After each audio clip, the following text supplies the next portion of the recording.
A very pleasant afternoon to you wherever you might be as we have coverage of Day 2 of SABA's Springfield 50th Holiday Tournament. This is Matt Coatney, delighted to be with you, and we have a venue change now as rain has entered the picture, as it sometimes does in these situations. We are at Parkview High School's baseball field. It is Browns Academy of Rolla against Kickapoo, and you've not missed anything. And the first pitch of the game is outside for a ball at 2:26 Central Time in the afternoon. I'm Matt Coatney. Don West and Mike McClure are with us. Don West will be with us in just a little bit as Tyrus Schertz leads things off for Kickapoo. And the right-handed pitching, Brock Hendricks, throws, and the pitch is fouled off.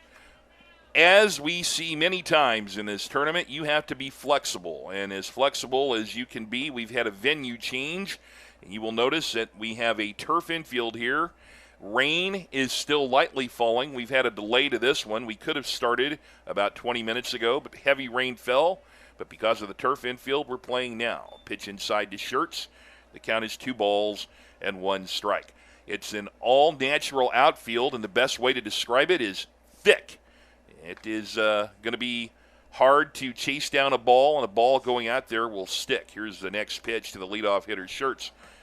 And that is out. The count is 2-2 strikes. Our umpires, Mike Wilson behind home plate, and a legend in Southwest Missouri sports, Eddie Duggar, is our base umpire. 2-2 strikes. The pitch, and a swing and a miss, and Tyrus Schertz is out on a strikeout, and we are underway here from Parkview High School. Anderson Underwood steps to the plate for Jason Hauser's Kickapoo team, who is in the driver's seat in Pool 1. They were the only team to go undefeated yesterday, and they are well positioned to advance to the semifinals tomorrow. Here is a swing and a miss by Anderson Underwood, and the count is 0-1 strike. Don West is my longtime broadcast partner, and he is working his 30th one of these holiday tournaments. Don West, welcome to the broadcast. Matt, great to be here, and we have this dark day of baseball at Parkview, but we're playing at least. Go ahead and take everybody through your play-by-play stylings when you're ready, or maybe... No, that's you, man. Okay, I'll just keep it through here as Anderson Underwood takes a pitch, and our count is 1-2 strikes. Evan Vintage is on deck. He's the pitcher today for Kickapoo.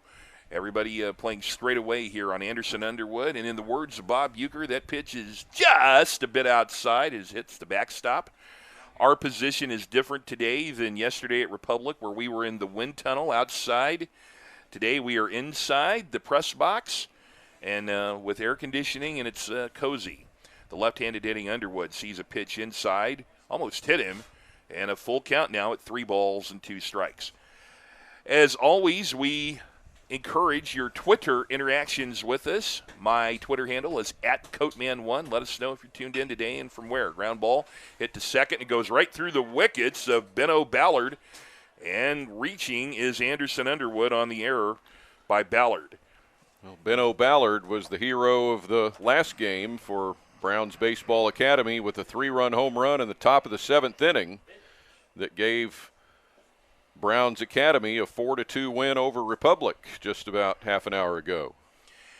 It'll bring up Evan Vintage. He's our pitcher today, 1 on, 1 out. We are just underway. Top of the first inning for Parkview High School, downtown Springfield, Missouri, in the 50th annual Holiday Baseball Tournament sponsored by SABA. First pitch is a ball.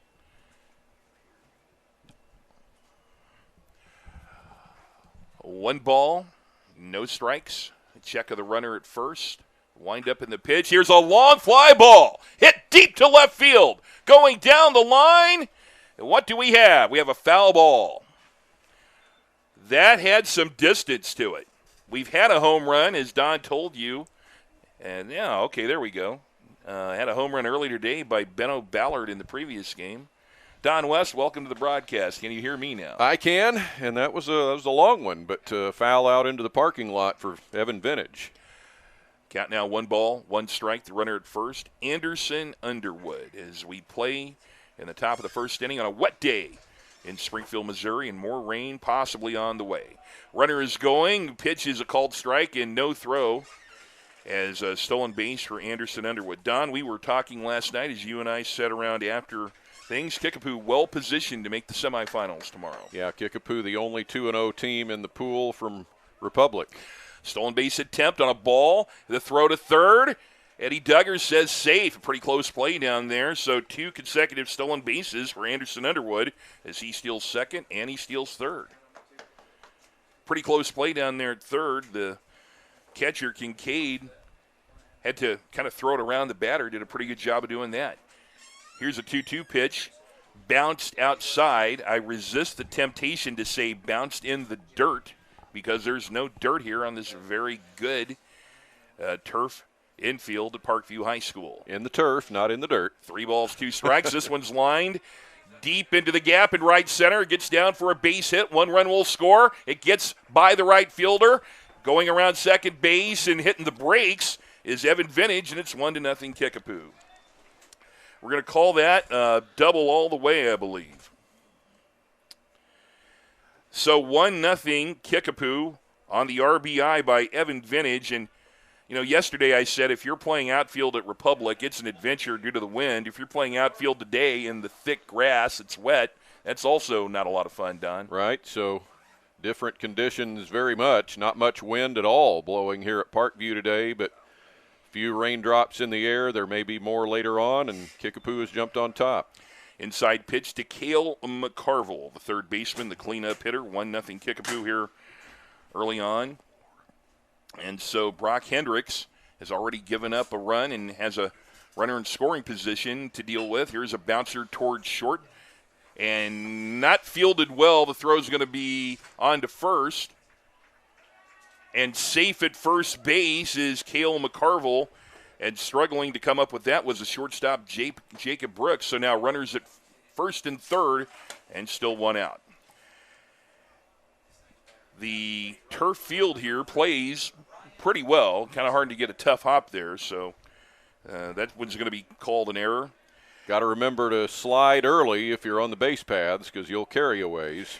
Here's a stolen like base here. attempt. They're going to throw it through, and the runner will be safe. And now the runner from third coming home as the ball gets away. The throw home, safe at home, and Kickapoo is ahead 2-0 on a double steal. Cale McCarville took second base, delayed steal, and when the ball was not fielded cleanly out there by the shortstop, Vintage came in and came home, and it's 2-0 Kickapoo. Brian Wampsher is the batter, left-handed hitter, 2-0. Here's a bouncer towards short. Brooks can't field that one, and runners will be back at the corner again on 2 straight errors. Well, trouble here at shortstop for Brown's Academy. Back-to-back errors that have kept this rally alive for Kickapoo here in the top of the first. Harrison Denning is the first baseman, left-handed hitter. He comes up with a big RBI opportunity and already 2 runs in the top of the first inning. Runner is going, throw down to second base in time, and the runner is out. And a nice throw by Kincaid. Goes 2-6 in the caught stealing.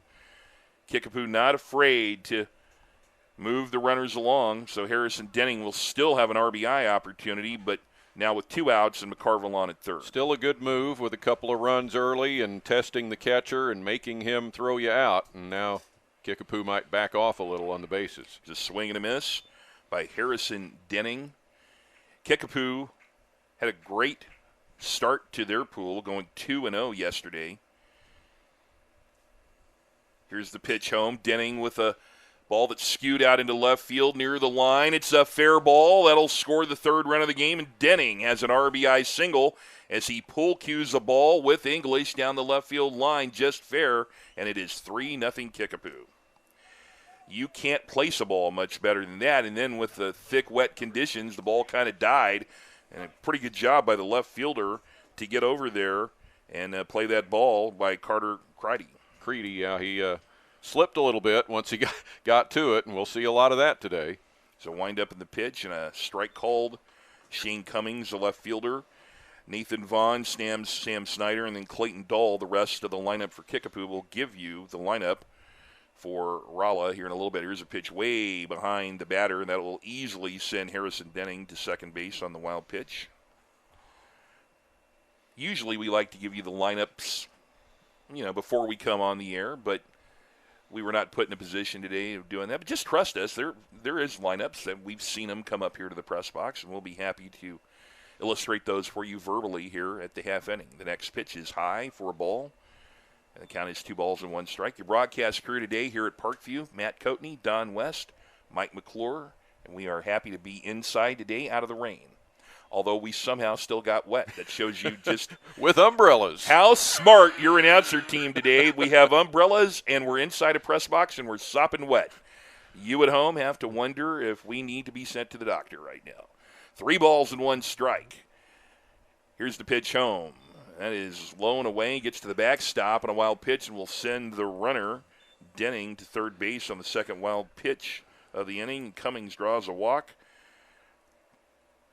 Well, the team from Rolla is going to have to clean it up a little bit, or this won't take very long for Kickapoo, because they put 3 on the board already. They've got 2 more out there, and 3 errors and some wild pitches here have not helped the cause for the Rolla team. Nathan Vaughn, the catcher, left-handed hitter, comes up with runners at the corners and 2 outs. He looks at a pitch high and away for a ball or a strike.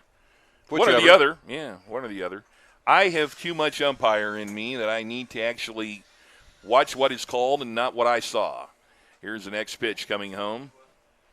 That's a ball. 1 ball and 1 strike. The runner at third, Harrison Denning. The runner at first is Shane Cummings. Kickapoo with an early 3-0 lead, batting in the top of the first here at Parkview High. The runner is going, pitch way inside, throw is bounced down to second, delayed double steal, ball thrown home, safe, and now the runner trying to take third. He's going to be out by a country mile, but it will score the 4th run on the stolen base by Denning. Shane Cummings gets a stolen base, but he is out 2-6, 2-5 to end the inning. But Kickapoo with a great top of the first. They get a 4 spot, 4 runs on just 2 base hits.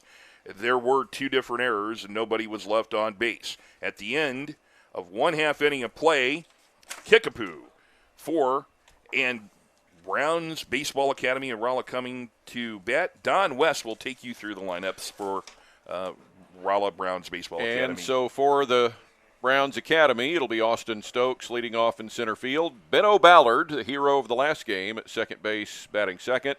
Colby Shivers is an EH, an extra hitter for this game, and hits third. Brock Hendricks, the pitcher, bats fourth. Carter Kincaid, the catcher, in the 5 spot, batting sixth. The third baseman, Ethan Stevenson. Hitting 7th in left field, Carter Creedy. Batting 8th, the right fielder, Wyatt Lewis. Batting 9th, the shortstop, Jacob Brooks. And batting 10th, you can bat 10, the first baseman, Connor Hukin. And Evan Vintage on the mound today for Kickapoo in this, which is Kickapoo's first game of the day, and they'll have one more as they'll stick around and play the next game as well.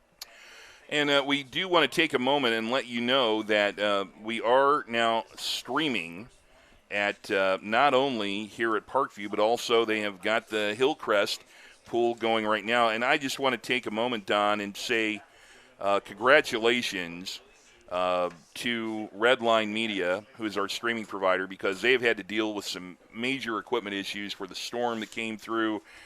They've suffered some equipment outages and damage due to the storm, and they have figured out a way to get not only the tournament on here for Parkview with coverage of Browns Baseball Academy against Kickapoo, but also Willard versus Fort Smith out at Hillcrest. So a tip of the cap to our partners here is they've done a great job to get this out here for you all. Yep. Here's Austin Stokes to lead it off for Rolla in a swing and a miss on the pitch from Vintage. We had to miss the Republic Browns Academy game earlier here just due to the equipment problems. There's a line drive into center field, and going to his right and making the catch is Tyrus Schertz for the first out. Tyrus Schertz, a pretty good center fielder, Don. They got a late start. Indeed he is, yes. And they got a late start at Hillcrest as well with the broadcast day. The games have been almost on time at Hillcrest, and hopefully we can stay up with you for the rest of the day out there as well, amid all the construction and lack of some power and facilities where you need them. But we're trying. We're doing our best. Count is 1 ball and 1 strike on Benno Ballard, the second baseman, who has hit the first home run we've seen in this pool in the previous game, a 3-run shot that helped power Browns Baseball Academy to a win over Republic, and it was a no-doubter that we saw here. And it was a pinch hit home run, which made it even more impressive. In the top of the 7th inning against Republic. Ballard pops this one up behind home plate. This one will get out of play. And comparing the facilities from Parkview to Republic, both excellent facilities, but to say there's less foul room here is like saying that if I skipped a meal that I lost weight. It is hard to put into numbers. I mean, there's a lot of foul room at Republic. There's still considerable foul room here, but not nearly as much. Here's the next pitch, breaking pitch inside to Ballard. Counting out 2 balls and 2 strikes. Down the right field line, the foul ground at Republic might extend all the way out to South Thelma Avenue over here at Republic. Here's a swing and a miss. Benno Ballard. The only person I know who could confidently look out there and describe that that's Thelma Avenue without looking at GPS is Don West. So Brookside Street cuts in right down here in the right field corner. Ilderine is beyond that to the left. Here's Colby Shivers, the extra hitter today. One bounces up in there for a ball. Just to let you know the difference in your broadcast crew today. Yesterday I identified our great sponsor, Scramblers, as being in Lincoln, Nebraska. Don West is telling you the history of the streets beyond the right field foul pole here. Here's a pitch. Oh, right up the middle. Might have hit the pitcher. Second baseman fields it on to first in time for the out. We're going to say that went 1, 4, 3, and 3 up and 3 down. At the end of 1, Kickapoo leads Browns Baseball Academy of Rolla 4-0. Well, if nothing else there, Evan Vintage slowed that ball down, and I know it got a piece of him somewhere because it was redirected just a little bit to the second baseman, Clayton Dahl, and ends up being a loud third out, and Browns Academy goes 3 up, 3 down. We've finished 1. We would like to thank SFC Bank at 2006 Glenstone. They are a longtime supporter of this Springfield Holiday Tournament. It's our 50th one here today. 2006 South Glenstone is the address for SFC Bank. They are a proud supporter of this one. We also want to say thank you to the Missouri Sports Network for their coverage of this holiday baseball tournament. Also to K-Raj Wildcat TV. They have been one of our sponsors for live streaming coverage of select JV tournament pool play games. And I know some of that bracket has also gotten rearranged, in some cases canceled, so everybody doing a great job here today. So there was supposed to be a JV pool played throughout the day here at Parkview, and a lot of that has been canceled, but there is a winner that's already emerged from it, and that is Kickapoo. And so you hate to take games away from kids, but unfortunately, under the circumstances, we already knew who the pool winner was going to be. And Kickapoo will go through to the championship tomorrow. The rest of the JV pool here at Parkview is a scratch. Nathan Vaughn will lead off the top of the second for Kickapoo. It's hitters 8, 9, and 10. And that one fouled back. The count evens at 1 ball and 1 strike. Meanwhile, they were trying to get ready to play at Rogersville in the JV pool by 2 o'clock today. So hopefully they've got started out there. 1 ball, 1 strike. Nathan Vaughn, left-handed bat, pitches high and away. It seems to me, and you can correct me, that Kickapoo has an inordinate number of left-handed hitters in their lineup today. No doubt about it. Yeah, a lot of them. Very well-balanced Kickapoo lineup. It'll be Nathan Vaughn, Sam Snyder, and then Clayton Dahl for Kickapoo, who is undefeated in this pool and in the driver's seat. They are the pole sitter heading into Saturday in Pool 1. A big swing and a miss. Hendricks is now working with an even count of 2 balls and 2 strikes. This is technically an 18 and under tournament, but this is a 17 and under team that Kickapoo's putting on the field. Foul ball back. And whenever I see a foul ball that comes back here, you want to know what this press facility reminds me of, especially in this part of town, Don. All right. It's very similar to the old press box at Fast Night Park for softball, which is probably about a quarter of a mile away from us over here. It pitches high. 3 balls and 2 strikes, and you had to be careful when you worked in that press box because you could get a foul ball through the window with speed. Well, exact same angle, I know. It is exactly the same view. Except over there it's about 1/4 of the size of this box. But it's the same exact view. There's a walk to Nathan Vaughn to lead off the top of the second inning. And here is a courtesy runner for the catcher down at first base. Trey Haggart will run for Nathan Vaughn. You can have a courtesy runner for the pitcher and the catcher. I used to play first base, and I needed a courtesy runner. Never could have one when I played. My coach would have preferred that based on the speed that I don't have. Here's Sam Snyder. He's the extra hitter today. With nobody out and a runner at first, here's a windup and a pitch outside from Brock Hendricks. 1 ball and no strikes. Boy, do we have a good view of that runner down at first base. Look at this view that you're getting there at home. Next pitch, high and inside for a ball. In yesterday's play, Sam Snyder was a combined 2 for 5 with a double and 2 runs scored in his games early in the day yesterday at Republic. A 2-0 pitch coming home, swing and a miss. And it makes it 2 balls, 1 strike. The double was in their second game, and it was a pretty loud one down the right field line. We did not see a home run at Republic yesterday, but Snyder had one of the longer hits in the game. Here's a pitch that is just missing on the inside corner. So Snyder way ahead of the count, 3 balls and 1 strike. The courtesy runner at first, Trey Haggart. 4-0 Kickapoo. In the top of the second, the runner is going, but it makes no difference, even though he slides down there on a walk. That is 3 consecutive walks, and you say, how is that possible if we've just had 2 batters in this inning? And that is because Cummings was caught stealing after he walked in the last inning to end the inning. Here's Clayton Dahl at the plate. This pitch bounces in, and it's 1-0. So this is the end of the Kickapoo batting order with no outs in the top of the second. That's not what you want to see if you are Marty Brown, the head coach of Brown's Baseball Academy from Rolla. Next pitch is bounced towards third. They will tag the runner who was out of the baseline anyway. The throw to first, a double play. What a great play over there by Ethan Stevenson, who had to tag the runner and then step and throw, and he threw to first base and got Clayton Dahl on the 5-3 double play. Yeah, there's a lot of traffic there and a lot going on that play, but Stevenson stuck with it and gets 2 on a bang-bang second out at first base. Brings the leadoff hitter, Tyrus Schertz, back up to the plate. He looks at a pitch high for a ball. He was a strikeout victim in his earlier at-bat in the first inning. Matt Coatney, Don West, Mike McClure with you from Scenic Parkview High School in Springfield, Missouri, Day 2 of the 50th Annual SABA Holiday Tournament. We are delighted to be with you today and delighted to be inside today with rain showers abundant here in southwest Missouri. With 2 out, here's a pitch popped up behind us. That'll go out of play.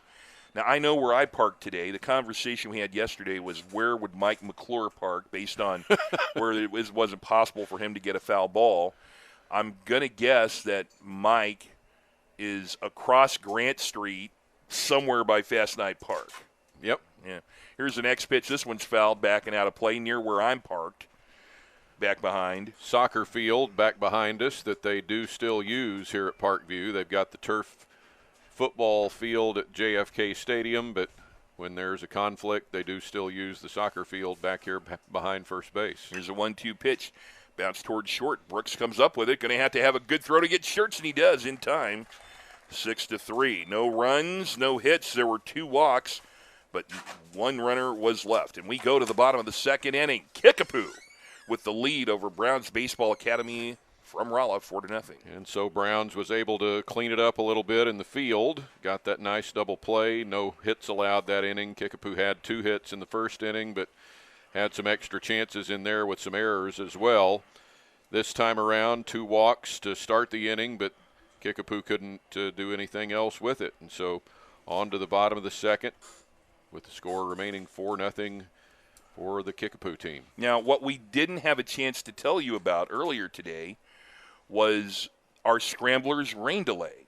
We had about a 20-minute Scramblers rain delay. Scramblers Breakfast Diner at 1131 East Republic Road sponsors our rain delay and is a great sponsor of this broadcast in the holiday tournament. They've got a great breakfast menu. the home of the 4-egg omelet, and Matt Coatney loves the Scramblers platter there. So make sure that you check them out. Scramblers Breakfast Diner, 1131 East Republic Road. Now, right here, you get a look at both goalposts of JFK Stadium from this angle. The football field back behind us to our left, a longtime city facility that used to be the home of all the inner-city Springfield High School football games back when you and I were doing that sort of thing in the 1980s. Oh, wow. You know, and a home for me for many, many, many football games, so this is like coming home for me. The fourth-place hitter, Brock Hendricks, leads off the bottom of the second for Browns Baseball Academy, and he has the first hit of the game for Browns on a solid single to right field. Brock Hendricks looked at a pitch from Evan Vintage and decided to poke it into right. He's on, and that'll bring up Carter Kincaid. We'll have a runner at first base for the pitcher, Brock Hendricks. Isaac Long, who was the starting pitcher in the last game, the win over Republic. He was the winning pitcher in that game and went the distance. Carter Kincaid is the fifth-place hitter. He's the catcher. Get a good look at the runners. Got a decent lead at first. This pitch is fouled out of play. After Kincaid will be Ethan Stevenson, the third baseman. We encourage your Twitter interactions. We're very interactive here on this broadcast. At Coatman1, Coatman1 is my Twitter handle. Wherever you're watching us from, let me know.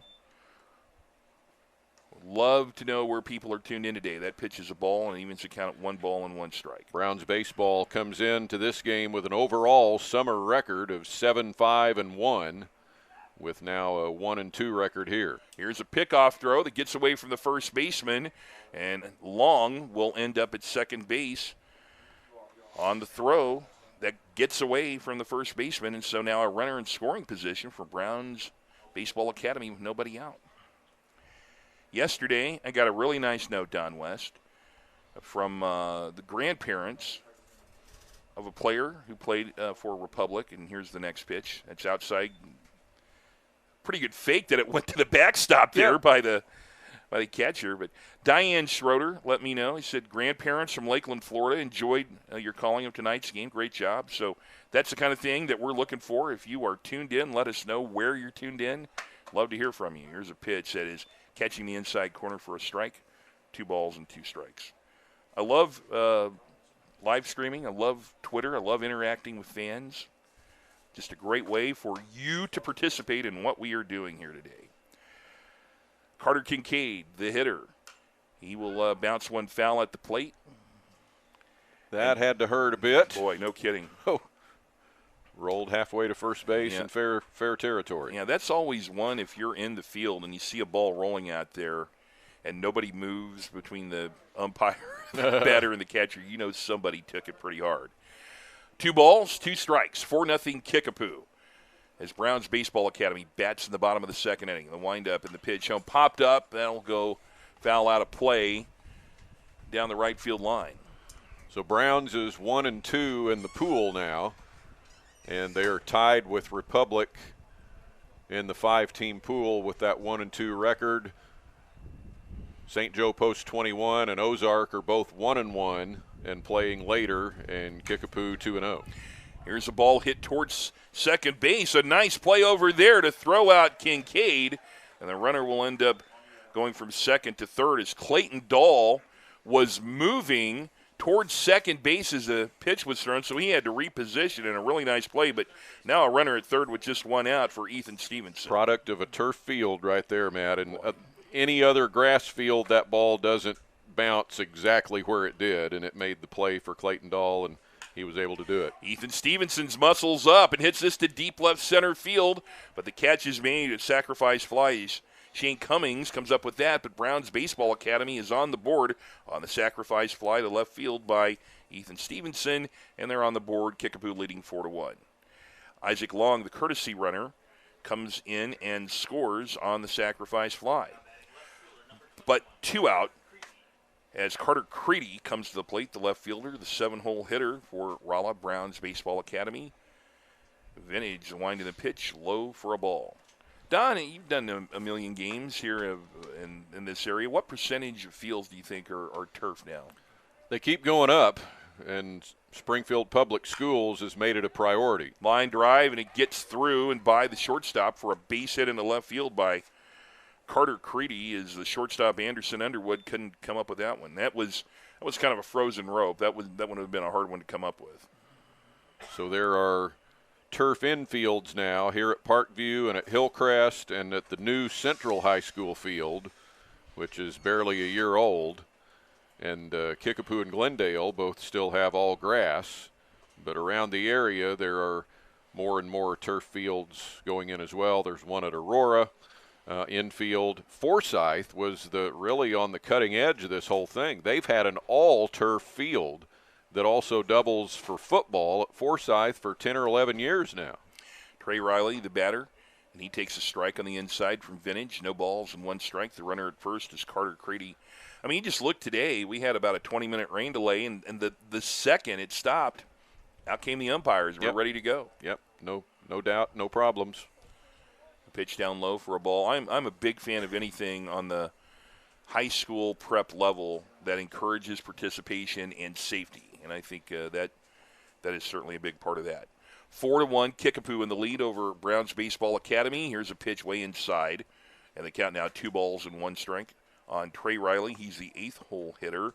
Browns is batting 10 today. Jacob Brooks and Connor Hukin will bat behind him, if I have that right. Next pitch, this one's fouled back. We were playing lineup roulette earlier. Lewis here, Wyatt Lewis. So I had Trey Riley. So in 3, 2, 1, Wyatt Lewis. Well, I'm not gonna be blamed for that one because we were playing lineup roulette here earlier. Here's the next pitch. This one's bounced towards first, gets by the first baseman. Second baseman comes up with it. Pitcher covering. Out at first base on a superior play by Kickapoo. What a tremendous job they did there as the second baseman came all the way over Clayton Dahl. And I'll tell you right now, Evan Vintage sprinted over there and took it. And so that goes 4-3 to retire the side. But 1 run, 2 hits, and 1 runner was left. And at the end of 2 innings of play, Kickapoo leads it 4-1. And I think what we're probably going to do, Don, we want to have Mike McClure come join you at this point. Sure enough. Absolutely. So I am going to – oh, look here. Oh, right there. Whoa, here we are. Okay. This is completely different than yesterday because everybody got to see my nose about this big on your TV yesterday. So I'm Matt Coatney. That's Don West. I think it's the first time we've been on today.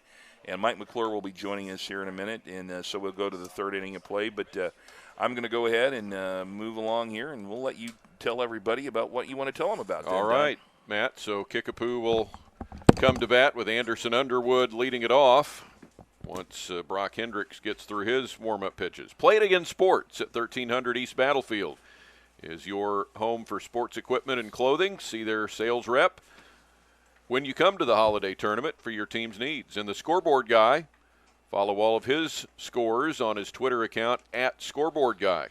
And we want to remind you about that 50-50 raffle. You can buy tickets at the gate when you come in to your team's games at the holiday tournament and support SABA baseball. The drawing for the win will be Sunday at 5 at Republic, and you don't need to be present to win. Tickets are just $1. Proceeds go to help the SABA Baseball Association and help put together quality tournaments like this, the 50th annual holiday tournament.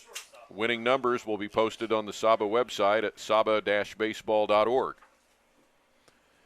It is Anderson Underwood to the plate, and he takes strike 1 from Brock Hendricks. We welcome Mike McClure back to the broadcast team today. And, Mike, you've managed to stay dry, unlike Matt and me. Happy Saturday, and isn't it nice to have artificial turf? Indeed. A ball, and it's 1-1 to Anderson Underwood. 2, 3, and 4 for Kickapoo in the top of the 3rd, with Kickapoo leading over Browns Academy 4-1.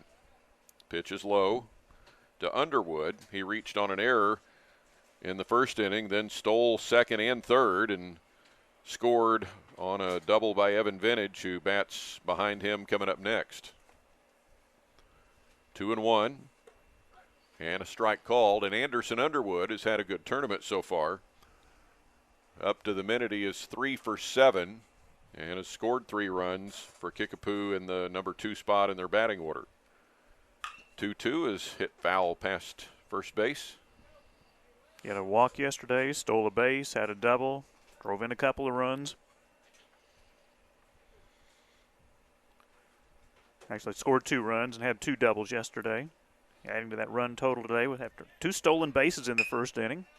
Bouncer up the middle, and it's off of the shortstop Brooks, and he's having a hard time at that shortstop position in this game. He'll be hit with the error. That'll be the 4th of the game on Browns baseball. Evan Vintage will come to the plate. A double and an RBI his last time. Was on the back end of a double steal to score the second of 4 Kickapoo runs.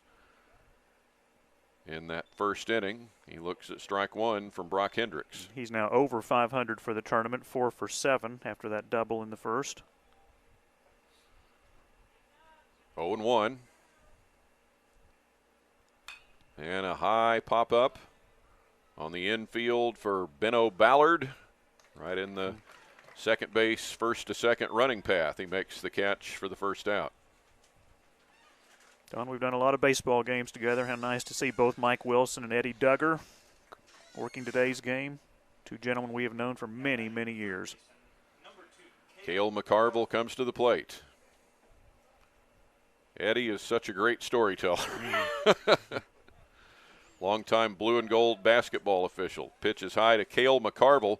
Runner going, and a great stop there by Brooks to go, or that was Ballard, to go up and get that one and keep it out of center field. A stolen base for Underwood. Cale McCarville reached on an error and scored in the first. Runner stealing third. The throw is high, and Underwood has done it again. He's stolen second and third, back-to-back plate appearances. And he is at third with 1 away. 4-1 Kickapoo, top of the third inning. Kickapoo looking to stay perfect in pool number 1. 2-0 pitch, nails McCarville, and he will shake it off and trot to first. First and third with 1 out for Kickapoo. Brian Wamsher, the Kickapoo right fielder. He was a catcher all day yesterday. He'll come to the plate now.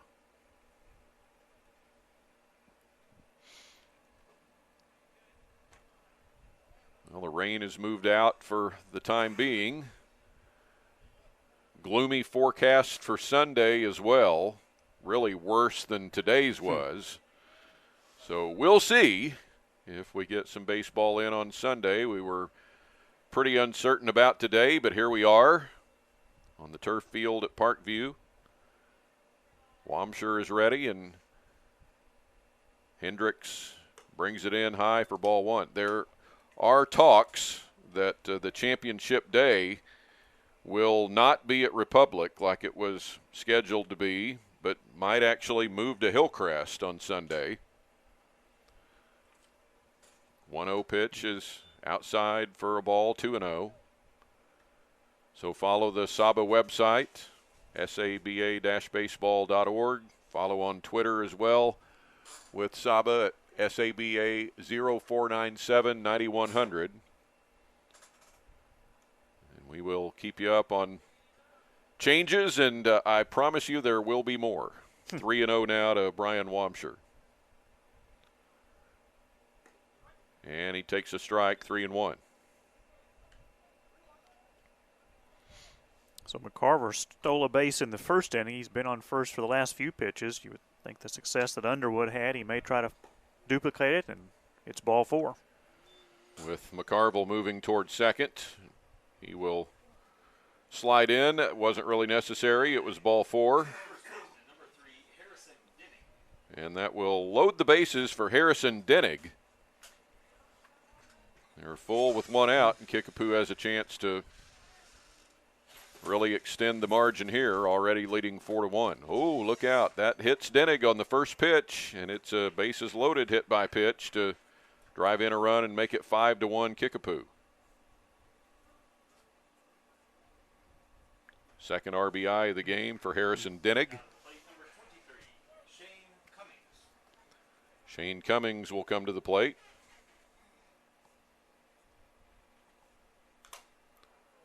And a foul for strike one. Cummings a combined 1 for 6 after the walk in the first inning.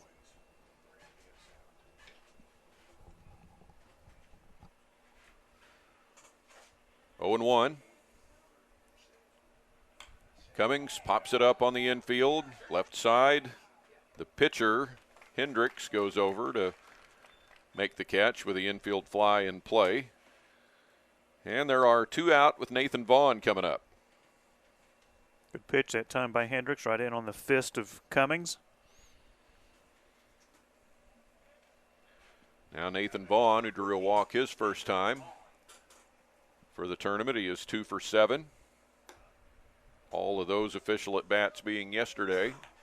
Scored 2 runs in his team's 2 wins on Friday. Ball 1. Bases are full with 2 outs. Home plate umpire Mike Wilson with the equipment adjustment with his gear. He's ready. Strike called. 1 ball, 1 strike.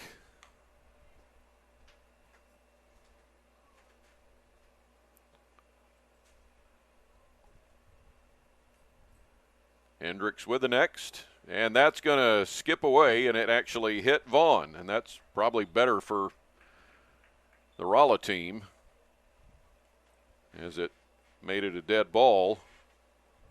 No chance of anything else happening, but another hit batter with the bases loaded. Nathan Vaughn will get an RBI and make way for the courtesy runner Trey Haggart. So 2 runs home in the inning. Bases remain loaded with 2 outs. And it's Sam Snyder, and ball 1 to him. So this inning started off with an error by the Browns Baseball Academy, and it has just gotten worse from there. 2 hit batters, actually 3 hit batters and a walk. Popped up on the left side, now to play.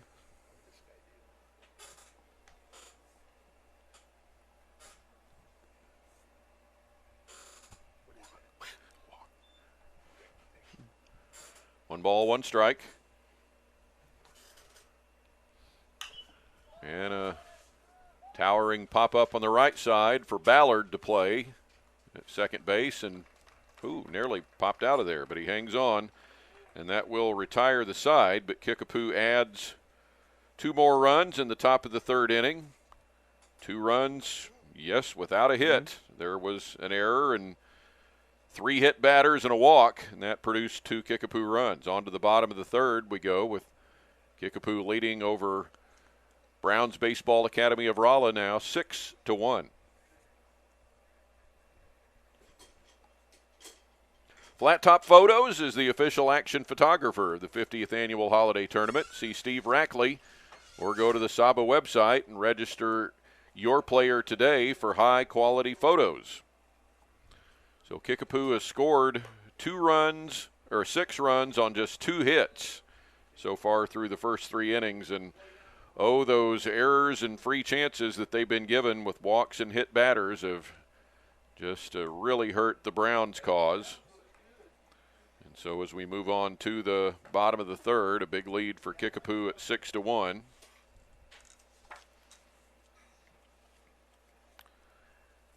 Four errors in the game so far for Browns Academy as they come to the plate with Jacob Brooks set to lead it off.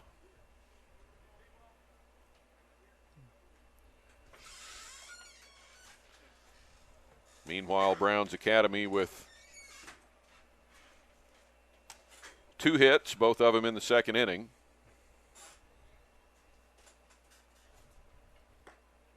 There's ball 1 to Jacob Brooks, the shortstop, batting for the first time in the number 9 spot with a number 10 hitter behind him.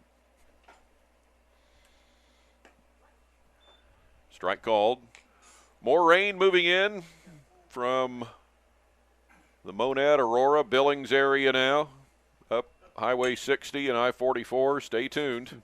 Foul ball goes back and out of play. Brooks, no official at-bats yesterday, was hit by a pitch and went 2 for 2 earlier today and scored a run.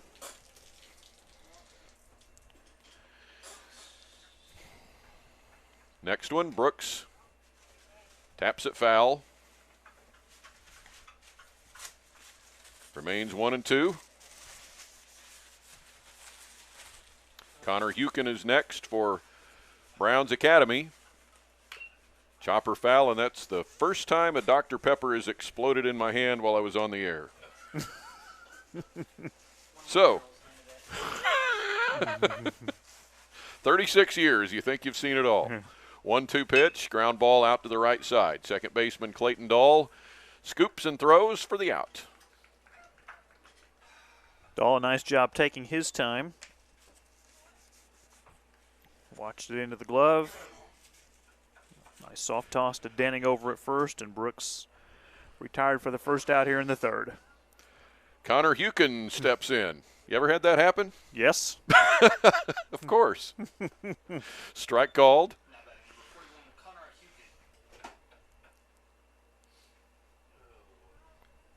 Oh and 1. And outside. I used to guzzle Pepsi before Lady Bears games, but it came out of a tap up in the old press room at Hammond Student Center. Tried to switch to water here in my older years. 2-1 now to Hukin. Here's the next. The ball inside, 3-1.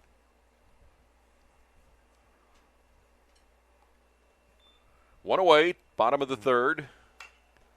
And that'll be foul to coach Marty Brown in the third base box, a former Major League Baseball player for the Cincinnati Reds and also a single game for the Baltimore Orioles in 1990. Played in about 35 games for the Reds in 88 and 89. Another chopper foul. Also played professionally in Japan. He played for Mizzou and for Crowder College here in Missouri, so he's familiar with Neosho in southwest Missouri.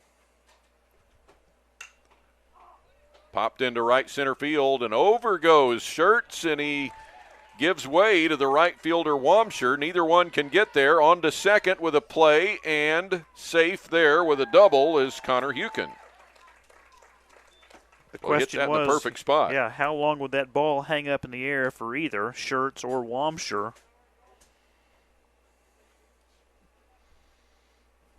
Maybe one tried to call off the other. Tough to tell, but it is a one-out double by Hukin.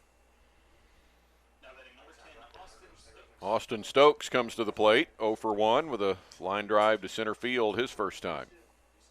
6-1 Kickapoo, bottom of the third.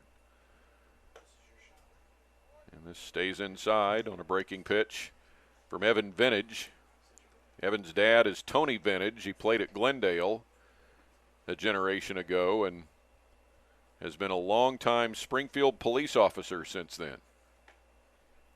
This one stays inside, and it's 2-0.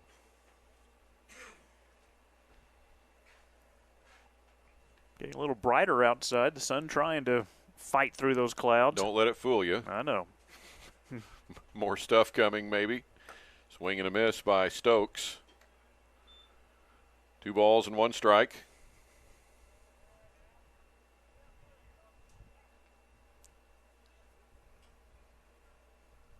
And Vintage will step off.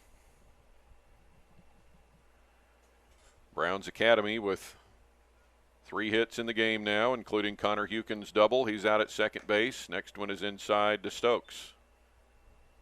3-1.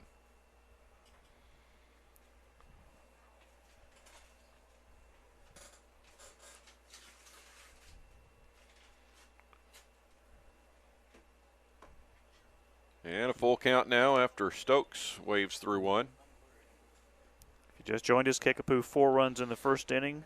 Browns got 1 in the second. Kickapoo got 2 in the third. They're up 6-1 here in the bottom of the third with 1 on, 1 out. To the shortstop, picked up by Underwood. And in time at first for the out and 2 away. And it's Benno Ballard.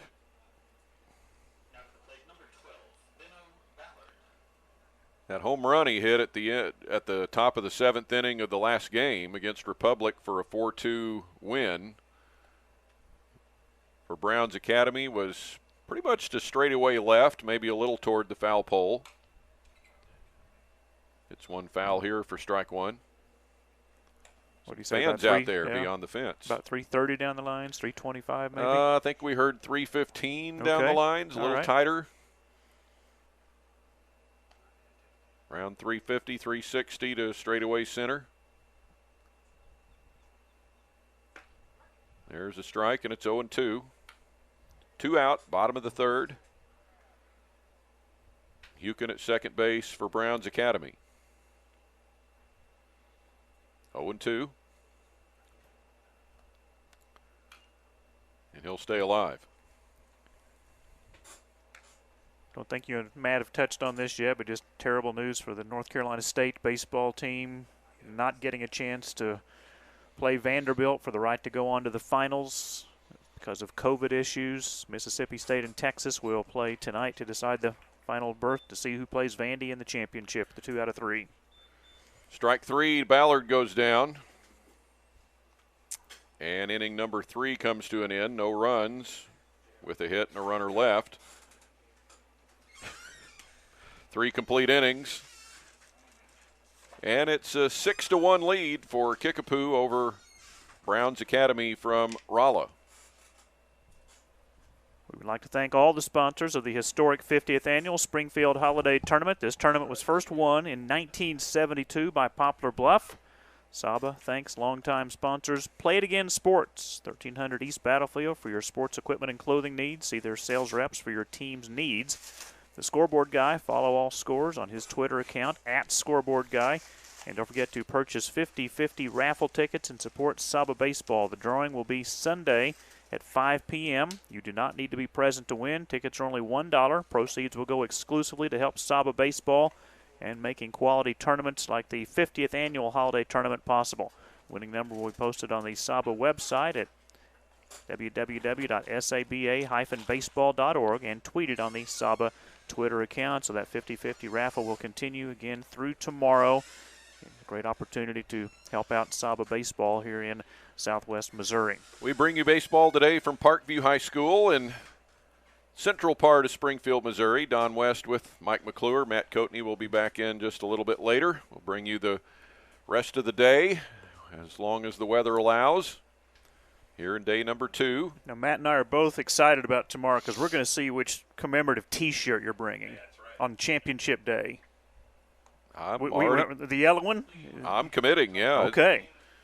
That's the most vintage that I have. Clayton Dahl leads off for Kickapoo in the 4th. Matt says he has more socks that might be more vintage than that. I don't know. I believe that. Ball 1 to Clayton Dahl. What Kickapoo? I can't wait to get him back. What Kickapoo items does he still have in his closet from those school days? Not much. 1-0. And this one popped into center field for Austin Stokes. Catching the out.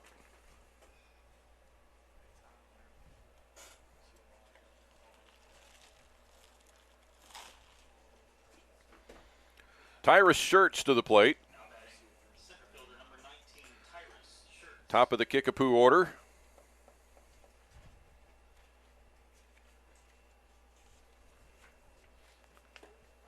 And a strike called. His dad and uncle were Kickapoo athletes. Matt Shirts, the dad. Jay Shirts, his uncle. And a strike called, and Jay would have played many football games right over here at JFK Stadium in the early 1980s. Good Kickapoo running back, right? Mm-hmm. Little bouncer to the right side. And trouble getting to first base here, and Shirts is going to be safe. Ballard got there, but coverage wasn't there at first base. Pitcher Brock Hendricks, late in getting off the mound, didn't realize that the first baseman Connor Hukin was going to go after the baseball as well. Hukin was too far away from the bag, and Hendricks didn't get there in time. That'll be a hit for Tyra Schertz, the third of the game for Kickapoo. With one out. Now it's Anderson Underwood to the plate. Foul for strike one. Off of the catcher, Carter Kincaid. Well, Underwood already has 4 stolen bases in this game. Steals of second and third, both times that he's been up and both times he reached on errors. Runner going to the shortstop, little adjustment there. Tag of the bag, now the throw to first, and they won't get Underwood, but a nice play on a readjustment there by Jacob Brooks. That baseball deflected off the mound, and that kind of helped Brooks just for that half second, making that adjustment on the deflection. So 2 out and Underwood on base now. Watch out for him. Evan Vintage at the plate. Should be taking right here. Hendricks has to at least throw over there once. Incredibly not going on the first pitch, and a tie for ball one. You know, as a pitcher, you at least got to acknowledge the fact that, yep, I know you're over there. 1-0. There he goes. And a fly ball out into left center field. Could be trouble, but the center fielder Stokes gets over into the alley to make the catch. And that will retire Kickapoo in the top of the 4th inning with nothing across. No runs, 1 hit, no errors, and 1 runner left. We'll go to the bottom of the 4th. The lead for Kickapoo is 6-1 over Rolla's Browns Baseball Academy. Follow the tournament scores and standings and watch tournament games at the website, www.saba-baseball.org. Follow in-game updates of all games on Twitter at SABA049791100.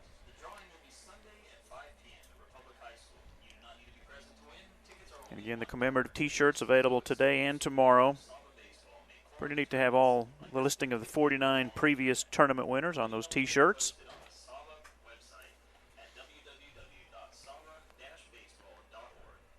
It takes a village to put on a tournament, especially at different sites. Indeed. Here at Parkview High School,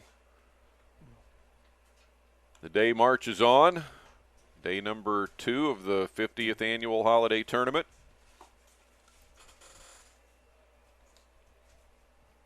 Action also continuing at Hillcrest and Clever, correct? On the Right. other two?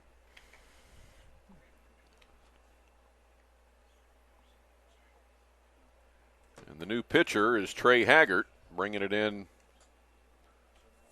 just about submarine style for the most part. So that will be all for Evan Vintage on the mound. 3 innings pitch, 1 run, 3 hits, couple of strikeouts, no walks.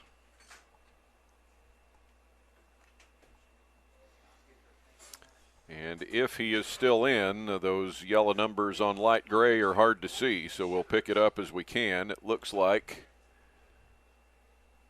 Vintage is at shortstop now, so that will... Underwood may have moved to second. He moved to second, and Dahl is out. I bet that's it.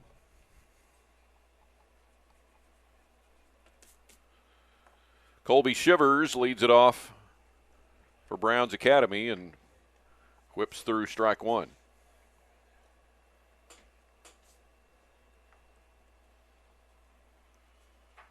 Six to 1 Kickapoo, bottom of the 4th, and a hard hit ball out into left. Right there is Shane Cummings for the play, though.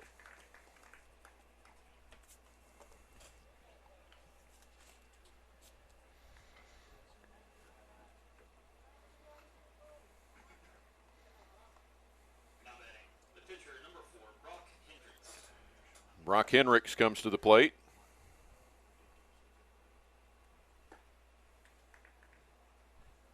Strike 1.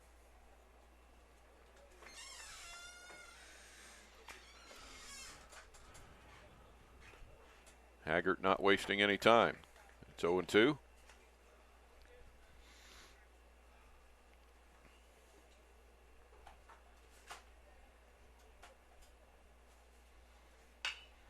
And one hit to Vintage at short. And across, 2 gone.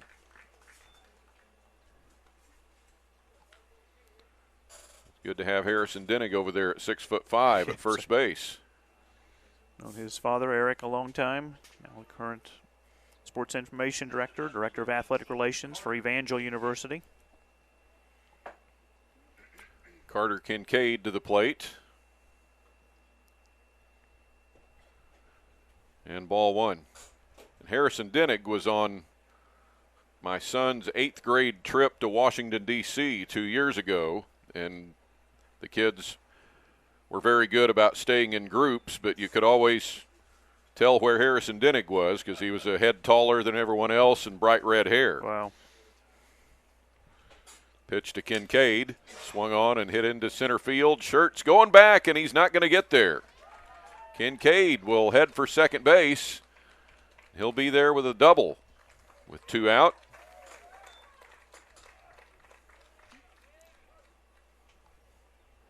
Browns pick up their 4th hit. Isaac Long will courtesy run now for Kincaid. He ran for Brock Hendricks earlier.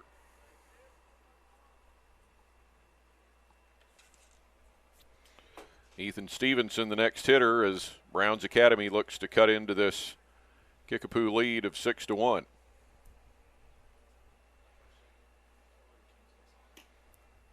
And outside for ball 1. Kickapoo scored 4 in the first and 2 in the third. Browns Academy got its only run in the bottom of the 2nd inning. Next one is outside, 2-0 to Ethan Stevenson.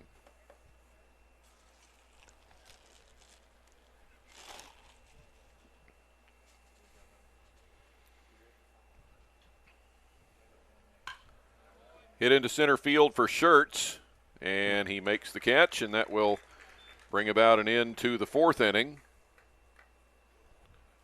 As Browns Academy fails to score, a 2-out double for Carter Kincaid, but he's left standing at second base. And at the end of 4 innings, our score still Kickapoo 6 and Browns Academy 1. We will now turn things over to Mike McClure and bring Matt Coatney back into the mix. Scramblers Breakfast Diner, thank you. 1131 East Republic Road, open 6 a.m. till 2 p.m. Great breakfast menu, the home of the 4-egg omelet, and all of our experiences of Scramblers have been wonderful. We thank them for their sponsorship. And again, stop in anytime between 6 a.m. and 2 p.m. The 50th anniversary of the holiday tournament, live streamed by Redline Media Alliance and K-Raj Wildcat TV. We watched on the website at www.saba-baseball.org. And Flat Top Photos, the official action photographer for the 50th annual holiday tournament. See Steve Rackley or go to the SABA website and register your player today for these high-quality photos. Our thanks to Steve Rackley. Matt Coatney, good to see you again here on day 2, and nice to be playing baseball, isn't it? It is amazing to me that Don West soaked this whole place with Dr. Pepper and then says, now it's time for Matt Coatney to sit here. If it's a little Did sticky you see that, over there, friends? Did you see that move, that veteran move that Don West made where he acclaimed in 36 years he's never done that. And then a bigger veteran move, I'm going to leave and let Coatney sit in the middle of it. So it's good to be with you here, Mike. Eat his final banana. That'll make him mad. I'm not touching that banana. Let me tell you what, intake. that thing's got more colors on it than a rainbow. There's no way I'm touching that banana. Don West got that banana 36 years ago, apparently. Now, I've seen pictures of you at Press Row in Lincoln, Nebraska. You're smart enough. You've got the waters. But I'm going to spend the rest of this game telling you about drink disaster stories during a broadcast. He says that's never happened. I've got some stories for you. I've seen your pictures, but you always anticipate like triple overtime games because you've got like 9 waters there. I bring out a lot of water, no question about it. Here with the 5th, here's Mike McClure. Kickapoo, the early lead of 4-0 after 1, and get on top 6-1 heading into the 5th. And it is Brooks now pitching for Browns Baseball Academy. So pitching change, Jacob Brooks comes in from shortstop. We'll get the other changes as we go along here as Cale McCarville, batting for Kickapoo, reached on an error and scored in the first, was hit by a pitch and scored in the third. He's 0 for 1 officially. The hits are even at 3 apiece, but 4 big errors by Rolla. That one down low, 2-1. It looks like maybe just like Brock Hendricks just straight switch went to shortstop there, Mike. Fastball is ripped foul past the first base dugout and out of play. Okay, let's hear some concession stories from the all-timer. I'm ready. And there's been a lot, but at the NCAA tournament at the Pauley Pavilion, famous home of John Wooden and his great teams, Nebraska playing against. Chop to Hendricks. And a bad throw to first. Hukin can't grab it. That's an error on Hendricks on the throw from the shortstop. So Nebraska playing Fresno State in the first round of the NCAA tournament in 2014 at Pauley Pavilion in Los Angeles, and ESPN covered this, and they had a cameraman sitting exactly next to me with a camera grip who was the most irritating technical person in the history of the Milky Way galaxy. When the game ended, my broadcast partner, Jeff Greesh, left, and he had a soda, much like Don West had in a, the NCAA, though, will not let you have. That is correct. A cup that has a lid on it or a bottle. It has to have their sponsor in just a regular plastic cup. And we've all complained about it for the story I'm about to tell you here, Mike. Brian Wamsher, the batter, flies this one into right, hit pretty well. Lewis will go back. The center fielder Stokes go back. Stokes makes the catch. And back to first goes McCarville with one down. So the game ends. My broadcast partner, Jeff Greesh, runs to the locker room to do his sports information duties. And this camera grip was told, get the cameraman out on the field to interview the coach. So he takes the camera cable and just whips it to get some length on it. And he whipped it down press row, knocked Jeff Greesh's soda all over his computer, and it shorted out press row on the whole side of Pauley Pavilion. Just the camera cable hitting that soda, and soda went everywhere, all over me. Knocked me off the air, knocked ESPN off the air, knocked out all power to the one side of Pauley Pavilion. So that was kind of a little league spill that Don West had. It did knock out power to the city of Springfield. No. So. Here's Harrison Denning. Big swing and a miss. Denning RBI single and scored in the first. He was hit by a pitch with the bases loaded in the third, so he's driven in 2 runs with just the one hit. He was talking about a Saturday Night Live skit with Don West, like the Pepsi syndrome on Saturday Night Live, an old skit. Denning with a swing and a foul. My second best wipeout story, my first year with the Huskers, Jim Rose and I were at the Big 12 tournament at the Municipal Auditorium in Kansas City, Missouri. And, no, this would have been at the old Hearns Center at Columbia, and Aisha Kelly was coming down the sideline, and she diving for a ball, upended press row. I grabbed my drink, but Jim Rose didn't, and his soda went everywhere. I kept the equipment from going everywhere, and we stayed on the air, but he was soaked from head to toe. Denning pops it up to short center. Stokes with the catch for the second out. My third best was Lindsey Moore at the Big Ten tournament at Hoffman Estates, Illinois, outside Chicago, before she hit a half-court shot against Northwestern at the end of the half, diving for a ball, hit press row, and dumped my uncovered cup of water because the Big Ten was following NCAA rules all over me, and wetter than I am now from being out in the rain. So that's 3 stories. There's more, but those are my top 3. Runner from first goes, pitches a ball, throw down to second, too late. Stolen base for McCarville. I can't believe in 36 years, and all those years that Don West did Lady Bears games and has been at half court, all the TV games, that he's never had anything like that happen. So we got to blame John. We got to blame John Rippiger for something. Cummings, and that is chopped foul. It looked early on in this game, Mike, like Kickapoo was on their way to a run rule win. But let's credit Brown's Academy from Rolla for hanging around here. They're still down 5, but they have, limited the damage in 2 of the 4 innings here so far. Got to overcome some early errors. 2-1. Now, the good news is, as soon as you took the microphone here, it appears that some of that rain that was forecast to come through here may be skirting around us a little bit and dissipating. Didn't know I had those kind of powers, but thank you. Yesterday you showed up at Republic, the sun came out. I know. It was a dark and gloomy day, and then you showed up. You brought the wind with you yesterday, though. Yeah, So. Still looking for a binocular cover. It's probably blown to Lincoln, Nebraska by now. Yeah, I'll find it. I'll find it on O Street when I get home. Please do. on Tuesday. 2-2 pitch outside. And we'll keep you updated. It's Kickapoo up 6-1. We are in the 5th inning here at Parkview High School with the venue change due to the rain.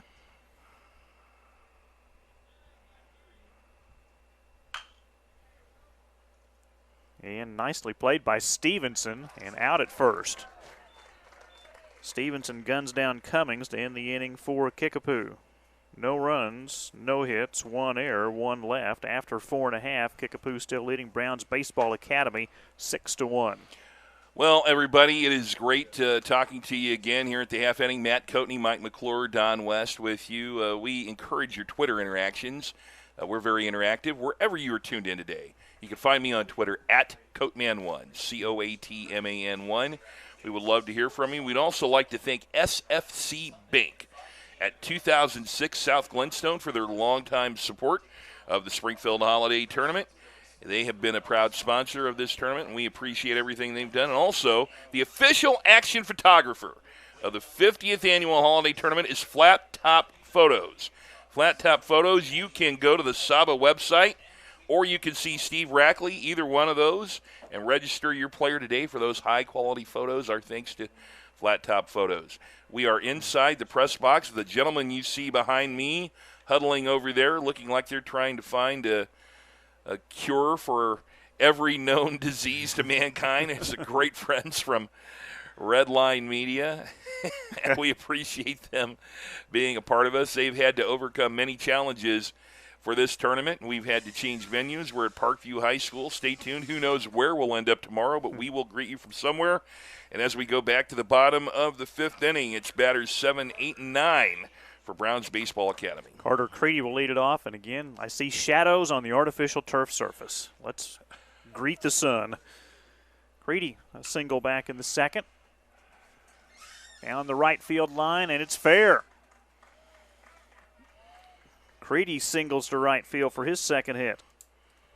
That's the 2nd one today that we've had that have been just inside the line, and that one fell just fair. So a good start for Browns Baseball Academy. They're still hanging around here. They're down 5. They can push across a run or two right now. Could make this game interesting. Kickapoo, we haven't talked about this in a while, is in control in this pool with a 2-0 record, and they're looking to remain undefeated here. Here's Wyatt Lewis, grounded out back in the 2nd. He is 1 for 2, his tournament totals. Chops this one to first. Denig to 2nd for 1, and the relay back, not in time. Now, what I'm going to tell you is Trey Haggart might have to be leaving to head to St. Louis tonight for Simone the U.S. Biles would be proud, for the gymnastics trials. That stretch right there, I mean, that made me cough. You've got to have some super flexibility in order to do that. A great effort by the pitcher there. 1, to run over and be there, and 2, to make that kind of a flexible stretch. Here's Jacob Brooks, first pitch swinging, base hit to left field. First and 2nd for Browns Baseball Academy here in the 5th with 1 down. All right, Mike, and all your years of following Major League Baseball, the pitching motion here of Trey Haggart reminds you most of whom? Oh, Quisenberry? Quite a bit. Yeah. I was going to say that's the one. I was thinking a little bit of Kent TeColvey also. The old that would be good, too. Pirate right-hander, yeah.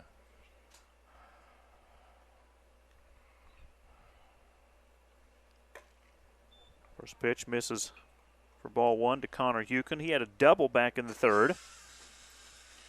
He's 1 for 2 in the tournament. The thinking always has been when you throw from that side, it has less stress on the elbow. To center field. Schertz won't catch up to it. It's down for a base hit. Runners had to hold up. There's a force out at third, and the out recorded there. Well, Schertz throws to McCarville at third to force out Lewis for the second out. What an athletic family. Don was talking a little bit about Jay Schertz, his uncle, who, when I became sports director of Telecable of Springfield, Jay Schertz scored a touchdown in the first televised game I had right over here at Kennedy Stadium. That's awesome. his uncle. That's awesome. How about that? Top of the order, Austin Stokes is 0 for 2, flied out to center and grounded out to the shortstop. Takes ball one outside. Kickapoo leading 6-1 over Browns Baseball Academy from Rollo. We're in the home half of the fifth inning. Got underway at 2:26 this afternoon. Foul tip into the glove. It's 1-1. Mike, you cover all kinds of ball also. I asked Don this question earlier, but here in Southwest Missouri and the venues you cover, what percentages of fields have turf? You run into that quite a bit? Yeah, not much. There are some new ones coming in, which we'll talk about in a moment. That's hit deep to center field. Schertz won't be able to catch up to that one. Brooks around third. He will score. Euchen held at third. It's an RBI double for Austin Stokes. Kickapoo now leading 6-2. He got all of that one, and he picked out a pitch, drove it over the head of Schertz, which is hard to do because he's a speed demon. And that went all the way to the wall for an RBI double. And as I said, if Browns can come up with a run or two right now, they're right back in this thing. And now a 4-run deficit. The potential tying run, I should say, is on deck. And Benno Ballard to the plate is 0 for 2 with a pair of strikeouts. But has homered today. Yep, pinch hit 3-run home run in game one here. Gets underneath this one, pops it up. Shortstop Vintage back on the grass to make the catch for the out. Well, Browns Baseball Academy trying to scrap across when they can. Have to settle for just 1 run on 3 hits with no errors and a couple of runners left on base. So Kickapoo now up 6-2, and we'll talk a little bit about those artificial turf services that you talked about. More in football. Okay. Some way in basketball. I don't know if Don knows this one yet, but the great tradition of Seneca High School. They have played at this old football field forever. Stands just right on top of the grass surface. Don, they are ripping up the grass at Seneca High School and putting in an artificial turf surface. I mean, that's like putting lights at Wrigley Field, I'm telling you. Oh, my goodness. Just the tradition they have down there, and I was, as a broadcaster, I love it. It's just so much easier to see the turf numbers versus just the grass surface and what happens in the rain and the mud and the Well, playing I just think conditions. about all those football games I used to call here in Southwest Missouri in October, where I remember just right over here at Kennedy Stadium beyond the left field foul pole, Glendale and Kickapoo played a game in which Kickapoo was undefeated, and on a missed field goal in a quagmire, Greg Hessian missed an extra point. 7-6, Kickapoo lost their undefeated season. Oh, no. Their number 2 state ranking and the Ozark Conference title on a missed field goal, and it was all about the field. It was the worst conditions I've ever seen. So I'm a big fan of anything that helps player safety, and it kind of evens the playing field for everybody. So I'm a big fan of it, and the schools that have it, I think it's a great thing. Absolutely. So, yeah, more football than baseball, but kind of getting a trend now toward at least getting turf infields, and not necessarily the whole cost of turfing the outfield as well, but it has sure helped in the springtime, especially with Missouri high school baseball. Just a lot of the postseason play that they've got to get in just a short amount of time, and when you've got rain for 3 or 4 days, there's just no way you get those district tournament games in when they should, but able to because of the turf. Kickapoo batting here in the 6th, on top 6-2. As Nathan Vaughn, bottom third of the order, fouls one off. Vaughn walked in the 2nd, was hit by a pitch with the bases loaded in the 3rd.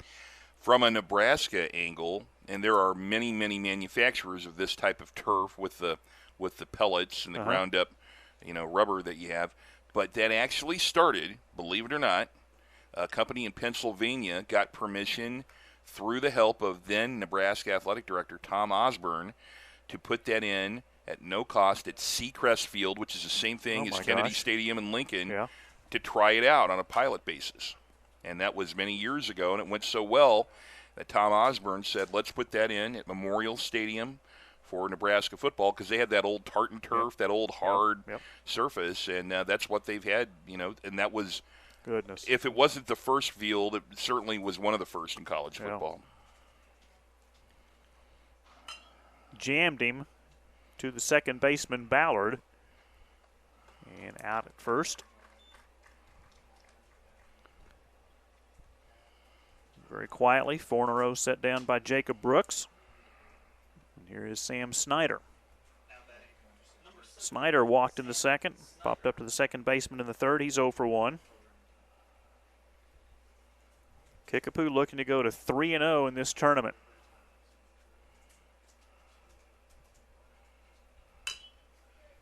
This one a comebacker to Brooks, underhand to first for the second out. Tell you what I like about this facility, Mike, is the hitter's background. Oh, yeah. Is you've got the higher wall and dead center field, and you've seen it from our behind home plate camera many times here today. That view that the hitter gets, it's just a beautiful view, and you can pick the ball up very easily out of the pitcher's hands. I love that here about Parkview High School's field. There you go. A good look at it right there. This is Trey Haggart. Came in the 10 spot, if you will, for Clayton Dahl, batting for the first time. Fouls it back for strike one. We should ask our PA announcer, Ted, do they call that the Parkview Monster out there in center field? Does that have a name out there? Yeah, well, it is now. Okay, so we've just named it the Parkview Monster out there. We can't go Green Monster 2. And is there room in foul territory? Not quite. Good hustle by the first baseman, Connor Hukin.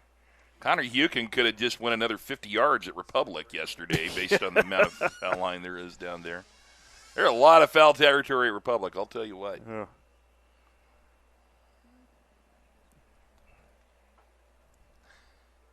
Look at Eddie Duggard. They're having a conversation. And called strike 3. Taggart down on strikes. Kickapoo goes in order in the top of the 6th inning. Getting late for Browns Baseball Academy, going to the bottom of the 6th. Kickapoo on top, 6-2. Play It Again Sports, one of our great sponsors here. They're at 1300 East Battlefield here in Springfield for your sports equipment and clothing needs. See their sales reps for your team needs. Play It Again Sports, one of our proud sponsors of our tournament here. Welcome into the press box. This gives you a view you don't normally get during your usual broadcast. Matt Coatney along with Mike McClure, we're going to be with you for all of this one. We're in pool play. We're in day 2. And the way pool play works is everybody plays each other, and the winner advances to the semifinals tomorrow. And then one team out of the 3 pools that has the best record of the teams that didn't win their pool will advance as a wild card team. Right now, Mike McClure, Kickapoo is pretty much, if this score stays the same, pretty much a cinch to be playing tomorrow in the semifinals. Whether they win the pool or not, if they somehow get upset, right, as at least a wild card team, I would think. They will play the next game, but St. Joseph Post 11. Post 11 then plays Ozark, and then the final game, Ozark versus Republic, our Saturday schedule. So you talk about the view in the press box. Was this just an SEC thing, or are they doing it in the Big Ten as well? In college football, the cameras on the broadcasters for the entire games? Yeah. You know, that's just the wave of the future. We've not done that. It was fascinating to me. But it is, and it's the wave of the future. You know, as I've told you, for the Huskers radio network, the rights fee has changed. The university's taking it inside, and I know the people are going to be in charge of what we're doing want to do a lot more things with multimedia. So, you know, as when Don and I started and you started, you kind of knew your audience was within a 50-mile radius of the radio tower, and now there are all kinds of ways that you can view college sports, certainly. And so we've not done that at Nebraska, and I'm not saying that those plans aren't in effect, because certainly all that's been looking at, but it is fascinating. Yeah. And then, you know, Don doing Missouri State or me doing Missouri Southern, it's funny at that level for Division I. I mean, there's like 2 stat guys. There's at least 1, if not 2 spotters. I don't mean the play-by-play guys just sitting there and he's just worrying about that. They feed the information. Well, hold on. Look back here. Crazy. No, this is worse than the Husker football booth right now. Dude. We got standing room only in here. Are you kidding me? Well, the Husker Sports Network would love to have this. Actually, this is about what we have in our booth all the time. No, I believe that. Like we SRO here today. Come on now. I told you it was fascinating for a kid from Berry County. Browns Baseball Academy down 6-2. They bat here in the 6th. Shivers hits one pretty deep to right field. Wampshire makes a running catch in right. Boy, did he get on his horse. Would you take a look at a replay right now? He had to run, I'm going to say, at least 70 feet to get that. Fell down at the end, but he held on to the baseball, and what a great job by Wampshire out there in right field. My goodness. Nicely done by Brian Wampshire in right. Here's Brock Hendricks. Hendricks singled in the 2nd, grounded out in the 4th. He's 1 for 2. First pitch from Haggard is fouled back for strike 1. And, by the way, with all the technical new pitcher for Kickapoo, by the way. Yeah, very good. Threw that one in on us. I just want to say Redline Media doing a great job with that replay with some of the technical things they've had to overcome with the weather here today. That was absolutely wonderful to have that play where we could show you a replay of that then. Clayton Dahl in to pitch for Haggard, 3rd pitcher of the day. Vantage went the first 3.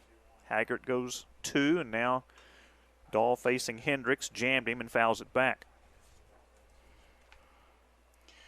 Well, Kickapoo has shown that they have a lot of pitching available. Oh, my goodness. A lot of pitching available here. Fouled off to the right. You were talking about, the 2 spotters and that type of thing. I've been lucky that I've been able to help with some of the Westwood One NFL broadcast as a spotter and a statistician. And they don't have this many people in a booth for that. You've got a play-by-play guy, a color analyst, a producer, an engineer, a spotter, and a statistician. That's it. That's it. They might have a runner that the team brings in and out, but pretty minimal press box for that. Driven out into center field for a base hit by Hendricks. So, gentlemen, you have more people here than you would have for an NFL broadcast on Westwood One. So just to kind of let you know where that puts you guys in.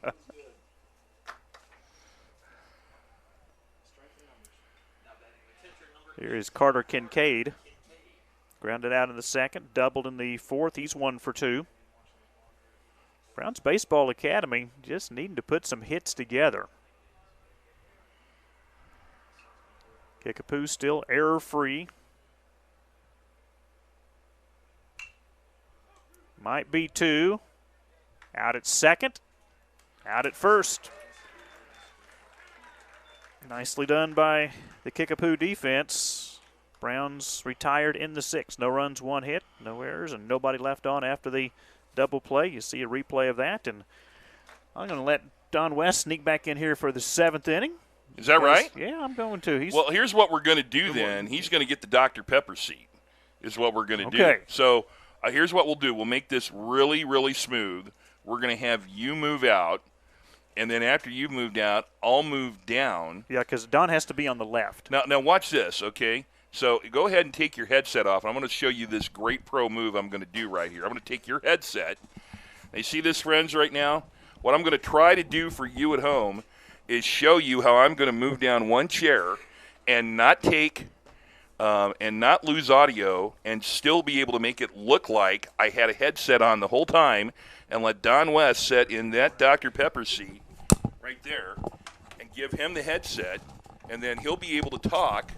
And the whole time I was able to talk to you, because most people think you have to wear a headset to use the microphone. But you see this technique right here? Yeah. 40 years of broadcasting. You did it.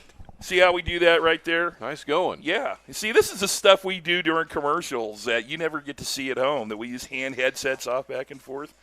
You all dried off over there, Coach? Oh, good. Yeah. A little sticky, but that's all right. I think what we're going to do, since you were going to start the game, but we were running into some technical difficulties, is I believe we'll let you have the 7th inning as our lead broadcaster. Since I had no idea I was taking the 1st inning, because, you and I care so much about who gets the most airtime in here. We have a long talk about it. I was fine. It was no problem starting for you, but you were off your game. You were spilling your soda over there. You brought 2 umbrellas and didn't use it and went down and got as wet as you possibly could. Yep. So I think what we will do to get this back on track is to bring to the Dr. Pepper chair in his 30th holiday baseball tournament the Missouri Sports Hall of Famer and somebody who loves Dr. Pepper. Here's Don West. I don't want it. You can keep. No, okay. All right, 7th inning then. And Kickapoo with that 6-2 lead. You know what Kickapoo has done? They played error-free baseball today, and that's helped lead them to a 4-run advantage going to the 7th inning. Strike one to Tyrus Schertz. How about pitching by Kickapoo in this tournament? Yeah, they've been solid in this game and throughout the 2 days. 0-1, and Schertz fouls it off. And not only 1 or 2 arms, I mean, they have had a lot of people come in and throw strikes. Evan Vintage through 3 innings, 3 hits, 1 run. And then Trey Haggart for 2 innings, 1 run allowed, 4 hits, scattered. Here's the 0-2. That is hit in the air to left field for Carter Creedy. And there's 1 gone.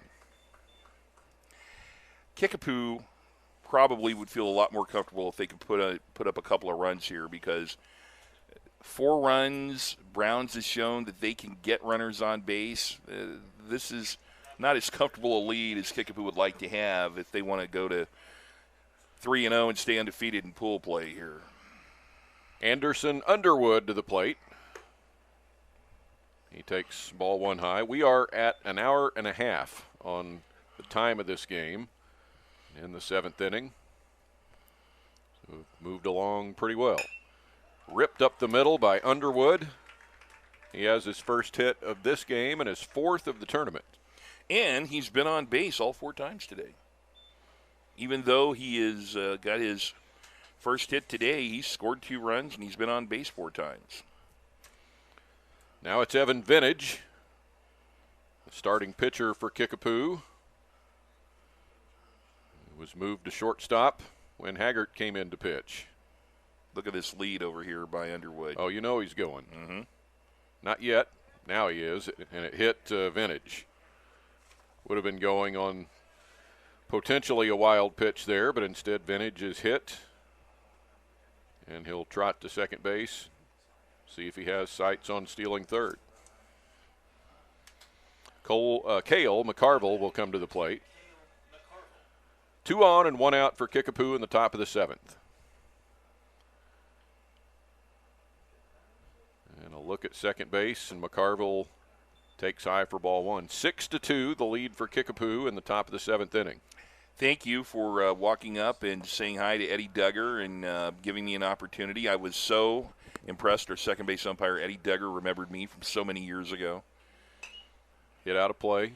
You know, you and Mike were talking about how many years he's been an official in the blue and gold tournament, but I remember Eddie Duggar as arguably the best slow-pitch softball pitcher in this area. And as an umpire, it was always a pleasure and also a nightmare to officiate his games because he was so good. You had to be on top of your game. This one is hit up the middle and finds its way into center field for a hit as Underwood scores. And Vintage goes on to third for a run for the Kickapoo team, and it's 7-2 now for Kickapoo. Exactly what we were talking about to start the inning. The Prairie looking for an insurance run, and they were able to get it right there on a seeing-eye single up the middle by McCarville, who has also been on base all 4 appearances here today. Now Brian Wamsher, the right fielder. First and third with 1 out for Kickapoo. And team from the south side up 7-2, and a fly ball deep out into center, and this is going to burn Austin Stokes and score at least 1. Vintage is in. McCarville will hold at third, and it's a double for Brian Wamsher. Yeah, you had it exactly right. Burn Stokes, who's had a good tournament so far defensively, but this one over his head went all the way to the fence, and Kickapoo has gotten 2 insurance runs with a chance for more out there with only 1 out and runners on second and third on the RBI double by Wamsher. And it's Harrison Denig.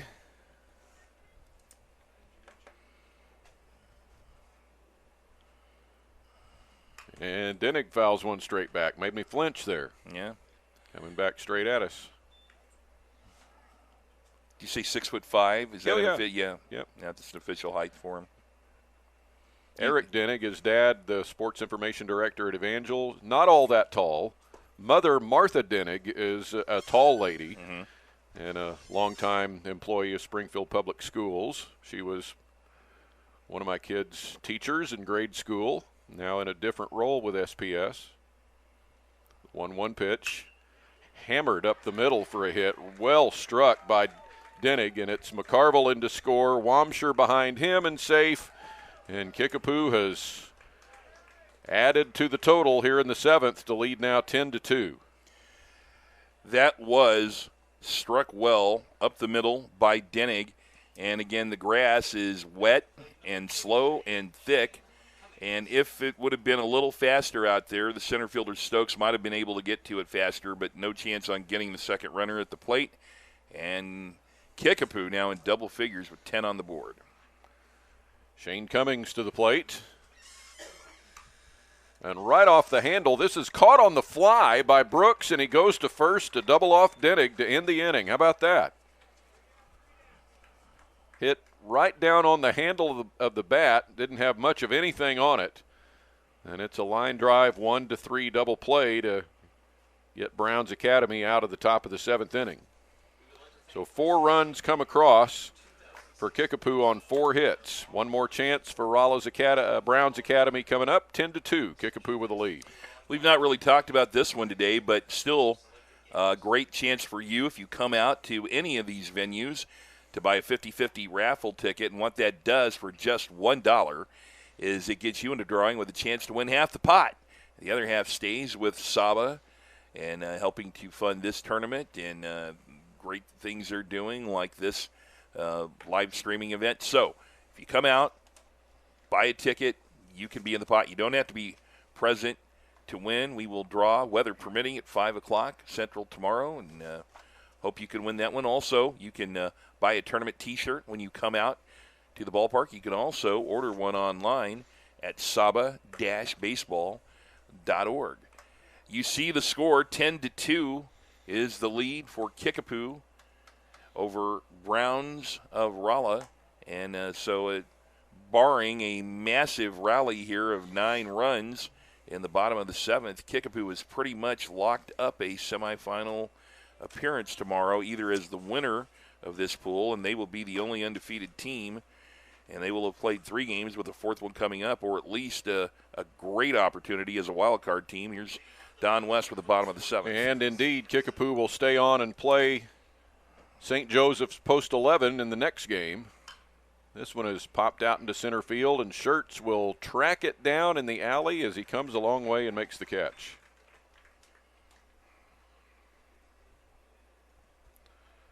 Fly to center and one away in the bottom of the 7th. Last chance for Browns Academy, as it looks like the team from Rolla is going to finish 1-3 in this holiday tournament.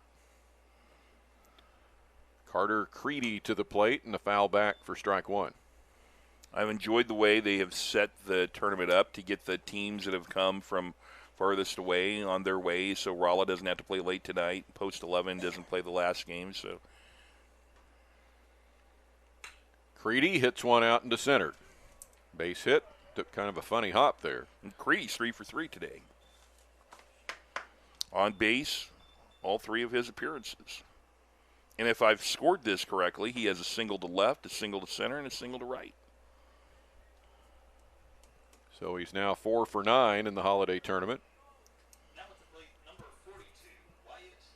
And Wyatt Lewis comes to the plate for Browns Academy. 10-2 Kickapoo, bottom of the 7th. At this point, a double play would win it for Kickapoo. Ball 1.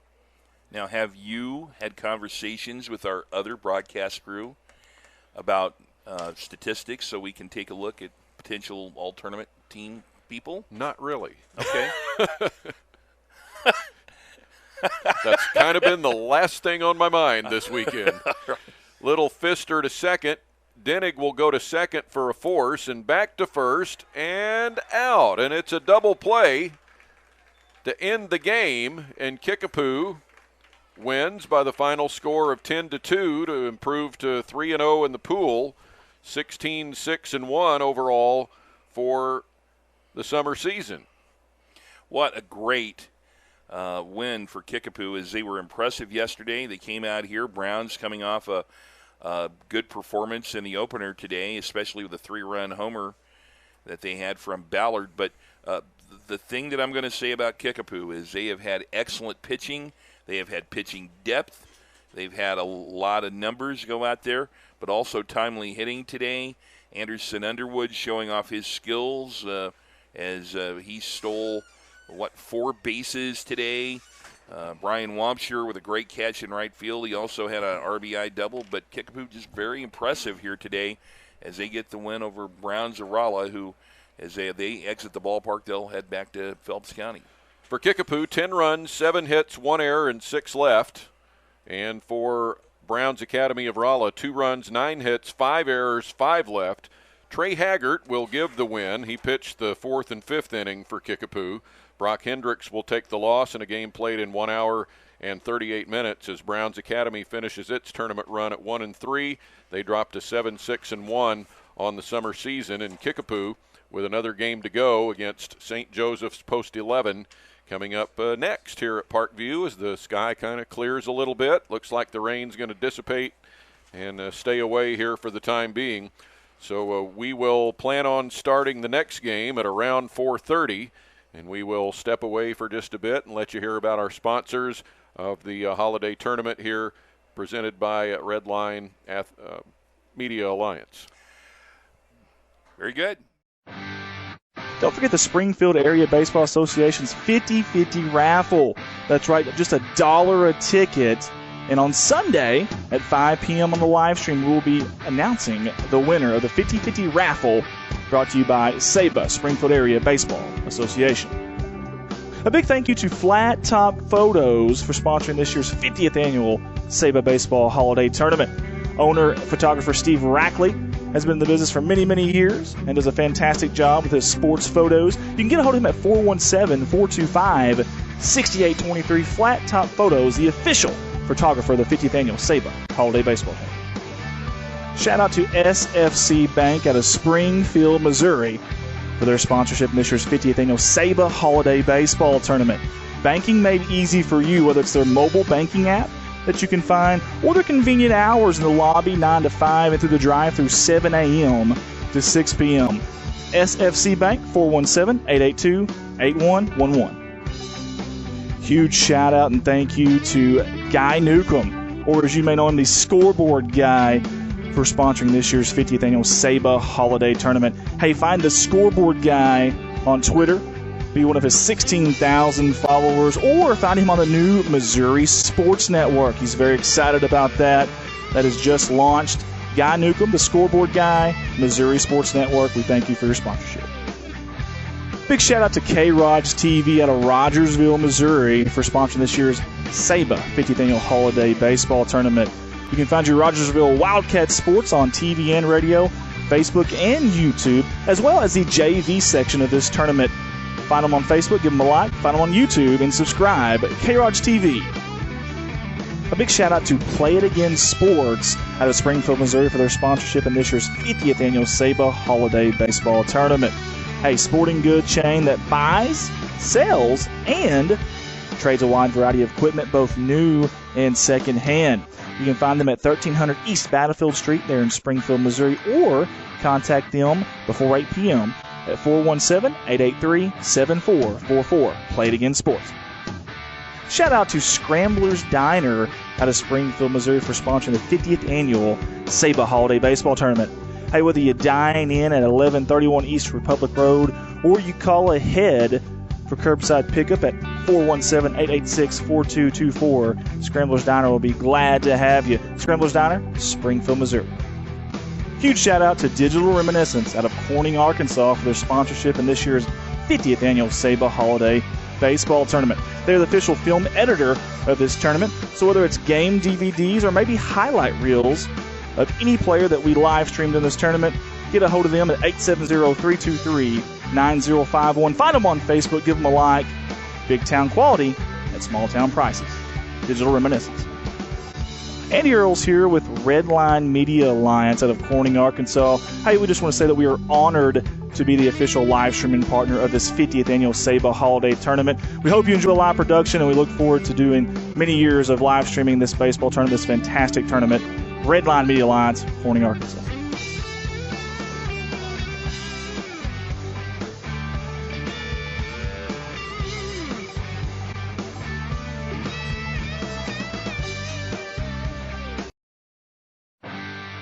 Don't forget the Springfield Area Baseball Association's 50-50 raffle. That's right, just $1 a ticket. And on Sunday at 5 p.m. on the live stream, we'll be announcing the winner of the 50-50 raffle, brought to you by SABA, Springfield Area Baseball Association. A big thank you to Flat Top Photos for sponsoring this year's 50th annual SABA Baseball Holiday Tournament.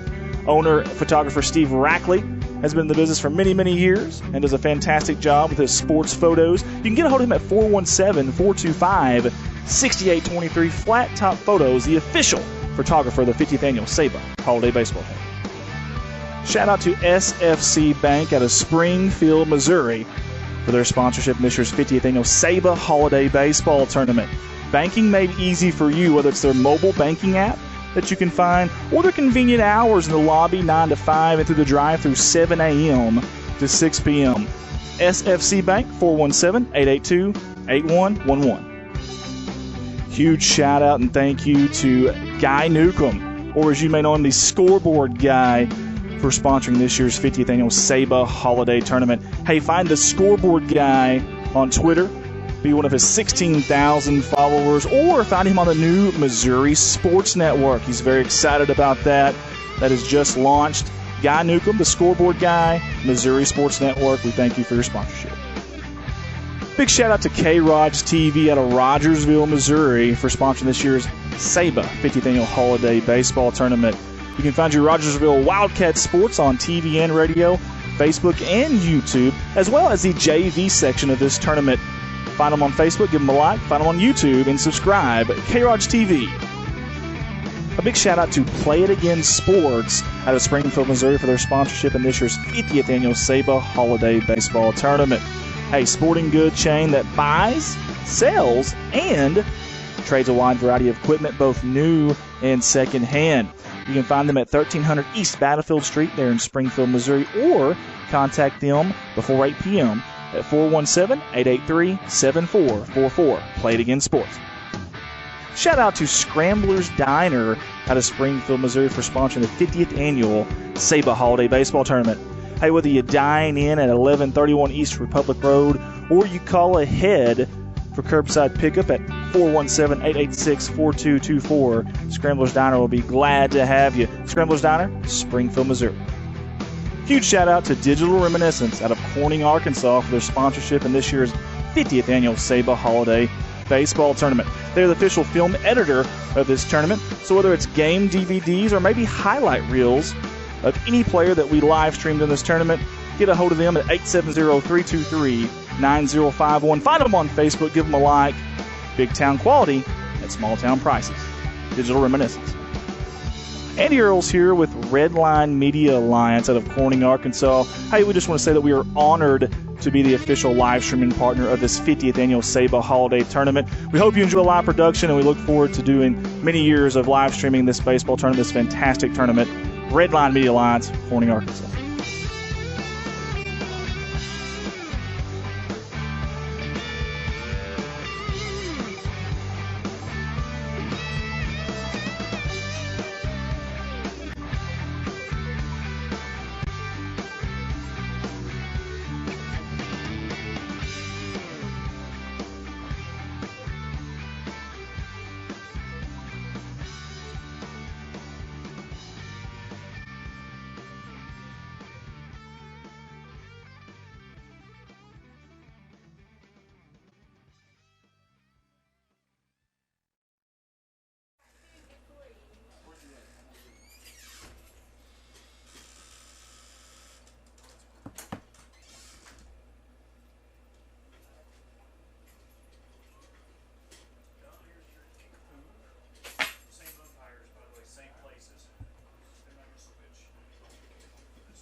forget the Springfield Area Baseball Association's 50-50 raffle. That's right, just $1 a ticket. And on Sunday at 5 p.m. on the live stream, we will be announcing the winner of the 50-50 raffle, brought to you by SABA, Springfield Area Baseball Association. A big thank you to Flat Top Photos for sponsoring this year's 50th annual SABA Baseball Holiday Tournament.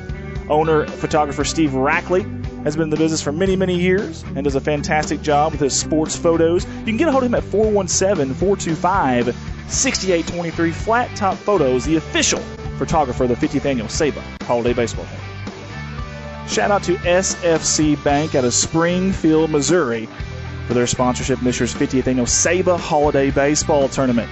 Banking made easy for you, whether it's their mobile banking app that you can find or their convenient hours in the lobby 9 to 5 and through the drive-through 7 a.m. to 6 p.m. SFC Bank, 417-882-8111. Huge shout out and thank you to Guy Newcomb, or as you may know him, the Scoreboard Guy, for sponsoring this year's 50th annual SABA Holiday Tournament. Hey, find the Scoreboard Guy on Twitter, be one of his 16,000 followers, or find him on the new Missouri Sports Network. He's very excited about that. That has just launched. Guy Newcomb, the Scoreboard Guy, Missouri Sports Network. We thank you for your sponsorship. Big shout out to K-Rod's TV out of Rogersville, Missouri for sponsoring this year's SABA 50th Annual Holiday Baseball Tournament. You can find your Rogersville Wildcat Sports on TV and radio, Facebook and YouTube, as well as the JV section of this tournament. Find them on Facebook, give them a like, find them on YouTube, and subscribe. K-Rod's TV. A big shout out to Play It Again Sports out of Springfield, Missouri for their sponsorship in this year's 50th Annual SABA Holiday Baseball Tournament. A sporting goods chain that buys, sells, and trades a wide variety of equipment, both new and second-hand. You can find them at 1300 East Battlefield Street there in Springfield, Missouri, or contact them before 8 p.m.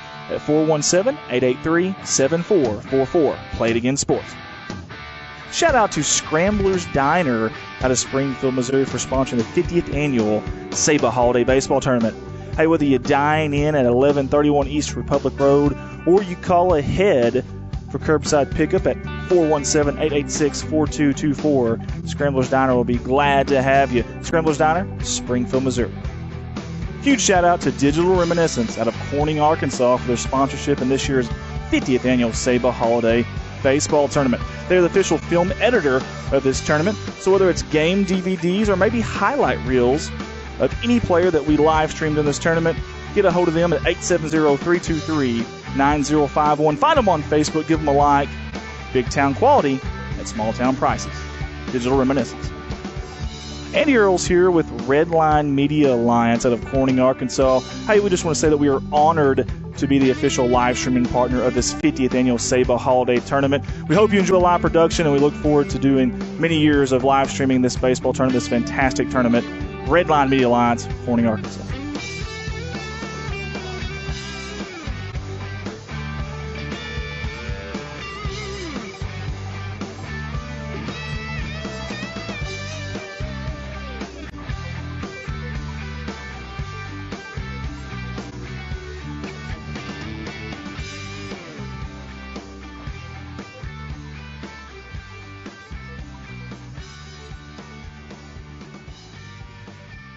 Don't forget the Springfield Area Baseball Association's 50-50 raffle. That's right, just $1 a ticket. And on Sunday at 5 p.m. on the live stream, we will be announcing the winner of the 50-50 raffle, brought to you by SABA, Springfield Area Baseball Association. A big thank you to Flat Top Photos for sponsoring this year's 50th Annual SABA Baseball Holiday Tournament. Owner, photographer Steve Rackley has been in the business for many, many years and does a fantastic job with his sports photos. You can get a hold of him at 417-425-6823. Flat Top Photos, the official photographer of the 50th Annual SABA Holiday Baseball Tournament. Shout out to SFC Bank out of Springfield, Missouri for their sponsorship in this year's 50th Annual SABA Holiday Baseball Tournament. Banking made easy for you, whether it's their mobile banking app that you can find or their convenient hours in the lobby 9 to 5 and through the drive-through 7 a.m. to 6 p.m. SFC Bank, 417-882-8111. Huge shout out and thank you to Guy Newcomb, or as you may know him, the Scoreboard Guy, for sponsoring this year's 50th Annual SABA Holiday Tournament. Hey, find the Scoreboard Guy on Twitter, be one of his 16,000 followers, or find him on the new Missouri Sports Network. He's very excited about that. That has just launched. Guy Newcomb, the Scoreboard Guy, Missouri Sports Network. We thank you for your sponsorship. Big shout out to K-Rod's TV out of Rogersville, Missouri, for sponsoring this year's SABA 50th Annual Holiday Baseball Tournament. You can find your Rogersville Wildcat Sports on TV and radio, Facebook and YouTube, as well as the JV section of this tournament. Find them on Facebook, give them a like, find them on YouTube, and subscribe. K-Rod's TV. A big shout out to Play It Again Sports out of Springfield, Missouri, for their sponsorship in this year's 50th Annual SABA Holiday Baseball Tournament. A sporting good chain that buys, sells, and trades a wide variety of equipment, both new and second-hand. You can find them at 1300 East Battlefield Street there in Springfield, Missouri, or contact them before 8 p.m. at 417-883-7444. Play It Again Sports. Shout out to Scrambler's Diner out of Springfield, Missouri, for sponsoring the 50th Annual SABA Holiday Baseball Tournament. Hey, whether you dine in at 1131 East Republic Road or you call ahead for curbside pickup at 417-886-4224, Scrambler's Diner will be glad to have you. Scrambler's Diner, Springfield, Missouri. Huge shout out to Digital Reminiscence out of Corning, Arkansas, for their sponsorship in this year's 50th Annual SABA Holiday Baseball Tournament. They're the official film editor of this tournament, so whether it's game DVDs or maybe highlight reels of any player that we live streamed in this tournament, get a hold of them at 870-323-9051. Find them on Facebook, give them a like. Big town quality at small town prices. Digital Reminiscence. Andy Earls here with Redline Media Alliance out of Corning, Arkansas. Hey, we just want to say that we are honored to be the official live streaming partner of this 50th Annual SABA Holiday Tournament. We hope you enjoy live production, and we look forward to doing many years of live streaming this baseball tournament, this fantastic tournament. Redline Media Alliance, Corning, Arkansas.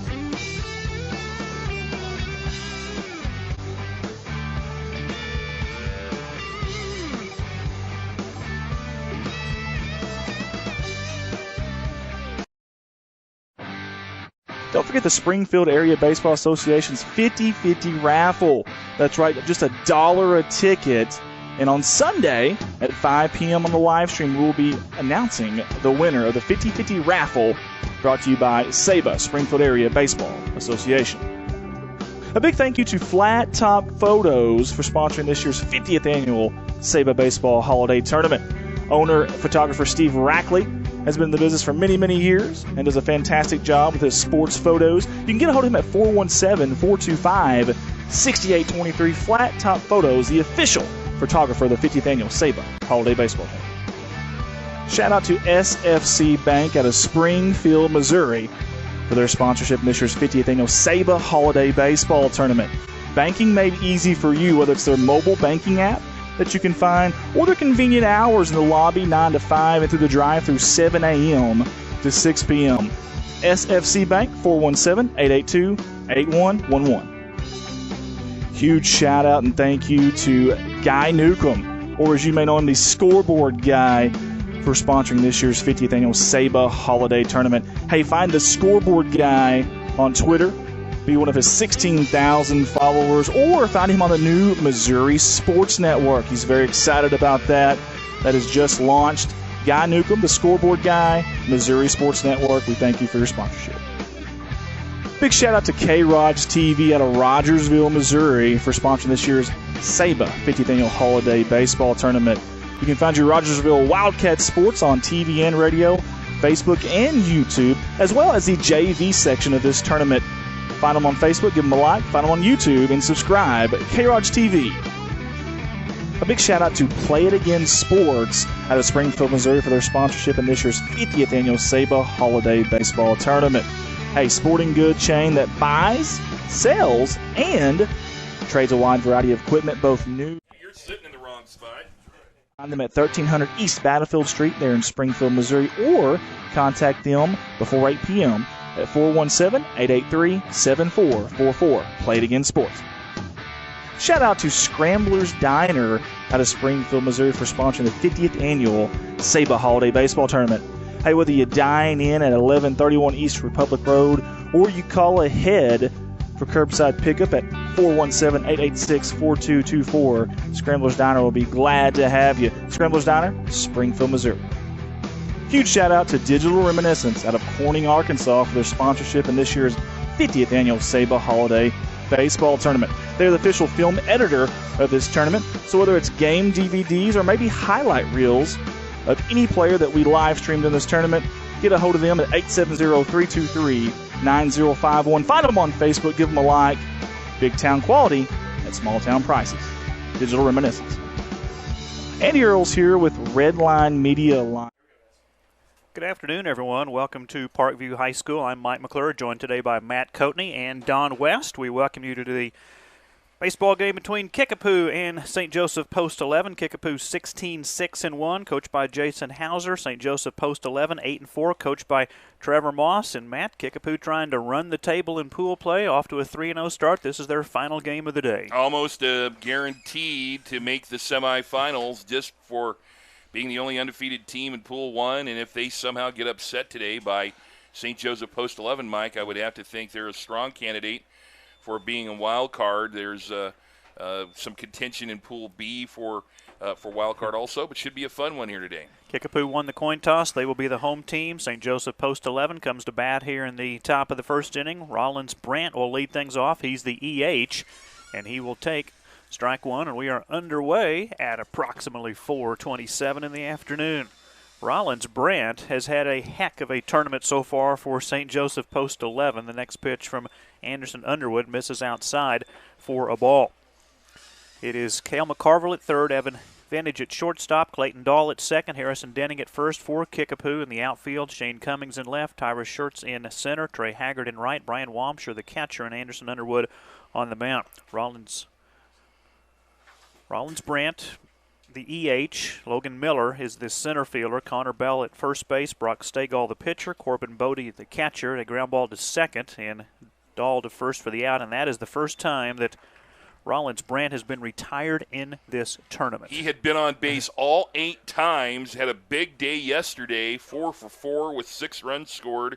3 stolen bases and 2 RBIs, and that's a big out for Kickapoo. So 1 away for Logan Miller, who is 4 for 8 in his 2 games yesterday, hitting .500 with a double. He had 2 triples. He drove in 4 runs. It's a pitch outside for ball 1. The rest of the lineup for St. Joseph Post 11, Zane Ulmer will hit 6th. He's the shortstop, batting 7th. Derek Sprague in left field. Bryson Brown hits 8th and plays third base. Caden Proctor in right, bats 9th. And the 10-hole hitter is Kyle Dake, the second baseman. There's a ground ball to third, and McCarville with a nice play on it. Throws to first, quickly 2 away.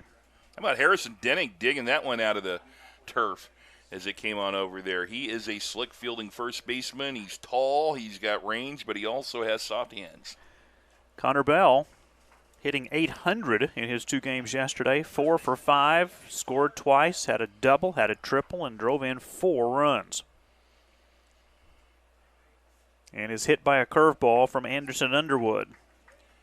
Bell is on base, and that's where we saw him a lot yesterday. As you illustrated with those numbers right there, he was a big part of what St. Joseph Post 11 did yesterday. St. Joseph Post 11 defeated Browns Baseball Academy 13-1 in their first game yesterday.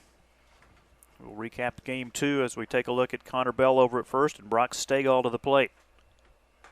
Fastball is in for a called strike. Stegall 0 for 4, scored a run, stole a base, and walked twice in his plate appearances. Corbin Bodie in the on-deck circle for St. Joseph Post 11. Grounds to second. Dahl will flip to short for the first force out, and St. Joseph Post 11 goes quietly in the top of the first inning. No runs, no hits, no errors, a hit batsman, 1 runner left on base. So after 1/2 inning, it is St. Joseph Post 11, nothing. Kickapoo coming up. How about the pitching by Kickapoo? Here they go with Anderson Underwood out there, and he makes pretty quick work of Post 11 in the first. First thing we'd like to tell you about here, and wherever you're tuned in, thank you very much, is we want to thank some of our great sponsors, including SFC Bank. They're at 2006 South Glenstone here in Springfield. Their longtime support of the Springfield Holiday Tournament is very much appreciated. Another entity we would like to thank, K-Raj, Wildcat TV, for live streaming coverage of selected junior varsity tournament pool play games. I'm Matt Coatney. That's Mike McClure, and thank you for being with us. And I am elated that we get a chance to work together again, Mike. Yesterday was way too much fun. I came home, and you said, "You're smiling." I said, "I had a great day yesterday." I really did. Yeah, are you guys going to be coming back up to Nebraska anytime soon where I can take you guys to dinner? Because I always love it when you and Angie get up that way. I still owe you 2 from the last 2 years because you wouldn't let us spend Missouri money in Nebraska. We would always love seeing you guys when you come up that way. Nebraska folks are just genuinely kind. I mean, truly. From David City to Lincoln. We'll throw another David City plug in. Yeah, that's the second time in 2 days, and I've never had that. But yeah, most people in Nebraska think that I'm from Nebraska because I've been broadcasting there long enough. But I consider myself certainly a native of Springfield, Missouri, but I think I've been there long enough. I can consider myself both, don't you think? Absolutely. Probably. So we would love to see you back up in Lincoln, but great again to work with another game. And, Kickapoo right now has high purpose to guarantee that they will be in that semifinals tomorrow. Don West and I were kind of looking at the numbers before this one, and they, unless, the wheels completely fall off here, we'll be looking at that. Should be a lot of fun. And we haven't had a chance to see the teams in the other 2 pools. So we have a pretty good beat on what's going on here, but it'll be interesting to see what we get to see in tomorrow's action. For Kickapoo, here's their starting lineup today. Tyrus Schertz will lead off and play center field. Anderson Underwood will pitch and bat second. Hitting third is the shortstop, Evan Vintage. Cale McCarville is the cleanup hitter and plays third base. Brian Wamsher bats fifth. He's the catcher. Harrison Denning plays first base and hits sixth. Nathan Vaughn is the EH, batting seventh. Hitting eighth is the left fielder Shane Cummings, batting ninth. The right fielder Trey Haggard, and their number 10 slot batter is Clayton Dahl, the second baseman. Tyrus Schertz with strike one. Schertz in the first game in Kickapoo over the Browns 10-2 was 1 for 4 with a base hit. Mike Wilson still calling the balls and strikes. Eddie Duggar working the bases, and it's now 1-1. Very, very impressed by the Kickapoo pitching. And now for St. Joseph Post 11. Went 1-1 in their games yesterday. Defeated Browns Baseball Academy 13-1, then lost in the nightcap to Republic 11-5. 2-1 pitch from Stegall is popped up. Right side, and a basket catch by the catcher Corbin Bodie in foul territory to record the out. Bodie has been ubiquitous in this tournament. He's played outfield, he pitched, and right there he went a long way. And as you said, that's not how they teach you, but it's not how pretty, but how many of those that you make, and he made a good basket catch. One away for Anderson Underwood, who was 1 for 4 in the opener today, but scored 3 runs, swinging a foul tip into the glove for strike one.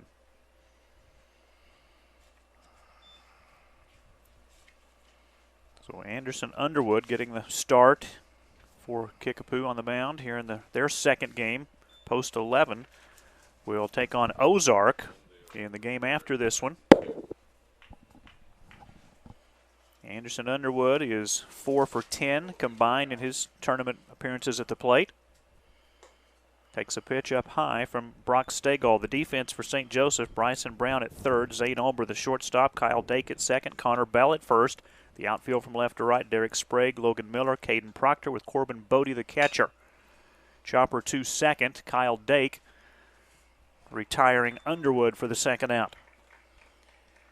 Mike, we have a score update from Pool 2 in Clever. Glendale in the 12-15 game, or what would be the second game of the day-to-day, defeats Herrick Memorial Post 626, 9-2. So that pool is a little bit different, and then the late games today, they'll seed everything, and then 1 plays 4 and 2 plays 3. Okay. And Nick's Eagles appear to be a good contender in their division. Vintage deep to left center field. Back she goes and gone.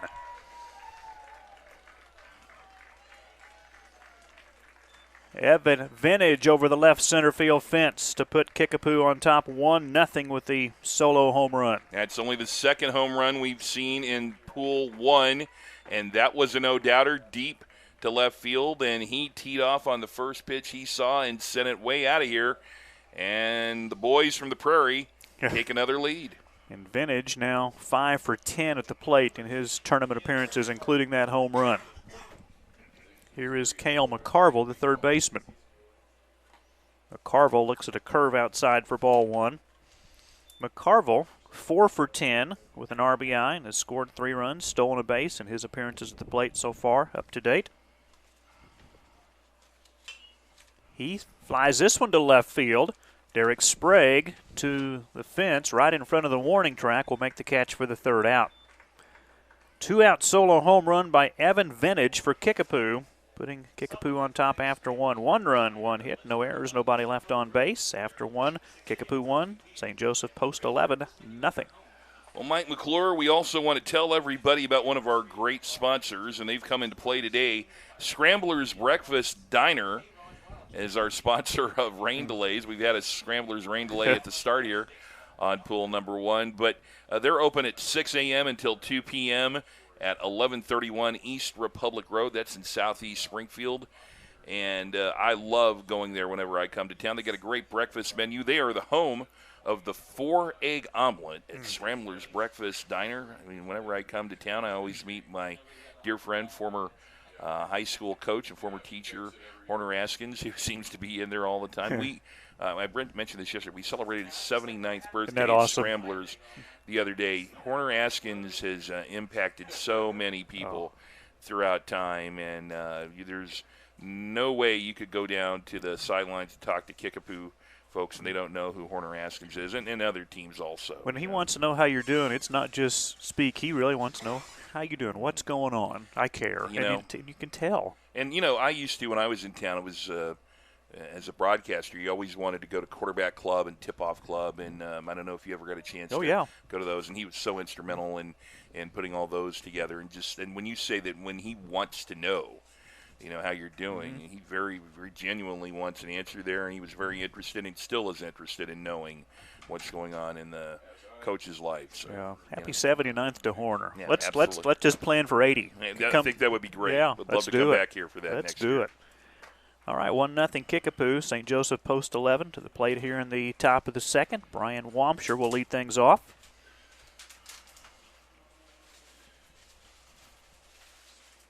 How about we go to Corbin Bodie there, Mike? Corbin Bodie. Yeah. That's right, because Kickapoo is the home team. Yeah, there you go. That was the wrong guess. Here is Vantage to first for the out. Again, so used to visit his team on the left, home team on the right. It's, no in advance until you have coin flips. It's we only see 11 teams in 2 days. It's very easy to get the name star-crossed here. One away for Zane Ulmer. Zane Ulmer yesterday 1 for 3, scored a run, walked 3 times, and stole a base in his appearances at the plate. And he takes one low for ball 1. Oh, we haven't talked radar in a while, so I'm assuming we're okay for, I was a little worried about an hour ago, but that seems to have went by, and I think we're going to be okay for a while. Good curveball from Anderson Underwood, and for a called strike, it's 1-1. 2-out solo home run by Evan Vintage in the first inning, putting Kickapoo up 1-0. Nice fastball, late swing and a miss by Ulmer. It's 1-2. This Kickapoo team very relaxed between games. I had a feeling, or had the opportunity to walk down that way. Anderson Underwood was warming up the bullpen, very relaxed. Oh, line drive to center field, base hit, just past the pitcher, Underwood. Falling off the mound to the first base side, and then the ball hit back through the box. He did a great job of trying to avoid it, but also trying to see if he could get a glove on it. But that was just right back up the middle, right back where it came from. Being a softball umpire, how many times have you seen just close encounters, either like that or with third basemen that come in? Yeah, on the bunt, and then they swing away. Absolutely. Oh, my goodness. Here's Derek Sprague. 1 for 3 yesterday. Runner at first goes. The pitch is a ball. Throw down to second and out. What a throw by Wamsher, getting Ulmer with the caught stealing. And credit Vintage. We're going to take a look at the replay here. It was a low pitch. He threw a strike in. Vintage was able to make the quick swipe tag. Got it down there, and tell you what, that was a superlative defensive effort by Kickapoo. So quickly 2 away. Sprague pounds one into right field for a base hit. So that was a big caught stealing. Absolutely. Because that would have put runners at first and third here with only one out. Would have put the tying run over at third. Instead, the tying run on at first with 2 away for the third baseman, Bryson Brown. 0 for 2 yesterday, did score a couple of runs, walked twice, was hit by a pitch. Caden Proctor comes out of the on-deck circle.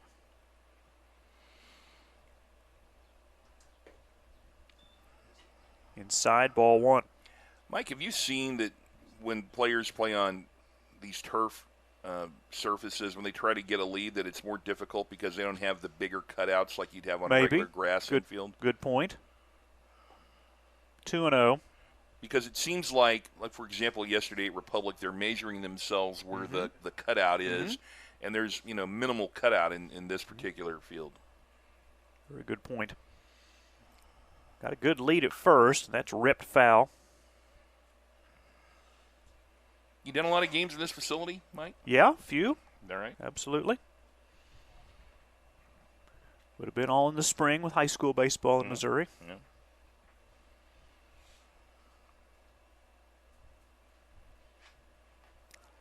You don't forget the spiral staircase coming up and trying not to knock your head down. And well, I'll tell you, at least I saw that overhang the first time, because usually someone like me, and it probably could happen today, I could knock myself right in the head here.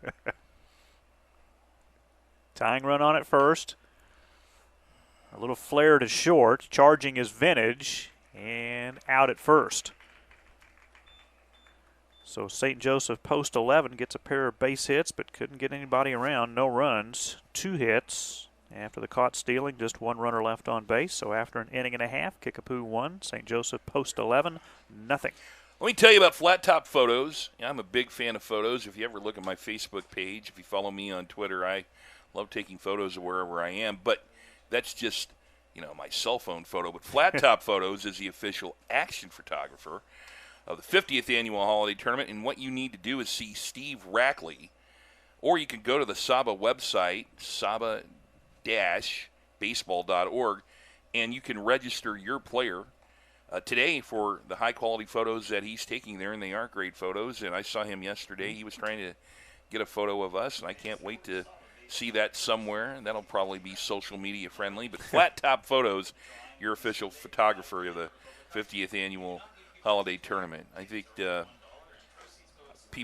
found a screen capture this morning of a time where Don West and I were on camera, sort of like you and I are right now. I saw that picture, yes. And I was able to crop that down, and haven't had a good action photo of myself and Don West doing a game in a long time, so I felt like that was pretty good to kind of take that off our action yesterday. I'll try to get one of you and Don and you and me. We need that. Yeah, I think that would be really good. So, but Flat Top Photos has real photos, not screen grabs, and so that's a really good situation for you folks. Can you get Nebraska women to come down to Fayetteville again? Because Don and I both enjoyed that trip to Bud Walton Arena. That was fun, wasn't it? Yes, it was. Got to see your sister as well. I did. Got to see a lot of folks that was down there. Mike Neighbors is a great guy, good friend, the head coach of Arkansas. While Don looks over my shoulder, here's a base hit by Brian Wamsher leading off the bottom of the second.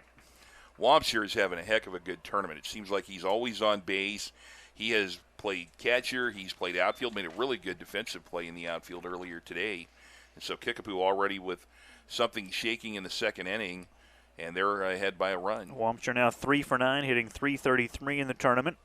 And here's Harrison Denning. Denning 3 for 10, but has 4 RBIs. Those were all in the earlier game. He went 2 for 3, scored a run, and drove in 4.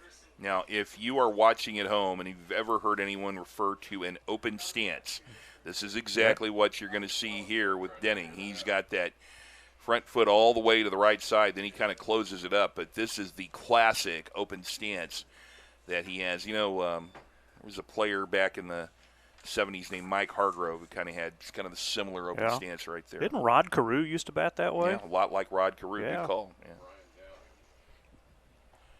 Curve is in for a called strike. Don West bringing up Brian Downing, the ex-Angels Yeah. outfielder and catcher, but he was a right-handed hitter. I'm looking at Denning here as a left-handed hitter and trying to think of left-handed hitters at the big open stance. Maybe even Tony Gwynn to some extent. To some extent, absolutely.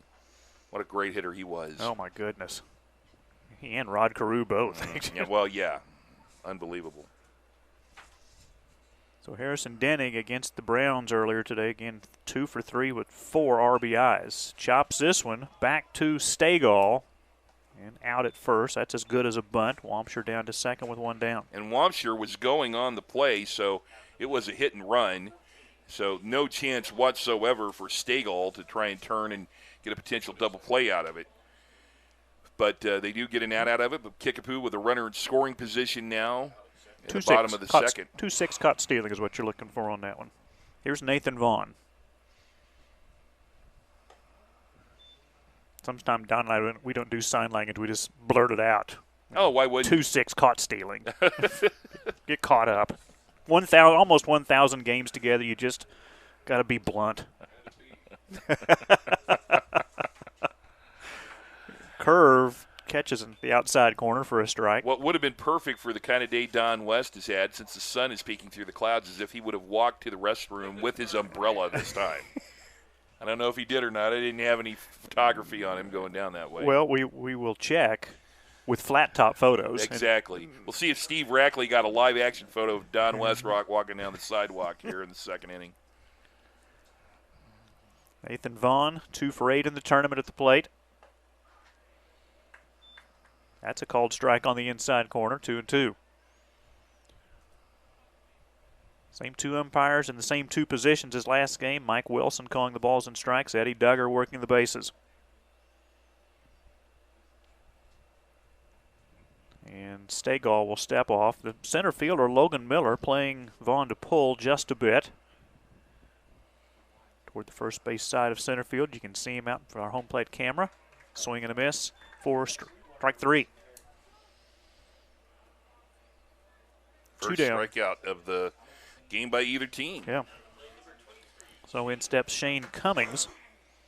He's 1 for 9 in the tournament with 1 run scored and 1 walk. And again, Stegall will step off. Taking a look in center field, the flag is limp. Just as you say that, it picks up. That's happened all day. See, I tried to tell Don yesterday, every time I made a mention of the flag, he's like, actually, it's blowing out. And this happened all day. I'm glad you saw it, so I didn't have to bring it up. No. It changed right when I brought it up. And it was the, well, we got the windows here, but I thought maybe it just felt the air coming from, 365 feet away. Yeah, no, I cause a lot of hot air. There's no question about it. You have me talk near an air conditioner, a severe thunderstorm warning goes off. There we go. I'm sure with a swing and a miss. 1-0 Kickapoo. If you just joined us, Evan Vantage, a 2-out solo home run for Kickapoo in the bottom of the first inning. 1-2 the count to Shane Cummings with Wampshire at second and 2 away. Fastball's a little low. 2-2. Now, one difference today with having this press box so close to the stands is we're getting the smell of the concession stand a lot more than we were yesterday. I don't know if that's a good thing for me or not. No. Curve is outside. 3-2. Is there anything better? No, there isn't. Than the smell of ballpark popcorn. I could try and make popcorn at home and never replicate what it smells like in a concession stand at a baseball game. It's nothing in the world better than that smell. Payoff pitch. Good curve in for a called strike 3. Kickapoo retired in the second after the second strikeout from Brock Stegall. No runs, 1 hit, and 1 runner left on base. We'll let Don sneak in. I'll step out, and Matt and Don can take you through the middle innings here at Parkview High School. Mike McClure, just a wonderful job. Enjoyed working with you. We would like to thank the Missouri Sports Network for their coverage of the holiday tournament. They've been a great partner for everything that's been going on here today. And Don, oh, here you go. Thank you. Now that's not ballpark. That's not ball. But that's micro. I mean, I can replicate that and usually do wherever I am. If you want a really good smell, head to Scrambler's Breakfast Diner at 1131 East Republic Road. They're a proud sponsor of this tournament. They're open from 6 a.m. till 2 p.m. Don't think they serve popcorn, but you won't want it if you're having breakfast between their hours of 6 a.m. till 2 p.m. They're the home of the 4-egg omelet and a great sponsor here, along with Flat Top Photos, the official action photographer of the 50th Annual Holiday Tournament. Steve Rackley is your contact there, or go to the SABA website, saba-baseball.org, and they will be able to help you out and get your player registered for high-quality photos. Don West, welcome back to the broadcast. Hey, it is great to be back. Got a good one here so far, 1-0 as we go to the third inning. How about the pitching of Kickapoo, the depth that they've had? Anderson Underwood has allowed just 2 hits here early on, and really has not been in any kind of problems. He's scattered those 2 hits. I mean, we saw great pitching from Kickapoo yesterday, from Cross Cubic and Morgan Goss with complete games, and then in the first game, kind of a piecemeal put-together game by Jason Hauser, and they held the Rolla team to just 2 runs, and here we are again in a Kickapoo game that's in the very low numbers, 1-0. I think what we're going to do is, as I describe the play-by-play for you here in the third inning, it'll be Caden Proctor, Kyle Dake, and then back to the top of the order for Rollins Brandt. I know you've been taking a look at the numbers at the other pools to try and ascertain maybe where that is. So we're going to kind of walk through that here in the third inning as we don't interfere here. Caden Proctor to lead it off, right-handed hitter, and he looks at a strike. I think I have a pretty good handle on this. Forsgren, the team from Arkansas, the Fort Smith area, defeated Willard 8-6 in a great finish. Willard had the bases loaded with 1 out and hit into a line drive double play. And so Forsgren beat Willard 8-6. That makes Forsgren 3-0 and Willard 3-1 in the pool at Hillcrest. And Willard is done with their pool play. This pitch bounces in. 1 ball and 2 strikes as Anderson Underwood works to Caden Proctor, the 9-hole hitter here for St. Joseph Post 11. The other teams are out of it. Forsyth already 0-2 and playing 2 later today. Hillcrest 1-2, Lebanon 1-3, so they're not going to qualify. Here's a pop-up right behind home plate. Wampshire coming over, looking, and it's just out of play into the stands. And Wampshire did all he could to get there. And so in the Hillcrest pool, you've got Forsgren 3-0 and Willard 3-1. What does that mean? Well, Forsgren is going to win that pool because even if they lose their last game, they would still have head-to-head over Willard, and they would have even 3-1 records. So Forsgren is going to win the pool at Hillcrest. It's a strikeout, and then it is Wampshire having to tag out Proctor as the ball was bouncing in there. So that is the first strikeout for Anderson Underwood, and now the 10th place hitter, Kyle Dake, comes up. Now the way things have gone at Clever, there are 4 teams in the pool, and 3 of them already have 2 losses. Here's a ground ball hit to second. Dahl up with it, takes a couple of steps and 2 down quickly here in the top of the third inning. The only team without 2 losses is Nixa. They're 3-0, so nobody can catch Nixa in the Clever pool. So Nixa, no matter what happens in their last game, is going to advance. And Nixa beat Clever 10-9 in 8 innings in their first game today. Back to the top of the order with 2 out for St. Joseph Post 11. Rollins Brandt grounded to second base in his only plate appearance to break a 8-for-8 on base streak that he had yesterday. The first time that he wasn't on base in this tournament was back in the first. 1 ball and no strikes is the count. And here's the windup and the pitch home, and it bounces in, and it's 2-0 on Rollins Brandt. If he gets on, it'll be the second place hitter, Logan Miller, up for St. Joseph Post 11. Matt Coatney, Don West, Mike McClure here with you today as this pitch is just off the plate. And the count here is 2 balls and 1 strike. The outfield is shading Brandt a little towards right field. Underwood with the pitch. This is hit into deep left center field. That'll get down. Brandt rounding first, putting his head down, heading to second. Might have a play. The throw. He's safe with a sliding double. Rollins Brandt has been on base 9 out of 10 times here today with that double into the gap. You see that Schertz got over there, made a great throw, but not in time to get Rollins Brandt on that double. They were playing him to shaded to right center, but that ball was hitting the gap and a lot of room in left center. So a 2-out double puts a runner in scoring position for St. Joseph Post 11.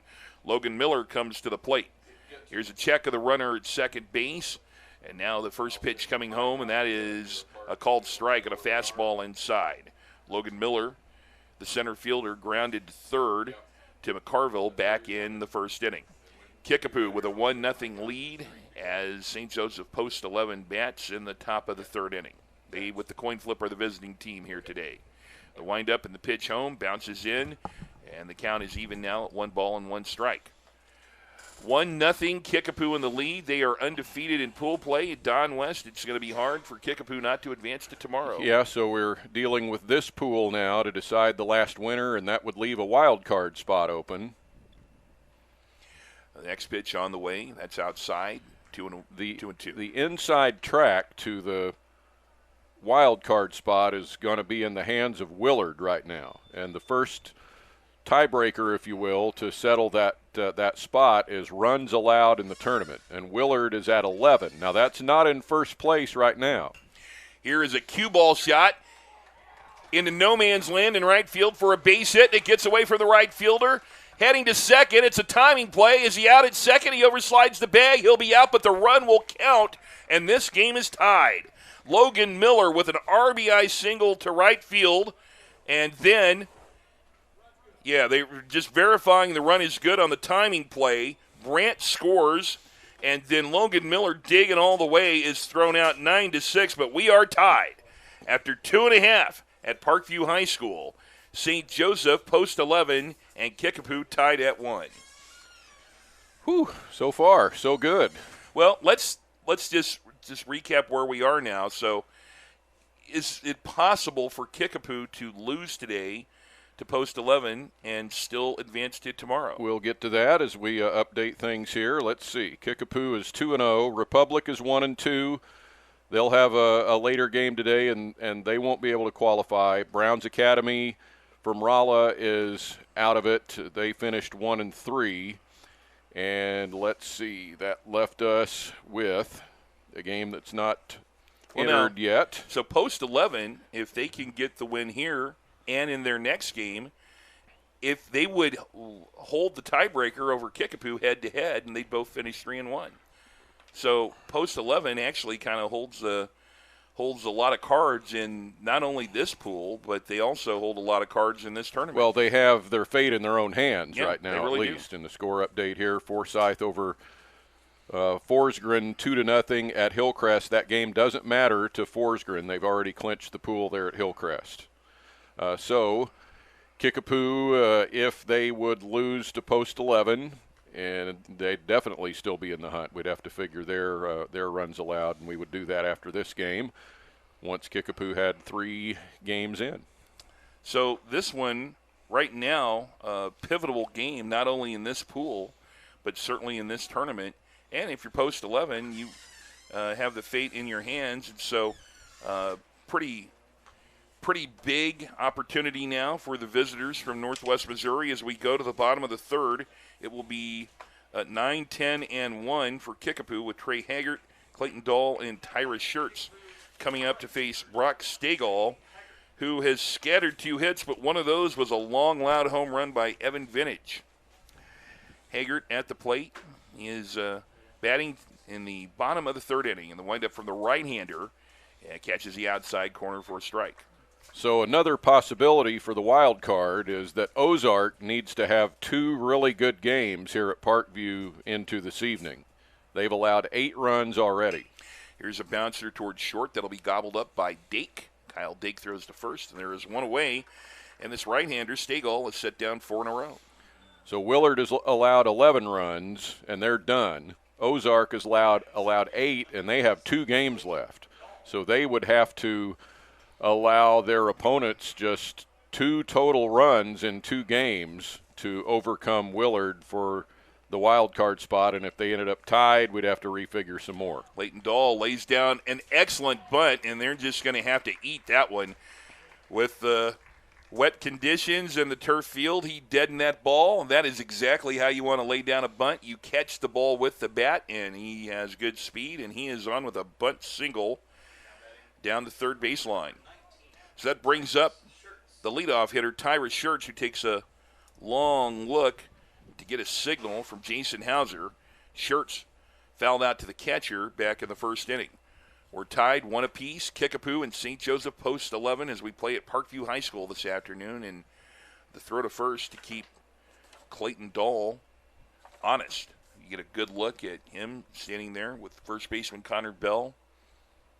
Turf field here at Parkview High School. This was originally scheduled to be played in Republic, but because of weather, this one was moved over here. Line drive right back to the pitcher. This will be a double play. And what a great job by Brock Stagel to field his position. A hot line drive back to the box. He squared up, caught it, had the presence of mind to throw to first. Clayton Dahl was a dead duck over there.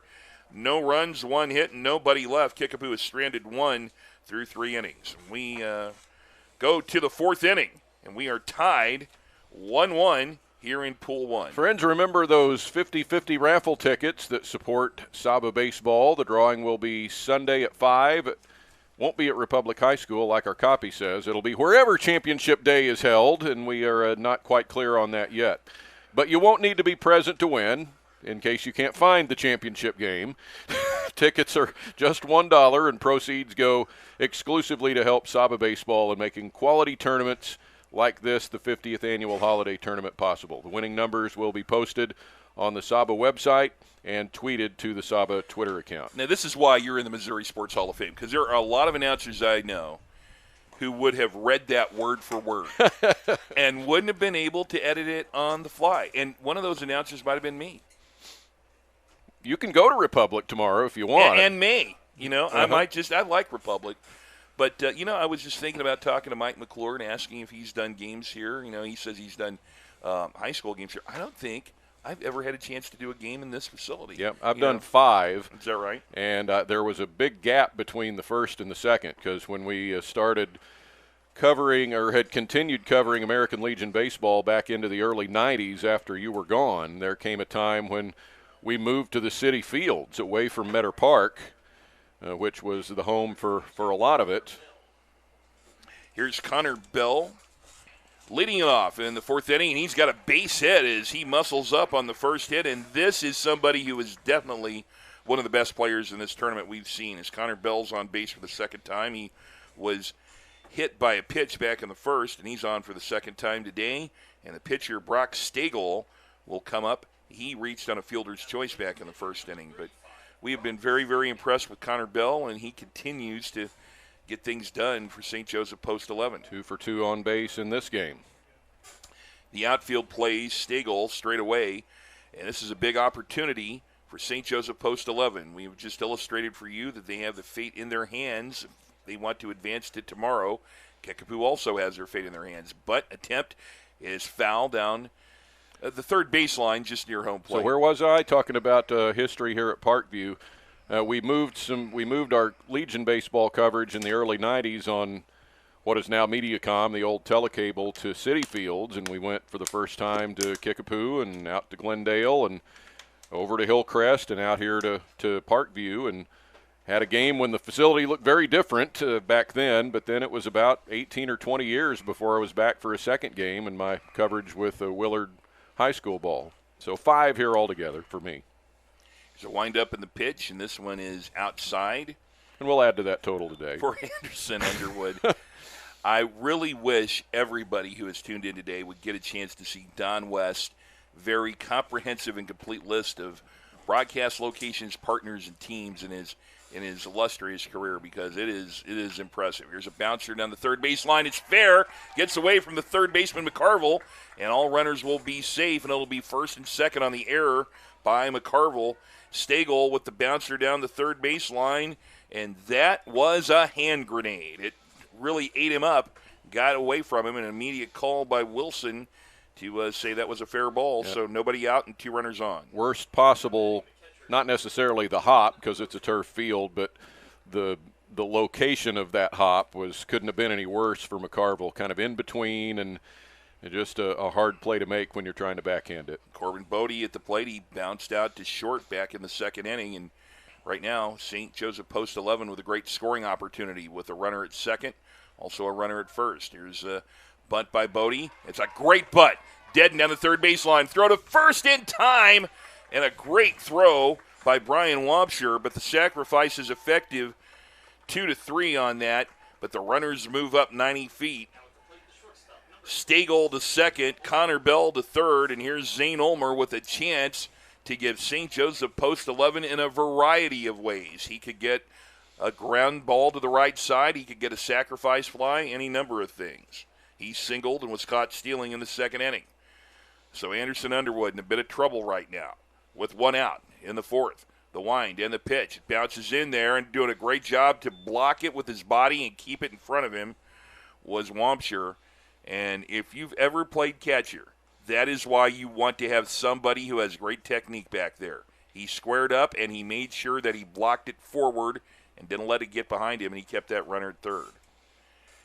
1 ball, no strikes. The batter is Zane Ulmer, the shortstop, for post 11 out of Northwest Missouri. A swing and a foul right back at us, and that will even the count at 1 ball and 1 strike. So going back even way further, back into the 70s and 80s, Scott Bales would have played on this field as a pitcher, big league pitcher for the California Angels and the Texas Rangers and the Cleveland Indians was his first team. Yeah. Left-handed pitcher. Here's a bouncer to the right side. Underneath a seeing eye single will score 1 run, and the trail runner being held, and now the batter going down to second, and he is going to be safe at second. And runners at second and third as Daring was post 11 as Ulmer got the seeing eye single to right field to score Bell and give post 11 a 2-1 lead. Moving to third was Stagel, and then Ulmer on the throw home advances to second, and that was a close play. Well, this could turn into a big inning for post 11.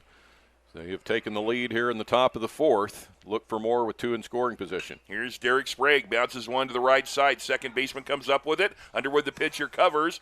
Gets there on the fielder's choice, but a run scores, and it's 3-1. Post 11 on the 4-1 fielder's choice RBI by Derek Sprague, scoring Brock Stagel. And the runner at second base, Zane Ulmer, will move up to third on the bounce out by Derek Sprague. But let's credit Kickapoo right now as Harrison Denning made a play on that ball. Dahl with the good throw to Anderson Underwood covering, who had the presence of mind to get over there. 2 out now. Bryson Brown at the plate. 3-1. Post 11 has 2 runs in the inning and looking for more, and a fastball is high. 1-0. So Kickapoo, who has not been challenged in 3 previous games, now find themselves, as the Brits say, in a spot of bother against St. Joseph post 11. A look at the runner at third. Here's the pitch, fouled back right at Don West. Oh, right at my head. Yeah. Of everybody in this press box, who do you think has the best chance of catching a foul ball if this net wasn't here? See, these guys had these trivia questions yesterday. Yeah. They hadn't even thought of that one. Here's a pitch inside. Catch 2 balls, 1 strike. You know, the trivia question is, who has a better chance of catching a foul ball in the press box, Don West or Matt Coatney? And the answer is Mike McClure. Yes. That's the obvious answer there. Runner at third is Zane Ulmer. Here's the 2-1 pitch, and it gets away from Wampshire. Here's the runner trying to score the pitch. The throw in and safe.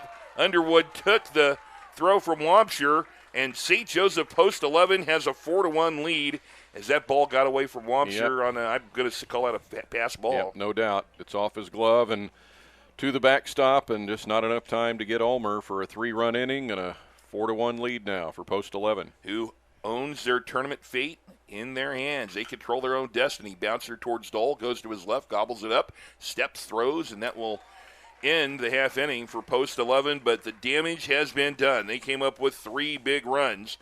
2 of those base hits. There was an error, a pass ball, a sacrifice bunt.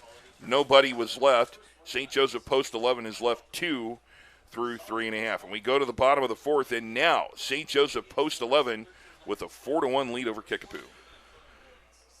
50th anniversary of the holiday tournament is live streamed by Redline Media Alliance and K-Raj Wildcat TV. You can watch it saba-baseball.org, where we have been all day yesterday, the rest of the day here today. Weather's looking pretty good here now. I think we're going to make it through Saturday. I didn't think we had a lot of I had high hopes, but being realistic this morning. By the way, you know what I did this morning is I went back and kind of looked at some of our games that are archived on the Redline Media website, and, you know, I was correct. We do sound better on delay. Okay. In so archive. I got it on archive, and I got to say 3 or 4 days from now, I don't know how good that's going to sound. So I was pretty happy. You take a look at it and you go, well, I look a lot better. Although I like our camera angle for this shot right here. Yesterday, as I was telling everybody, my nose was prominent.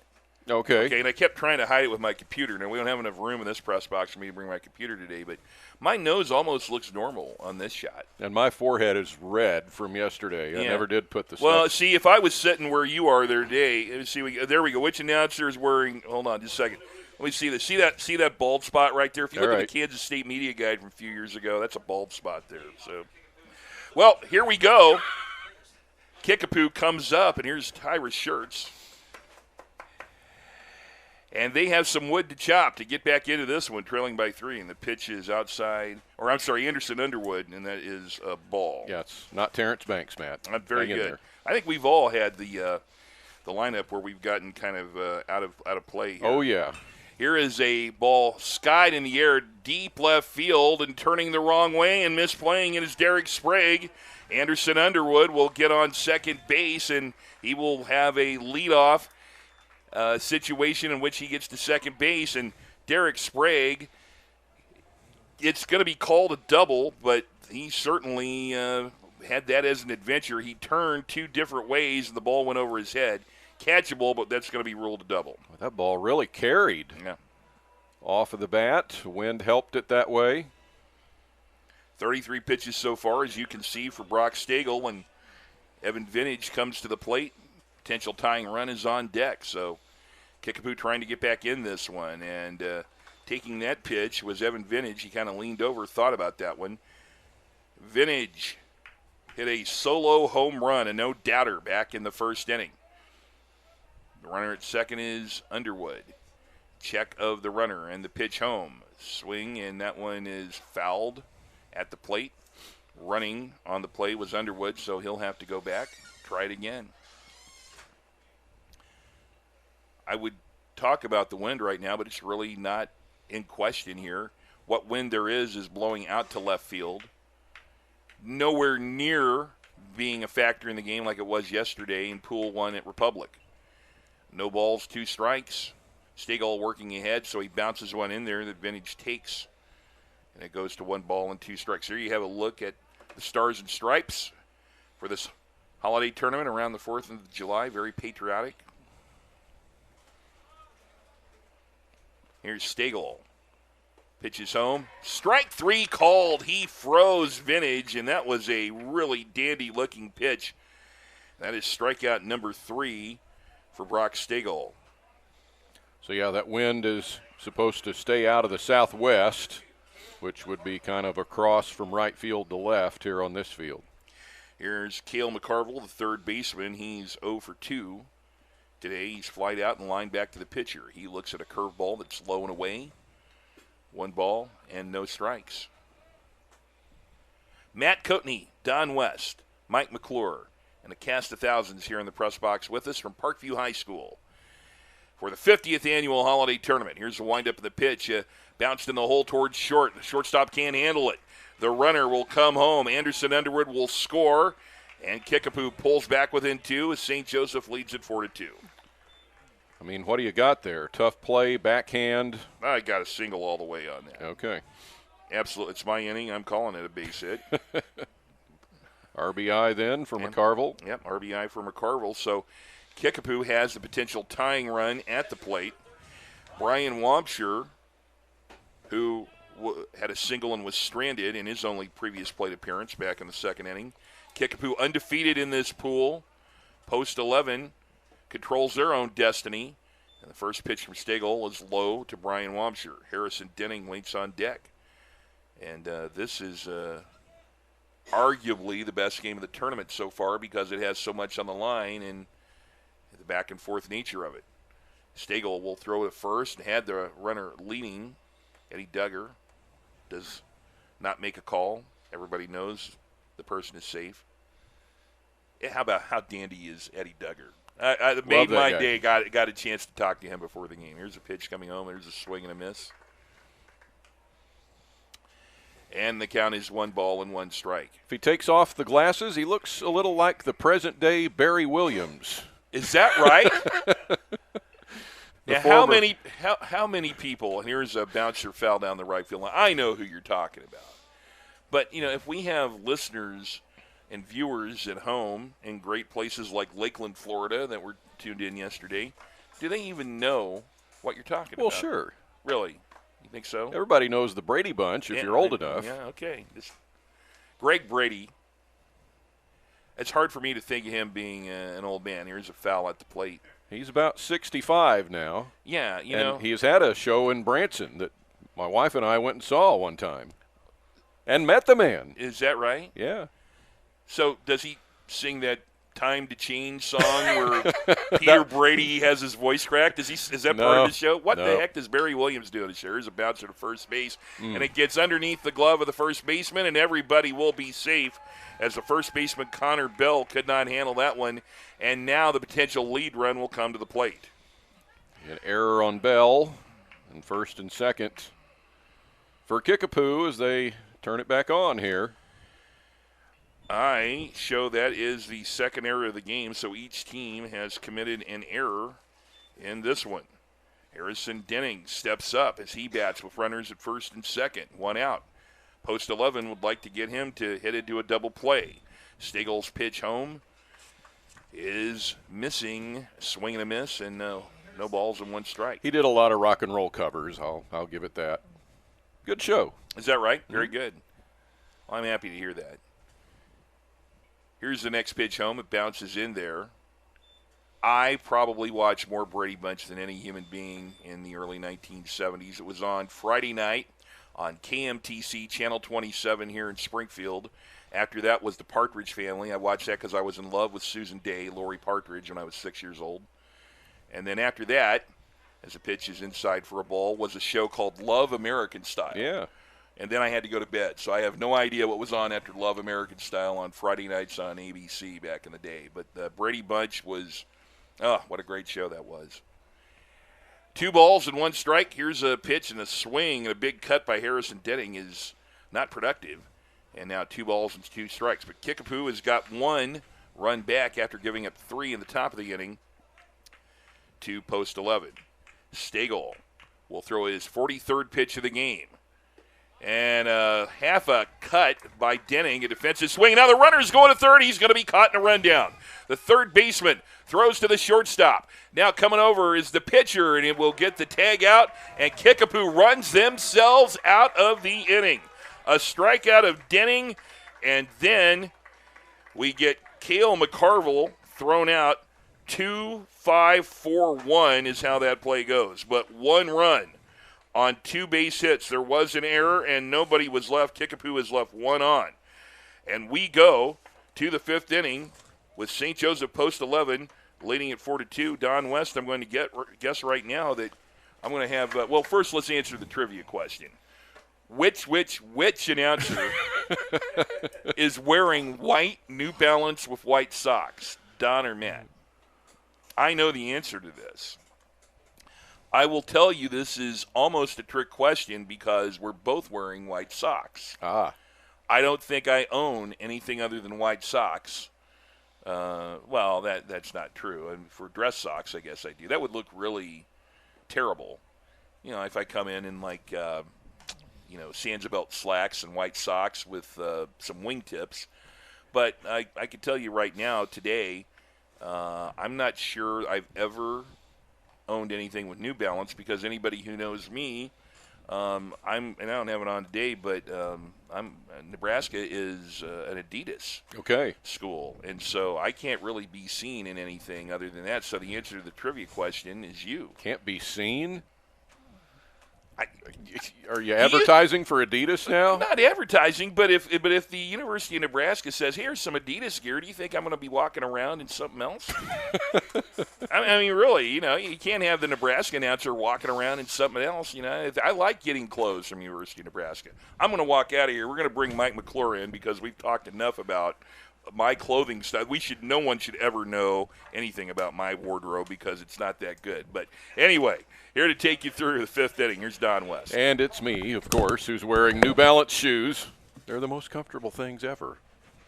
First pitch to Caden Proctor is in for a strike. Underway in the fifth inning, and a good one, 4-2. St. Joe post 11 with the lead over Kickapoo. Next one is buried in the turf, and it's 1-1 to Caden Proctor.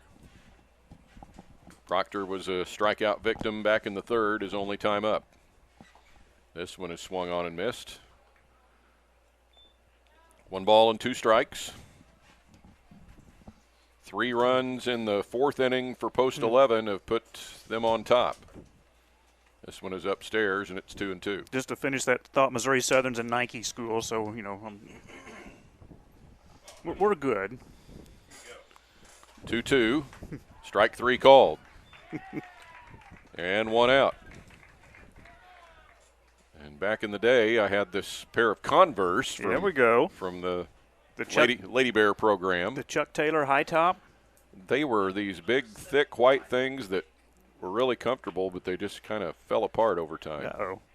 Kyle Dake at the plate, and he takes strike 1. And by the way, we have received official word from tournament director Jeff Simpson that the championship round tomorrow will be at Hillcrest. Fouled back, and it's 0-2. Third venue in 3 days for us. And that is where Scott McClure, Yes. Scott McClure, Scott McCauley, and Tom Mastar. My twin brother. This one is in the turf. I actually knew a Scott McClure. He worked at the NAIA tournament. That is correct. That is correct. I remember him. I guess that's where I pulled that out. 1-2, and there is strike 3 called. And Anderson Underwood has got it working here in the fifth inning. Rollins Brandt will come to the plate. This, for my money, has been the tournament MVP to this point. Now, having not seen everybody, I can't vouch for what other leadoff hitters has done, but Brandt has done about everything you would want him to do. He looks at a strike. When you've had 10 at-bats and you've been on base 9 out of the 10 times, your on-base percentage at 900. 0-1, and that's buried. 1 ball and 1 strike. Last time up, he doubled and scored. First time up was the only time he was retired in the tournament in 3 games, out second to first. 1-1 pitch, little outside. 2 balls and 1 strike. 2 out, nobody on, top of the fifth. Post 11 from St. Joe with the lead 4-2, and this is hit to the shortstop. Little adjustment for Vintage, and quickly over it in time. Post 11 goes quietly, 3 up, 3 down in the top of the fifth inning. And that will send us to the bottom of the fifth. And Kickapoo, 2 runs down, post 11 leading over Kickapoo 4-2. Many thanks to SFC Bank at 2006 South Glenstone for their longtime support of the Springfield Holiday Tournament. Special thanks to K-Raj Wildcat TV for the live streaming coverage of selected junior varsity tournament pool play games. Thank you to the Missouri Sports Network for their coverage of the Holiday Tournament. And again, the scores can be found on the website, www.saba-baseball.org. Follow the tournament scores and standings and watch the tournament games on the website. That SFC Bank, that is Springfield First Community Bank. Correct. And they have been a big supporter of a lot of local athletics over the years. Part of being a good community bank. Well, on to the bottom of the fifth inning. Brock Stagel back to work for post 11. It'll be Nathan Vaughn to lead off for Kickapoo, followed by Shane Cummings and Trey Haggart here in the last of the fifth. Fun matchup. Good day of baseball here at Parkview so far. We are nearly an hour into this matchup, so time limit looks like no problem at all in this game, and for the most part it hasn't been a problem, except late last night. Our last game took us past 2 hours and 6 innings. So here comes Nathan Vaughn to the plate for Kickapoo. You know, with Mike Wilson and Eddie Duggar, they're going to keep the game moving along, and they've done a great job. And the Kickapoo Junior Varsity has already qualified for the JV championship tomorrow, so that's in the books as well. Swing and a miss by Vaughn. Nathan Vaughn 0 for 1 in this game and 2 for 8 in the holiday tournament to this point. Spins outside for a ball, 1-1.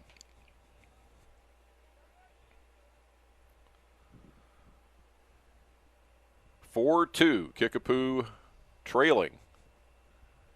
St. Joe post 11. This is a little flare shot behind third base and into left field for Vaughn for a hit.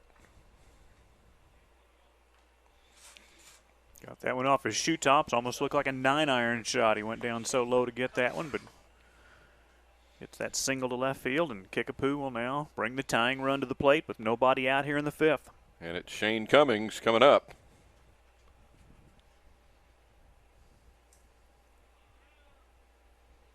A lead for Vaughn. Big lead all the way out on the green part of the turf. Showing bunt, pulled back by Cummings, and it's ball 1. This was the field that Howard Bell called home, our dear friend who passed away of ALS on March 29th of 2013. Move over to first and pretty close. Howard was, first off, just one of the finest people you would ever meet. Great baseball coach, mainly at Glendale. Player here at Parkview. Here's a bunt that's out in front of the plate, picked up by Bodie and out at first, and the sacrifice is good. One away with Vaughn moving on to second, and Trey Haggart coming to the plate. And Howard was part of one of the great, maybe the greatest story in holiday tournament history, the 1982 Parkview team that, as the legend goes, lost very early and came all the way through the loser's bracket behind the pitching arm of Joe Pilgrim and won the holiday tournament in a 32-team double elimination format. Boy. Ball 1 to Haggart. That's about 10 games you got to win if you get knocked out into the loser's bracket early. The 1-0 pitch hit down the right side, and that is caught. And Mike Wilson calls it a fair ball. Pretty close. Probably would have landed foul. But it's caught by the first baseman, Connor Bell. Thank you. Good base running by Nathan Vaughn to not get doubled up. Didn't get too far away from second. Clayton Dahl to the plate. 2 out and a runner at second. 4-2, post 11. This will skip to the backstop, and on to third goes Vaughn. And out of the more than 4,000 games that you and I have been the pleasure of being behind a microphone, still, to me, one of the neatest things we've ever done was our first ever Battle for Bell.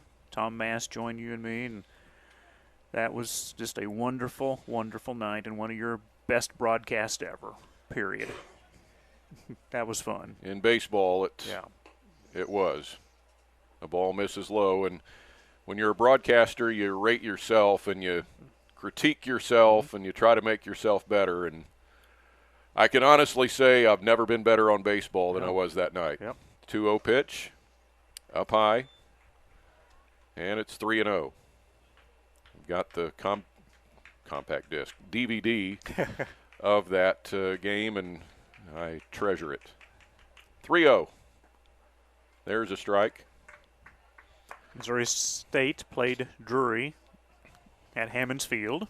Missouri State won 4-2. It was an exhibition game between those two schools for the benefit of ALS.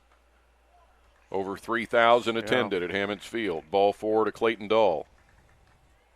That was September 29th of 2012.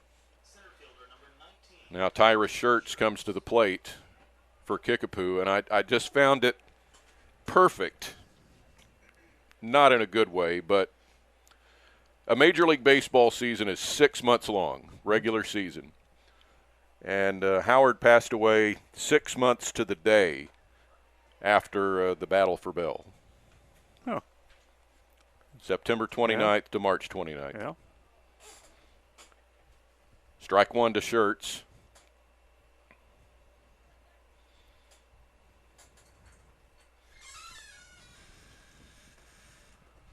lead from first by Dahl. 0-1 pitch is high. 1 ball, 1 strike. I have that poster from that first battle for Bell on my basement wall. Howard autographed it.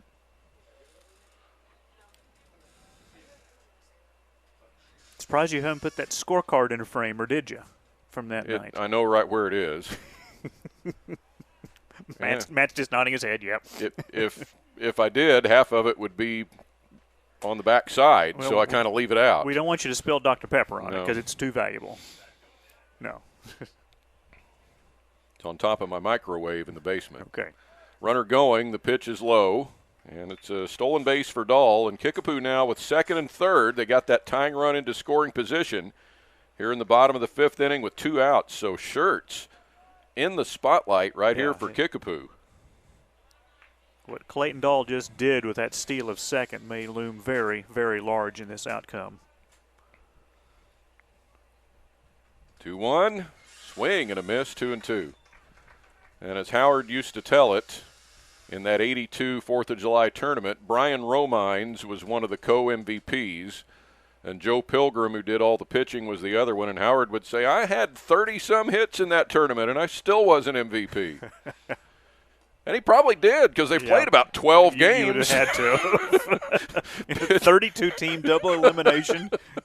Pitches outside, and it's 3-2. But I've never been able to find a bracket from that. No one, even when I got started, I couldn't find a bracket. Oh, it's around.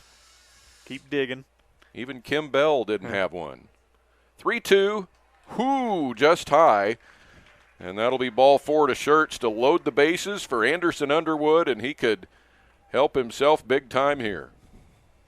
Underwood doubled and scored in the 4th, grounded out in the 1st. He's 1 for 2, making him 2 for 6 for the day. Went 1 for 4 earlier. And 5 for 12 in his combined tournament at-bats.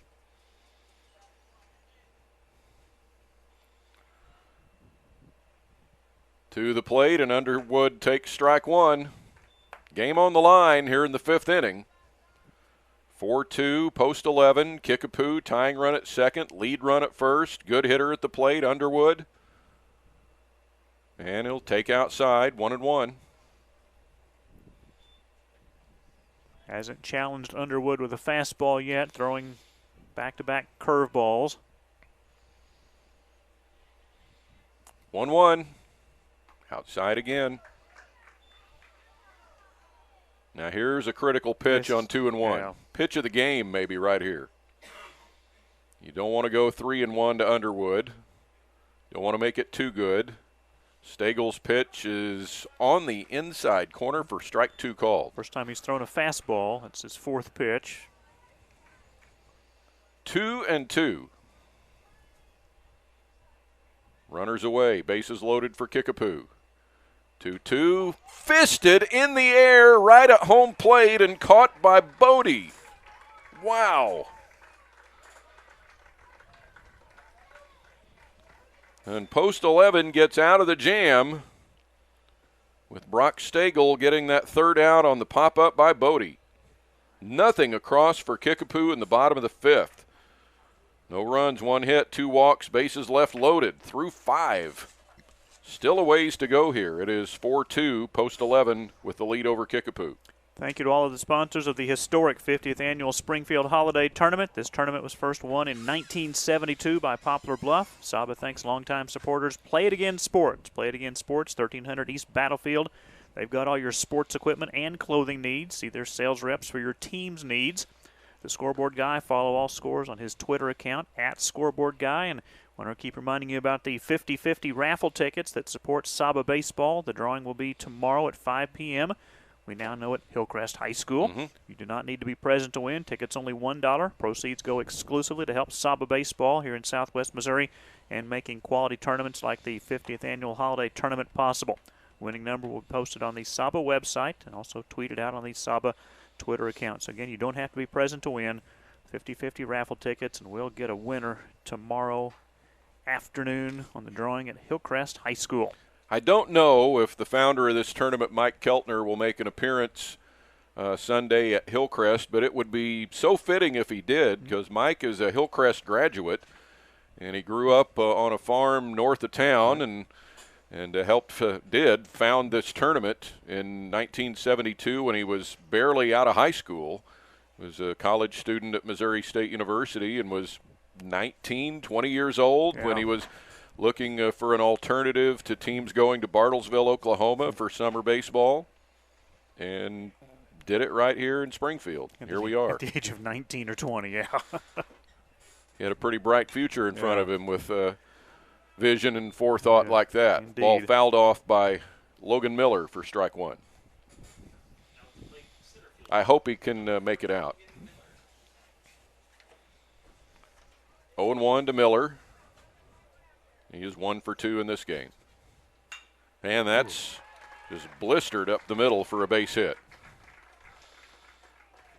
Miller is now 2 for 3.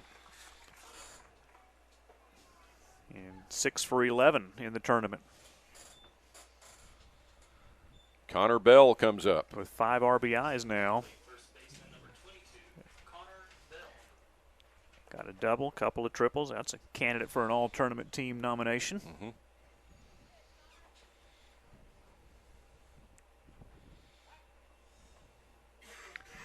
Move over to first base to Logan Miller to check him.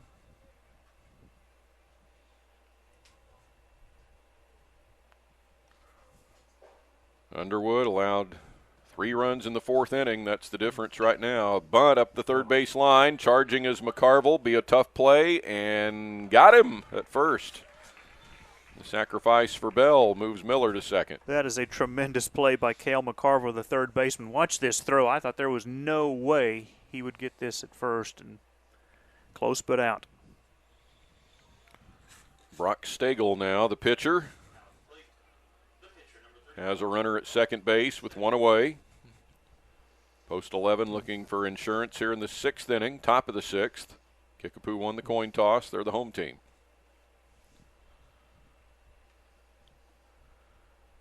And Stagel takes ball 1. Don, I remember talking about Battle for Bell on that broadcast that night. Every time you were in the middle of a story, there would be like a foul ball or two to extend an inning. It allowed you just to get that timing perfect. I mean, you were good anyway, but the 1 or 2 times you needed an extra pitch or two to finish a story, you got it. Hit foul, and you're right. I've never seen anything like it. It was perfect. I know. All the timing of it, it's like it was predetermined. I couldn't believe how that came out, but it was. And you got to interview Howard. That was a thrill. And Kim was up there in the suites, and oh, my goodness. 1-1 pitch misses. 2 balls, 1 strike. Howard was teammates with Scott Bales for a year or two, I guess, maybe in 80 and 81. Bales might have been an 80 graduate. 2-1. That's low. They'll keep Miller at second base.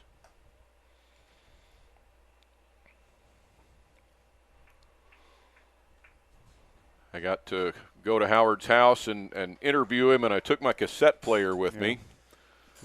Did a 2-hour interview with him. Oh, my gosh. Just to make sure I got it right. 3-1. There's a strike. Was it the same cassette recorder you went to Metter Park in back in 1985? Yeah. No. Okay. I don't know what happened to that one. That was like a boom box that had these condenser mics above both speakers. 3-2 pitch, way high for ball 4. And it's a walk. Runners at first and second with 1 out. Corbin Bodie comes to the plate for post 11. Don, is that the first walk given up? There's been a hit batter early on, but yes, indeed. Bodie 0 for 1 with a sacrifice bunt.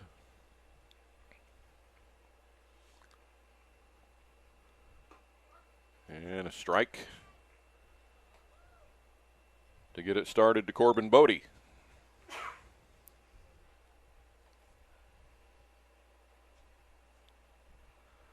Oh, 0-1, first and second, 1 out.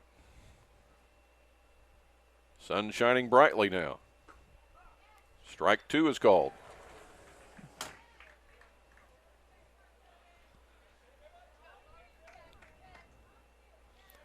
4-2 post 11, top of the 6th. Winner has the upper hand in the pool.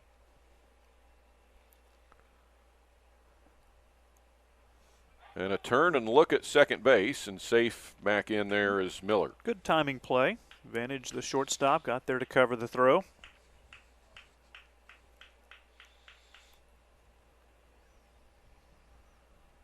Two strikes on Bodie. Who just missed. 1 ball, 2 strikes. 71 pitches now thrown by Anderson Underwood. Has kept Kickapoo in this, but trails here 4-2. That one drifts down low, and good job by Bodie to lay off. Mentioned this yesterday as we look down the third base coach, Trevor Moss, head coach for 4 years, assistant for 7, played baseball at Benton High School. They won a state championship in 2007. He played for 3 summers for post 11. 2-2. That's fisted foul. Get over the backstop. For the last 6 years, he's owned a wood bat business. He also had some association with the Andrew County team that came here and I believe won a tournament, 2010, Andrew County. The Kings. All right.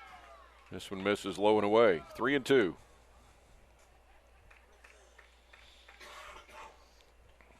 Well, another big pitch here coming up from Underwood. First and second one out. On 3-2. It is popped into short center. Shirt started out, now comes in. Makes the catch for the second out.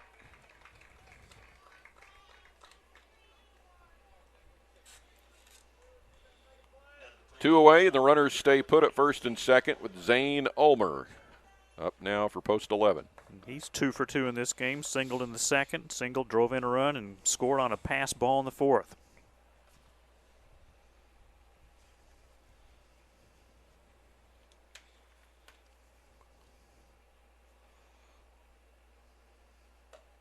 Strike 1 to Ulmer. He's hitting .600. He's 3 for 5 in his combined at-bats in the tournament.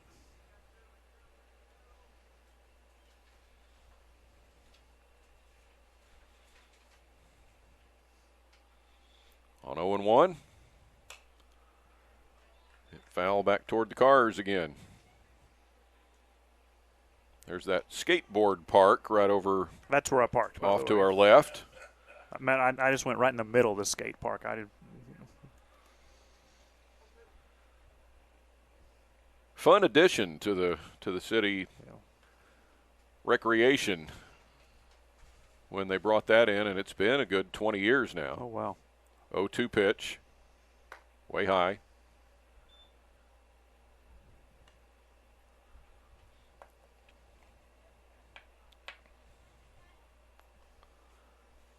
One ball and 2 strikes to Ulmer.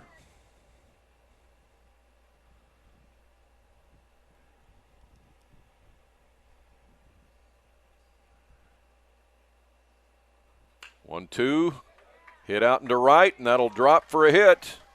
Rounding third is Miller, and he'll turn and go back, and now they're hung up between second and third, but no throw by Wamsher.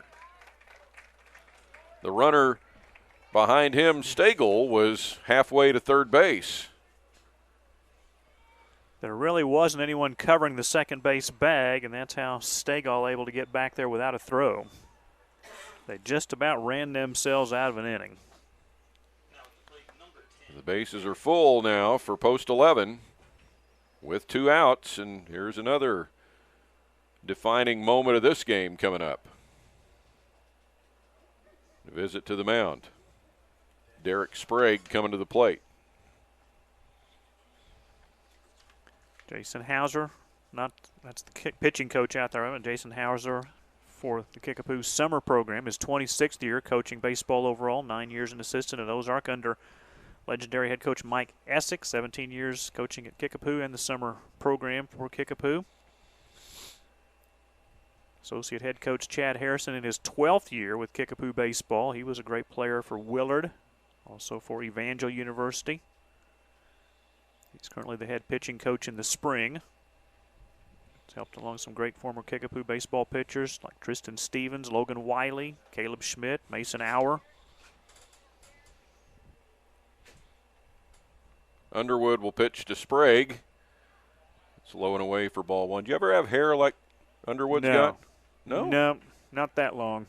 I had me a mullet in 1988, but it wasn't that big. That's big. I need photos. There's one or two in existence. Okay. Next one's low, 2 balls, no strikes. In fact, there was a picture in an old Lady Bear media guide that's got me with the long, telecable brochure to give you the upcoming football schedule that's got that on it. Okay. 2 balls, 1 strike now to Sprague.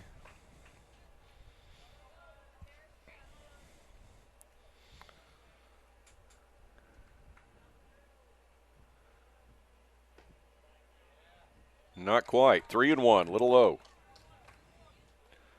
Base is full, 2 outs. 3-1 now. Derek Sprague is 1 for 2 and has driven in a run. Underwood will step off and contemplate this. Base hit could tie it. A walk could bring Post 11 to within a run.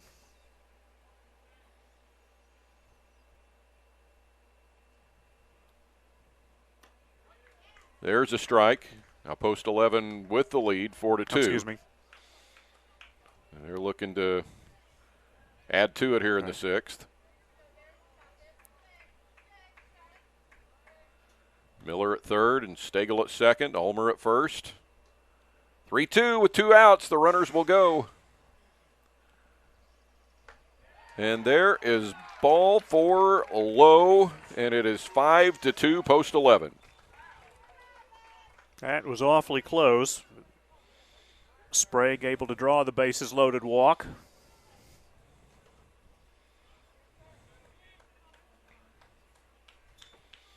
So after not walking anybody in the first 5 innings, Underwood gives up 2 passes here in the 6th. Now it's Bryson Brown. And strike 1.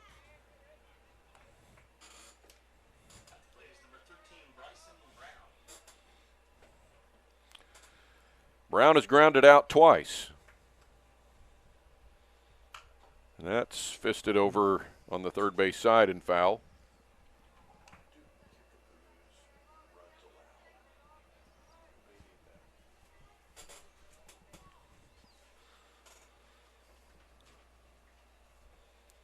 Oh-2. And hit it to right field, maybe. It's going to be tracked down by Dahl. Throw to first. Out! Oh, wow, I thought that was in right field. And Dahl got there and had enough time to get Bryson Brown at first.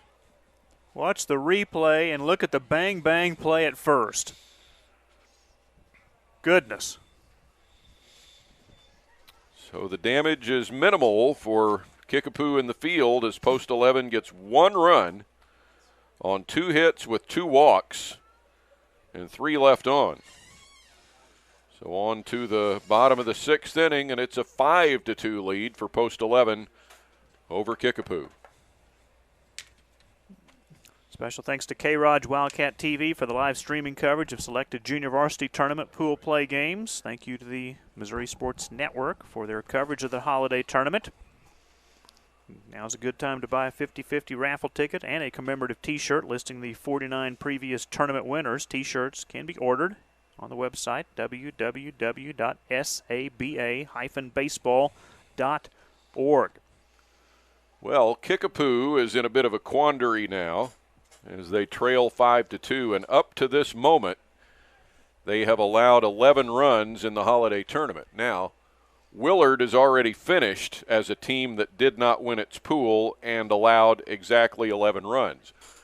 So they're the clubhouse leader for the wild card spot. Doesn't mean they're going to get it because there's still Ozark to contend with. But if Kickapoo loses this game and finishes 3-1 in the pool, and then Post 11 wins its next game here, then they would be the pool winner, and that would leave Kickapoo to chase that wild card spot. But they're pretty much in a spot that they can't allow another run now. That's crazy because we were talking about how the good possibility of Kickapoo going 4-0 in the pool, but St. Joseph Post 11 had other ideas. A big 3-run fourth inning for St. Joseph. Single runs in the third and the sixth. Kickapoo got that solo home run by Evan Vintage in the first, and then they got a single run in the fourth. Lots of hits, 13 hits, and combined 5-8-1 for St. Joseph, 2-5-1 for Kickapoo. Kickapoo just 6 outs left, and let's see what damage they can do here in the sixth inning. Now, if Kickapoo comes back and wins this game, then they're in. Right. They're the pool winner because they'll be 4-0. If they don't, they may be in some trouble. And Evan Vintage takes low for ball one.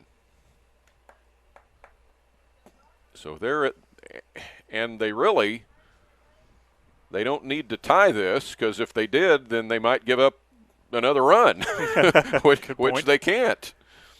If they lost in extra innings, then they'd give up that 12th run and be taken out of the wild card spot. Stegall in good shape here, just 67 pitches. 2-0, and Vintage hits it foul.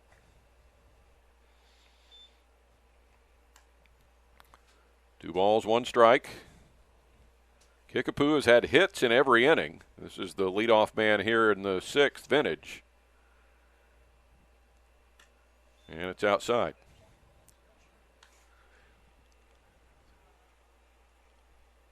Nixa won the pool at Clever. The Forsgren Sportsman team from Arkansas won the pool at Hillcrest. Those are decided. This one is hit out of play. Best out-of-state team you remember seeing in the 50 years, the 30 years you were helping out? One of the most interesting ones was in 1987, the first year that I was able to do the PA and official score of the championship game. 3-2 pitch is strike three called. And that's one out in the bottom of the sixth with Cale McCarville coming up. In 87, a team from Aurora, Colorado came here, and the coach announced to tournament director Nolan McCauley, "We will come here every year until we win it." And they won it the first time they were here. The MVP was a guy named Brian Adams. Cuts like a knife, but it feels so right. 1-0 to McCarville. That's a pretty bold statement indeed. So why didn't they come back to repeat, or did they? He just said, once we win it, we're not coming back. 2-0 pitch, but he liked the tournament and the idea and coming all the way from the Denver area. Sure. Just the first time and committed to coming back till he won. But he only had to come once. 2 balls and 1 strike to McCarville. Swing and a miss, 2-2.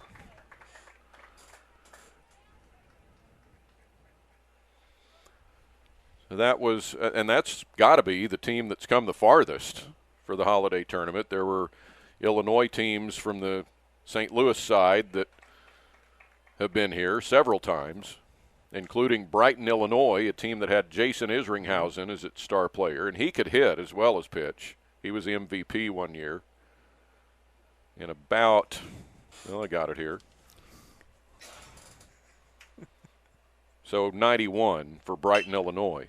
Bouncer up the middle, and it gets by the shortstop Ulmer and into center.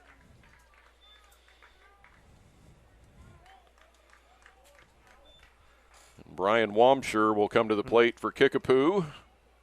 Kickapoo still a batter away from bringing the tying run to the plate.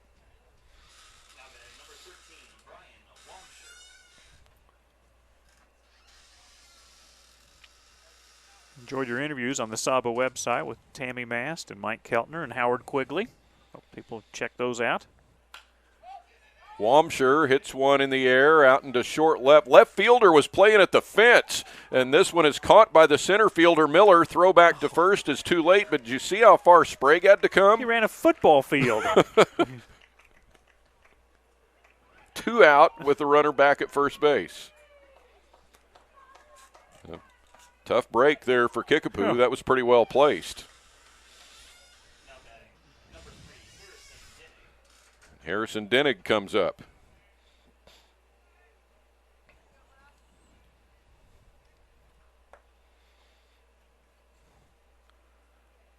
Oh for 2 today. And that hits the outside corner. Beautiful That pitch. was filthy. Stagel's best of the day for what I've seen. 0-1.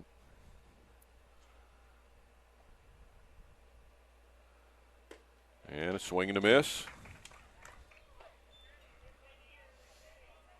The teams that came down from Blue Springs, that wore the what looked like the Oakland A's uniforms, were so very good.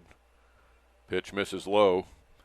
At one time, in whatever year that was, the year John Wathen was fired from the Kansas City Royals, he was just a few weeks later coaching his son in the third base box at Barnhouse Field in the 4th of July tournament. Now 2-2 to Harrison Dennig.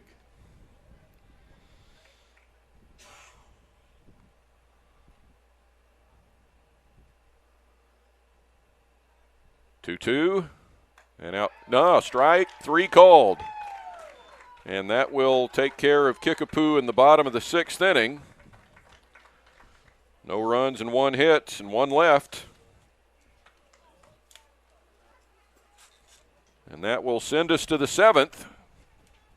We'll bring Matt Coatney back in for the 7th inning. And, Mike, you'll finish what you started here. Very How about good. that? Very good. So Good game here. 5-2 post 11 going to the 7th. Just a great game. 2 good performances by the starting pitchers, Anderson Underwood and Brock Stegall. Kickapoo single runs first and the 3rd. St. Joseph post 11, 1 in the 3rd, 3 runs in the 4th, and maybe that big insurance run they got in the 6th inning, and still had the bases loaded when Bryson Brown grounded out to end the inning. It was Derek Sprague receiving that bases loaded walk that made it 6-2, or 5-2 rather, post 11, and Kickapoo in danger of falling for the first time in pool play after winning their first 3 games in the pool. And now for Kickapoo, they will have a pitching change, and Harrison Dennig will come over from first base, and he will pitch the 7th inning as Anderson Underwood goes 6 innings, allows 5 runs on 8 hits. How about Kickapoo and the depth they have for pitching? You think you've seen their whole staff, and then No, here comes Harrison they Denning. just come from every position. And Matt, you have to have that in summer ball. There's just too many games and not enough arms sometimes. Well, let me see. Here is what is on the SABA Baseball official Twitter page. This is how close the 50th annual Springfield Holiday Tournament is, and if you want to see this, you can go to the SABA Twitter account at SABA 04979100.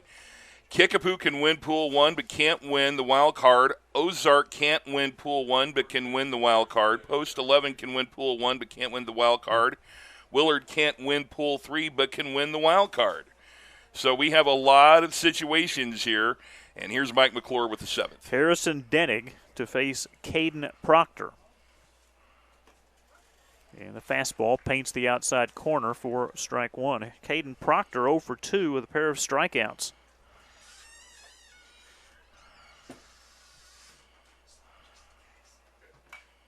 Foul back. 0-2. Matt looking for a first baseman's number since Denning came in from first. The binoculars up there. All right, that's popped up. Here they are. Stays 0-2. What's the official binoculars in Nebraska football? That's what I want. Those would be called your eyes. Oh, come on. I've been inside Memorial Stadium. I know how far that press box is. Swing and a miss for strike 3. We usually have a sideline reporter tell us what's going on down there. Even better. Oh, who's it? There's your view right there, Mike. Oh, you missed it. Yeah. So Proctor has struck out all 3 times. Here is Kyle Dake. He's 0 for 2, a ground out and a strikeout. And chopper foul. Now, we'll see if we can ask our Red Line Media crew, who I believe have a camera down that right field line. Looks like a 2. You think it's 2? Looks like a 2. That's McCarville, so now we're going to look for the new third baseman. That fastball from Denning is high and away. Well, that's got to be Anderson Underwood. Okay, just the hair. Yeah, I don't need binoculars. We've talked so much about Don West mullet that I know Anderson Underwood's playing third base. Can you believe Don had a mullet? Oh, no, I saw it. Okay. I'm scarred for life. Did he have when he came to visit you on the trip out to the East Coast? Don West visited me in Monterey, California. He's visited me in Manassas, Virginia. He's visited me in Maryland. He's visited me everywhere except Manama, Bahrain, and Bombay, India.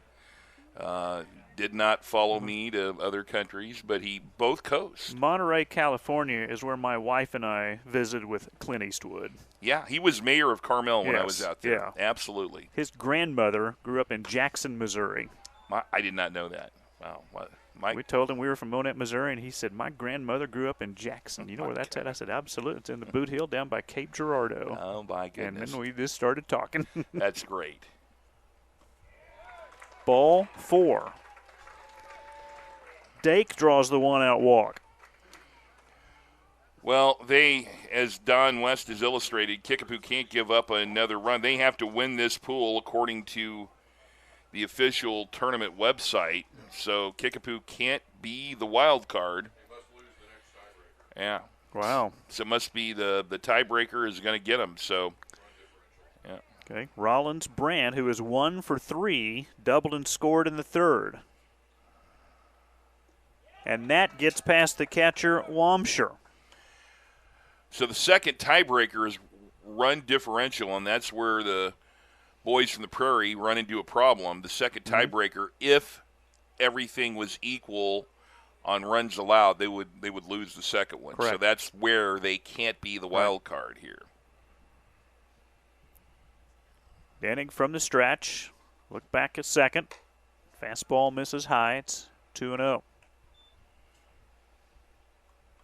So this is the key inning of the tournament. All eyes are on this inning right now because this affects so much in all 3 pools. Dake leads from second. Now time is called. Monterey, California is just one of my favorite places. To Carmel, and that's, oh my goodness. I was a lucky man. The U.S. Navy sent me there for a year. Oh. And it was arguably the best year of my life. Oh, yeah. No question about it. It was just so beautiful, and would love to live there. I would only need to hit the Powerball, then I'd only need 2 jobs to live there. I know. 2-1, headed home from Denning. In the turf, excuse me. We got to get accurate. We had that conversation yesterday. I've been so shy all day that I was going to say the wrong thing because I thought Don West would probably throw me out of here or stamp no dessert on my meal pass or something, or no hot dogs at the concession stand if I said that. Ball 4 to Rollins Brand. It is first and second, 1 out for St. Joseph post 11. So Kickapoo came into this game in the driver's seat in the pool, needing only to win, and then having a good look at the wild card. But right now, they have to win this one, and 2 straight walks have put 2 on, and post 11 controls their own destiny, and now they have flipped things, and they are in the driver's seat. Logan Miller to the plate is 2 for 3 with an RBI and a run scored. That's ball 1. That's why they don't play games on paper. That's why they play them on artificial grass with pellets. You never know what's going to happen. That's a good pitch in for a called strike. So how in the world did you end up in the License Bureau in Nebraska? That's always intrigued me. I applied for the job. I needed a job when I got go. up there. They had an opening. The Department of Motor Vehicles has been great to me and been there for over 25 years now. Most people think all I do is broadcast sports. That's called strike 1 and 2. So literally no background in that. You just kind of that's. What was going to be the best fit? Yeah. My wife at the time and my 4 kids, we moved there after my mother-in-law got sick, and she wanted to be around family. That's why we ended up there. I would have lived anywhere. You know, it was the best thing for my family. I was looking for a job and was completely out of broadcasting. And Paul Sandiford found out that I was living up there, and the rest is history. Wow. 2 and 2 to Logan Miller. 2 on, 1 out. Post 11 up by 3 as they bat here in the 7th. Popped up. Infield fly rule. Third baseman Underwood with the catch for the 2nd out. That was the definition of the infield fly rule. When you have first and second or bases loaded and less than 2 out and a ball is hit in the air in fair territory where that any infielder can make the catch with nominal effort, you'll see the umpire put their finger up and yell infield fly rule. It means the batter's out even if it's not caught. Connor Bell called strike. Now, if it is dropped, the runners advance on their own. And as soon as the ball hits anything, it's just like it was caught, and they can tag at the point that it hits anything and advance. Okay. Just at that point, absolutely. Okay. Dennings, 0-1. And I am happy to explain the infield fly rule to anybody, especially Atlanta Braves fans who had to have this. Okay, the people in the back row. Okay, I hit a nerve back here. There we go. They're very nice. That didn't take long to hit a nerve here in this press box. St. Louis Cardinal fans are well aware of the infield fly rule. The key there is any infielder. It doesn't say it has to be on the infield. That's the misnomer. You can be, 280 feet in the outfield, apparently, and get the infield fly rule called. Isn't that right, Braves fans?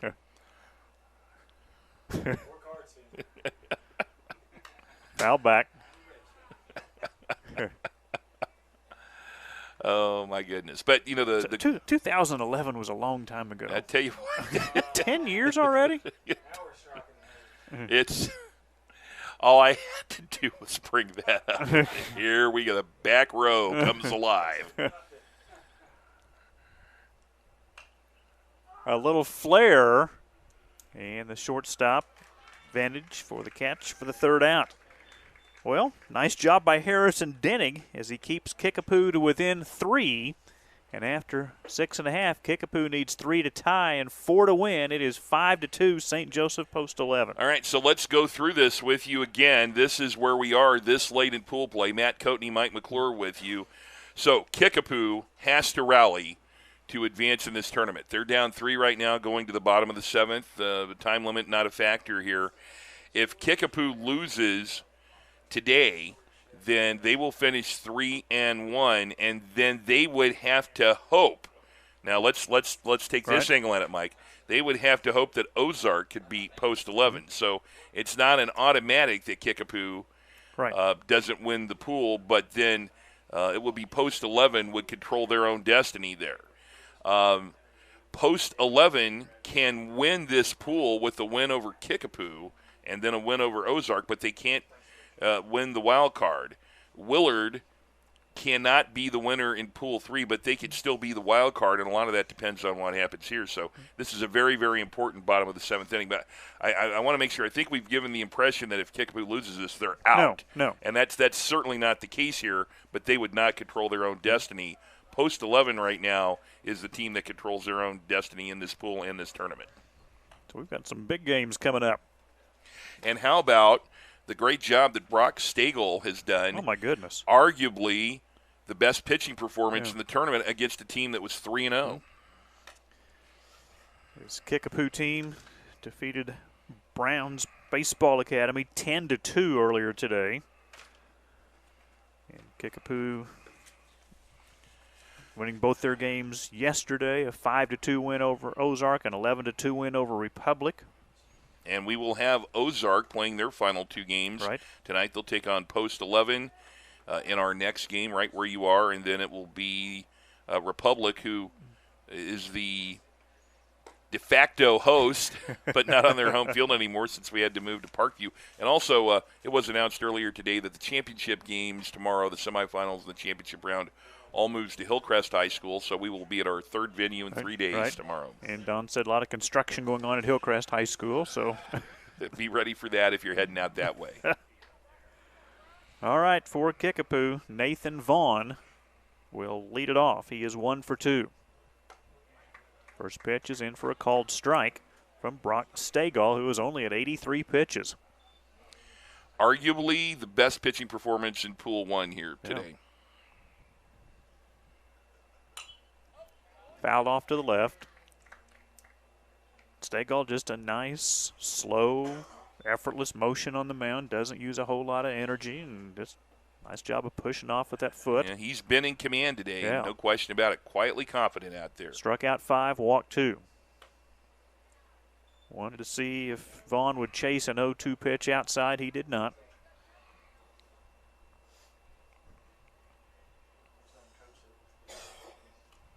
Swing and a miss for strike 3. Gets past Bodie, and no throw down to first. Wow, what a huge break for Kickapoo on the strikeout on the wild pitch. It bounced in the turf in front of home plate, and that was a tough play for Corbin Bodie.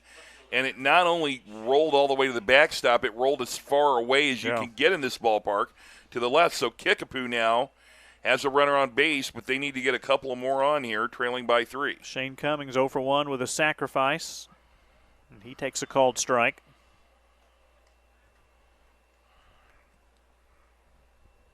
Matt, you're down 3, so this is not a sacrifice situation here. You need base runners. Yeah.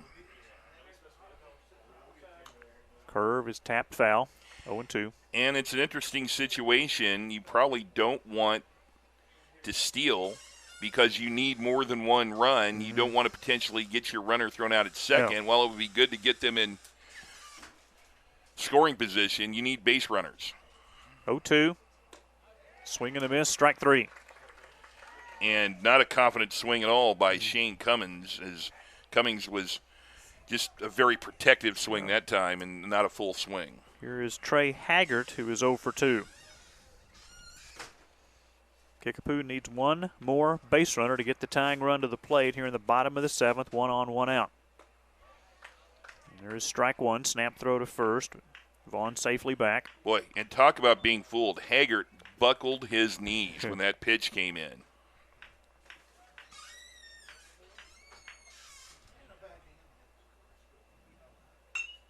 Ground ball to second. Might be 2, but it's bobbled by Dake. The throw to first, out. Dake recovered. Somehow, with a good presence of mind, as you saw in the replay, didn't panic and realized he'd had time to make the play at first. And let's not discount the good play by Connor Bell to stretch and keep his back toe on the bag there. What looked like was going to be first and second with 1 out turned into a fielder's choice. And now here's the game, Mike. Tyrus Shirts to the plate. Kickapoo down to their last out. Curve is in for a called strike. Or excuse me, Clayton Dahl. Tyrus Shirts in the on-deck circle. Clayton Dahl. No? We've got a hitter here, Sam Snyder. Oh, Sam Snyder, thank you. Sam Snyder is up. We saw him as an EH in the first game. And Snyder down in the count 0-2. Snyder in the first game walked, popped up, and grounded out. He was 0 for 2. That didn't miss by much. 1-2.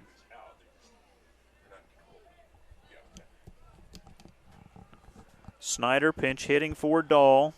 Vaughn at second, 2 down. Line drive caught by the shortstop Omer.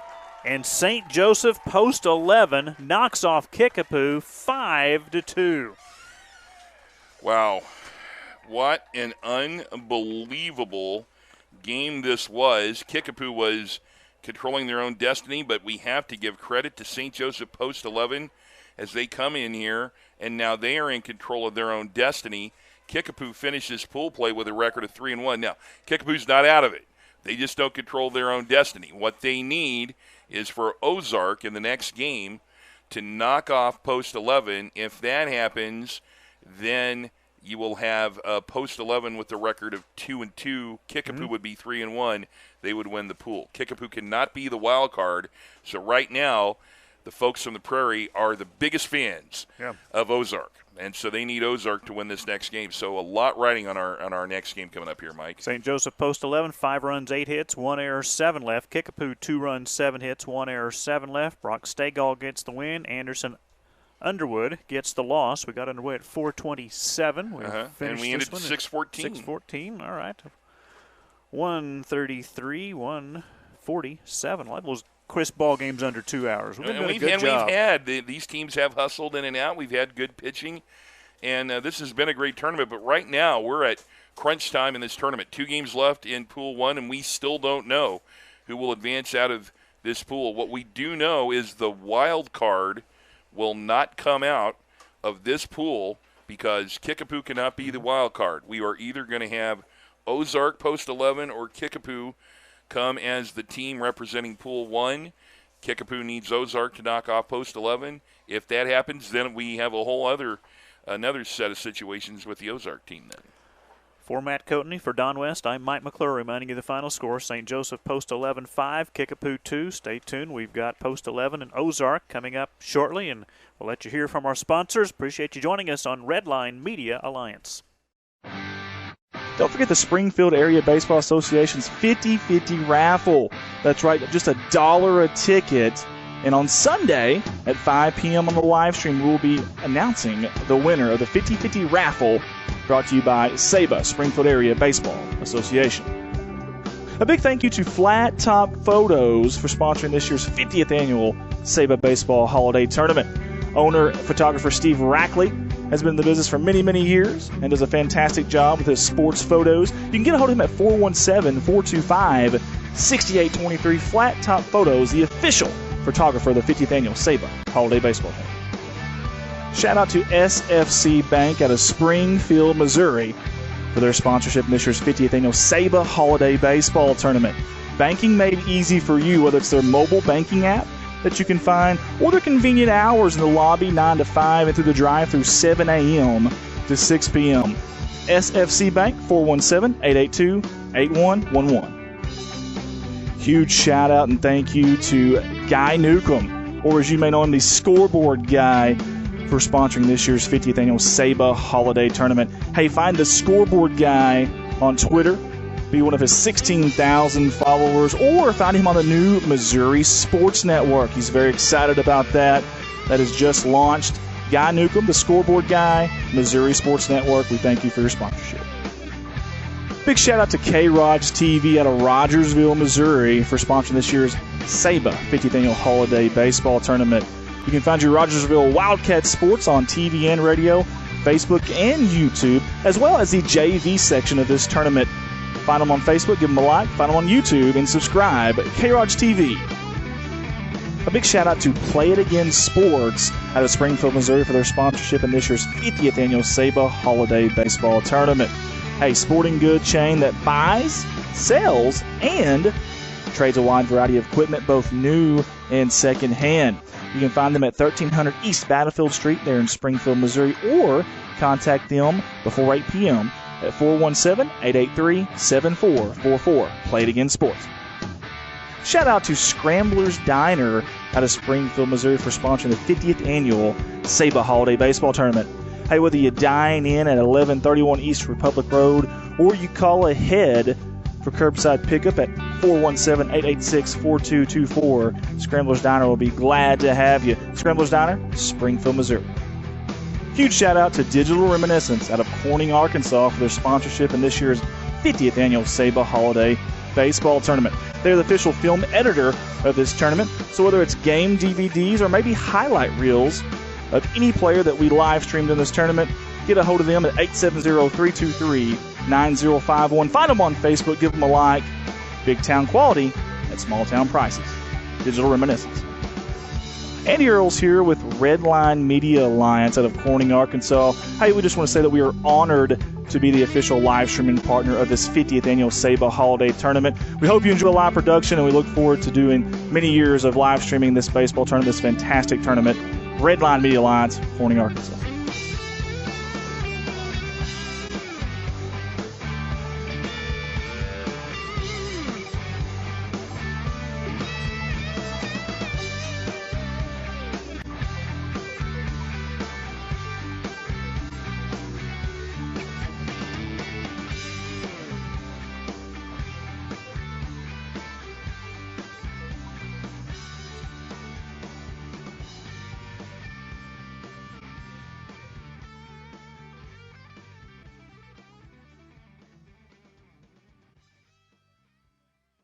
Don't forget the Springfield Area Baseball Association's 50-50 raffle.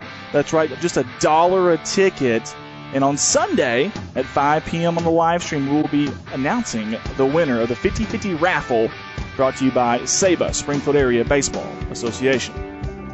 A big thank you to Flat Top Photos for sponsoring this year's 50th annual SABA Baseball Holiday Tournament. Owner, photographer Steve Rackley has been in the business for many 417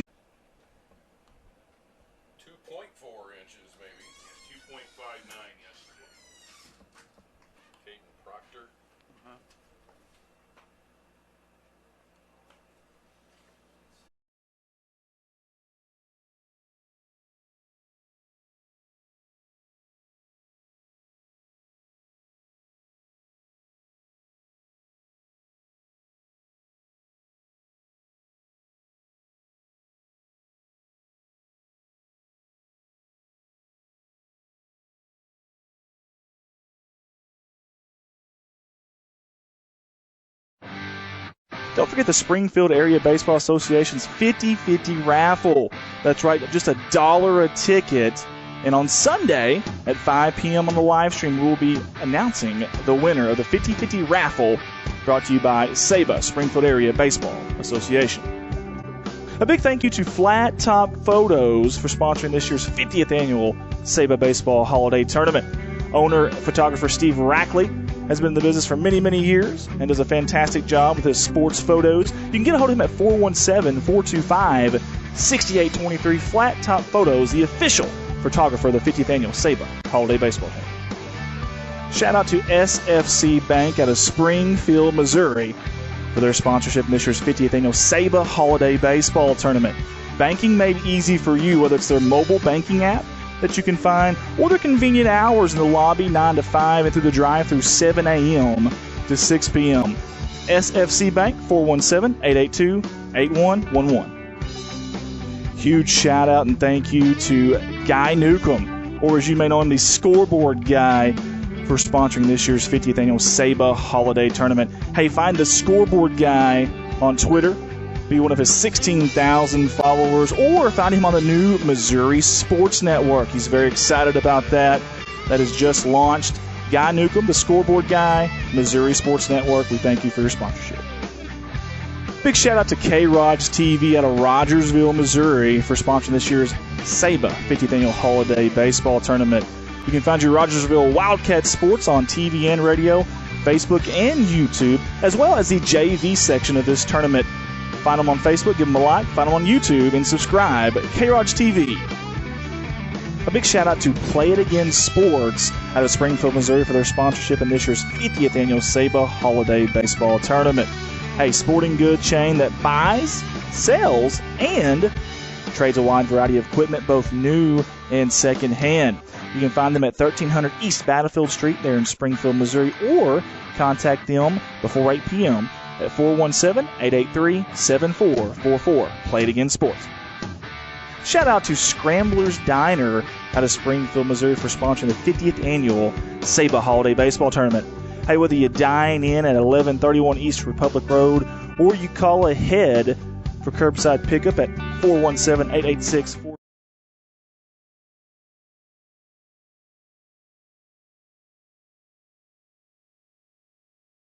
Baseball Association Holiday Tournament. I'm Don West, joined this evening by Mike McClure. Matt Coatney will be in just a little bit later on. And a big one coming here as Ozark gets set for the first of two games that it will play this evening, and they'll play the first against the Post 11 team that just knocked off Kickapoo 5-2. So, Mike, a big matchup here, and we'll talk about the way it affects the pools as we get started. And we're going to get started here momentarily. Ozark will be the home team, so Post 11 will lead things off at the plate here in the top of the first inning. Post 11 out of St. Joe, 9-4 for the summer now, and they come in at a record of 2-1 in pool play here at Parkview this evening. Rollins Brandt will lead off and play left field. Logan Miller bats second and center. Hitting third, the first baseman Connor Bell. Catcher Brock Stagel hits in the cleanup spot. Corbin Bodie, the right fielder, bats fifth. Hitting sixth at shortstop Zane Ulmer. Batting seventh, the designated hitter Bryson Brown. Hitting eighth at third base, Bronco Witt. And batting ninth at second base, Cam Dake. And Ozark will send to the mound Graydon Miller. And so it will be his first pitching duties of the holiday tournament. We'll see what the tall right-hander has in store for St. Joe Post 11. And about set to get it underway with Monty Gladden calling the balls and strikes and Brad Sturdivant on the bases. First pitch comes in at 6:35. Away we go, and it's a strike called to Rollins Brandt. And he has been the man for Post 11 in this tournament. Yesterday got on base 8 straight appearances in the earlier game against Kickapoo. Got on base 2 out of 4 times. He was 1 for 3 with a double and scored a run. He also drew a walk. Miller brings it home, and it's outside to Rollins Brandt with Miller and Bell coming up for Post 11. Now, the way things are shaking out, this is indeed a big one. Pitch is high.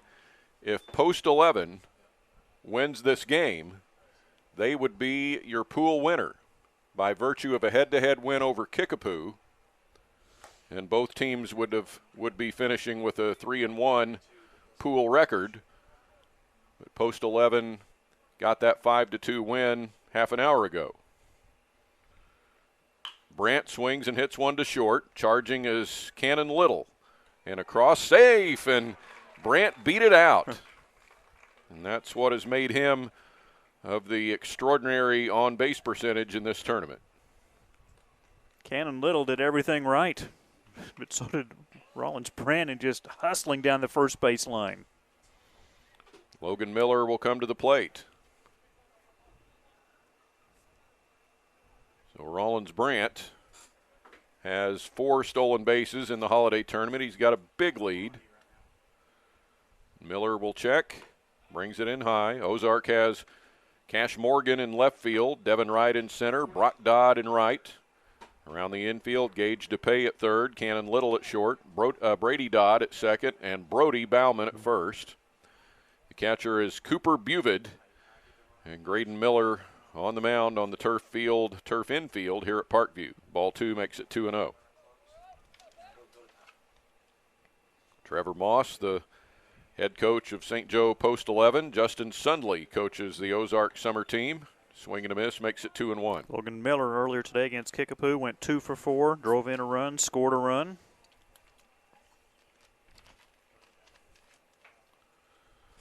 Two balls, one strike. And this one is popped out into center field. Devin Wright coming way over, makes the catch. A look at first base, but no throw as Brandt gets back in. 1 out in the top of the first. The runner at first base and Connor Bell coming to the plate for St. Joe Post 11. We hear that they have had a massive amount of rain in northwest Missouri, and we're kind of following that night before last. It has caused flooding issues all over the place up there. We hope for the best for you good folks of the St. Joe and northwest Missouri area. Ball 1 to Connor Bell. Outside. Here, we had about a ½ inch of rain on the south side of town at least, overnight and into this morning, but it's been really nice here this afternoon and evening. Perfect. Rain expected tomorrow. The championship day moved to Hillcrest. Little flare pop that is caught by the second baseman, and Brady Dodd will throw to first for a double play to get Connor Bell, who was in the process of trying to steal second, and it's a line drive double play, more of a humpback liner double play that gets post 11 out of the top of the first inning. Nothing across, and Mike McClure will give you the Ozark starting lineup. For Justin Sunley's Ozark Ball Club, Devin Wright will lead off and play center field. Cannon Little bats second. He's the shortstop. Cooper Buvid hits third and is the catcher. Brody Bauman is the cleanup hitter. He plays first base. Graydon Miller will bat fifth. He is the pitcher. Brady Dodd will hit sixth and play second base. Brock Dodd bats seventh and plays right field. Cash Morgan is in left field. He hits eighth. Batting ninth is the extra hitter, Jacob Kronbusch, and in the number 10 spot will be the third baseman, Gage DePay. So Wright, Little, Buvid, Bauman, Miller, Brady Dodd, Brock Dodd, Morgan, Kronbusch, and DePay for Ozark. We hope that through the 2 days so far, we have kept all the Brodies, Bradys, and Brocks straight on the Ozark lineup. As long as we keep the West, the Coatneys, and the McClures straight, that's the important part. Matt Courtney back here, yes. Devin Wright will lead it off for Ozark once we get started in the bottom of the first inning. We want to remind you that Scrambler's Breakfast Diner at 1131 East Republic Road is open from 6 a.m. to 2 p.m. with a tremendous breakfast menu. Had it just the other day with our longtime friend, Coach Horner Askins. It is the home of the 4-egg omelet. They treat you right. They treat you like family at Scrambler's Breakfast Diner. By the way, their pancakes are really good. Yeah. I mean, really good. Well, so Ozark is in a position where it could get the wild card spot, but it's going to have to be really good over the course of the next 2 games. Ozark, because it lost to Kickapoo yesterday at Republic, cannot win the pool since Kickapoo's already 3-1. And so Ozark could finish 3-1, but they cannot allow more than 2 runs in the course of the next 2 games total, or they would lose the runs allowed tiebreaker to Willard. That is a tough task, to give up less than 2 runs in 2 games. No more than 2 runs. 2 or less. 2 or less. So keep your eye on that for Ozark. Meanwhile, Ozark comes to the plate with Devin Wright. And he takes ball 1. He was 1 for 4. He scored 3 runs, had a double, walked twice, stole a base, drove in a run in his action yesterday. 1-0, and it's Caden Proctor on the mound for post 11.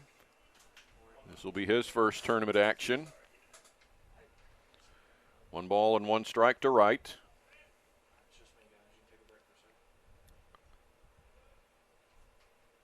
And this one misses outside. What's your game time temperature? About 74. I mean, it just feels really nice. Probably a little bit warmer than that. 81? Not yet. Let it update. All right. 2-1 pitch. Misses. Guess it did update. Okay. 81. I'll take that on June 26th. With a southwest wind at 10, Yeah. but it's not blowing that here right now. 3-1. There's a strike, Yeah. 3-2. Matt pointed out it's blowing 65 here. Degrees Yeah. out of the window unit over here. 3-2 to Devin Wright. And he rips one into right, down for a base hit. Leadoff man on for Ozark. And if we weren't clear on that, Ozark, first and foremost, they have to win both of these Yes. games. Yeah, it's not a But they can't win, they can't lose 1-0 and still be in, even though they only allowed 1 run. They've got to win and allow 2 runs or fewer we got it. over the course of 2 games. It's good. And then they would perhaps get the wild card. I guess they would get the wild card. Now Cannon Little at the plate takes high. Throw behind the runner is too late.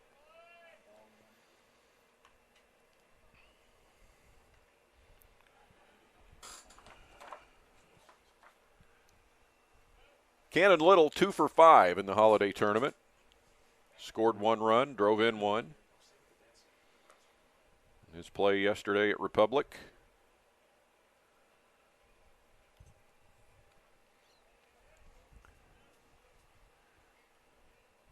1-0. Oh, look Wow. out. Great stab by Stagel. Stab was the appropriate word there. Brock Stagel, the pitcher of the last game and the catcher of this game, catching Caden Proctor with Rollins Brand in left, Logan Miller in center, and Corbin Bodie in right. Bronco Witt, Zane Ulmer, Cam Dake, and Connor Bell third to first. Hit out of play across South Thelma Avenue. Out near the soccer field. Is there a sign down there at the corner of Thelma and Brookside? Here's a 2-1. Another one sails that way. That's going to get a house. That's all right.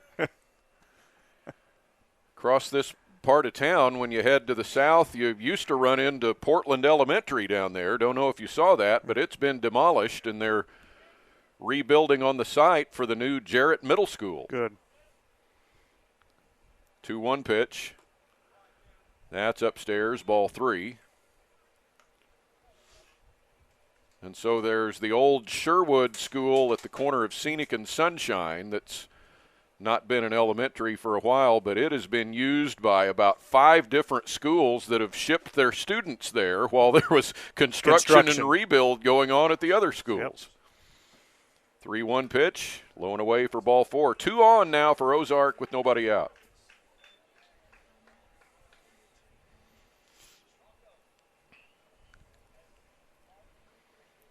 Cooper Buvid comes to the plate. He had a nice run yesterday, going 3 for 7 so far through 2 games, and he had his 3 hits against the Rolla Browns Academy, and they were a single, a double, and a triple. Fell just short of the cycle. Pitch misses inside to Buvid.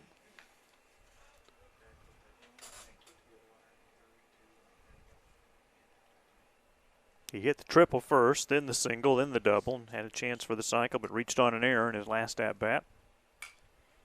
Hit out of play toward the old soccer field over there that's still used occasionally when there's a conflict at JFK. Early 90s, we actually broadcast high school soccer over there at the grass field. Yeah. I believe they put a camera on top of the production truck. Yes. Wow. We used to do that quite a bit. Wow. 1 ball, 1 strike. And a swing and a miss. Great off-speed pitch from Proctor. You can't do that anymore. You'll get busted by OSHA. I understand. So Kennedy Stadium off to your left, and in, 2 months and 1 day, we're going to start high school football season. Yeah. 1-2 pitch. Letter high, strike 3 called, and 1 out.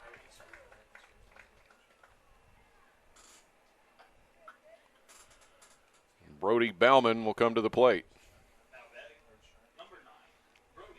Looking for his first hit, went 0 for 3 yesterday, but scored twice, walked twice, stole a base, drove in a run.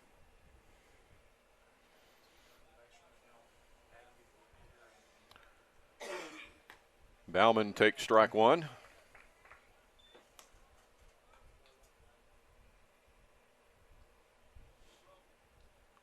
So a lot on the line here in this game. This one and 1 more to go tonight to complete pool play here at Parkview. Base hit up the middle. Right will round third. He's going to be sent. Could be a play. Throw comes through and safe. And it's 1-0 Ozark. The base hit by Bauman. I like the aggressive base running by Devin Wright. Ball hit pretty sharply out to center field. Logan Miller throw just a little too late.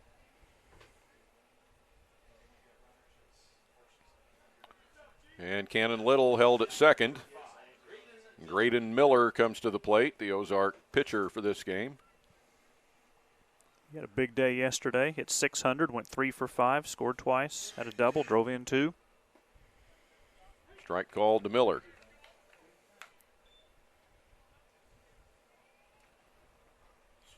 A run home for Ozark.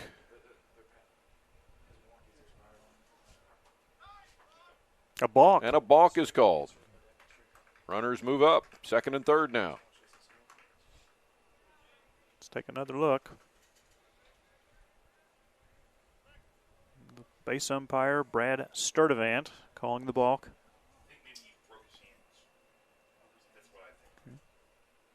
So it's a strike on Miller. Broke his hands. Is that what you said? Came together and then his hands broke. Okay.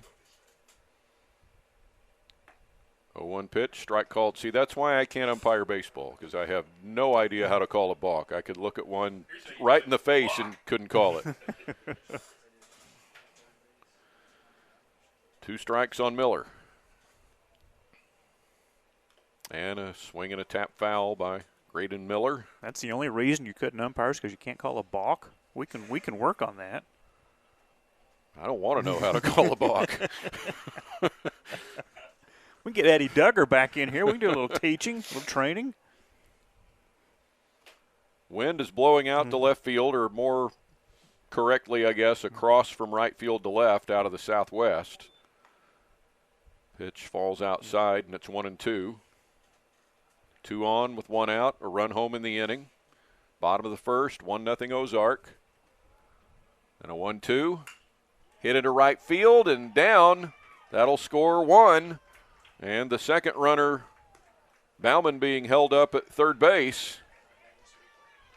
So it is 2-0 Ozark on the base hit by Graydon Miller. Third hit of the inning. Wright, Bauman, Miller, all with base hits.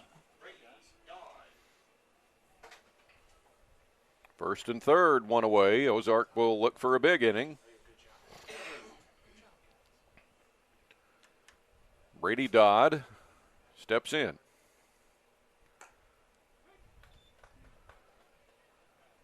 He was 2 for 4 yesterday. He walked twice, scored a run.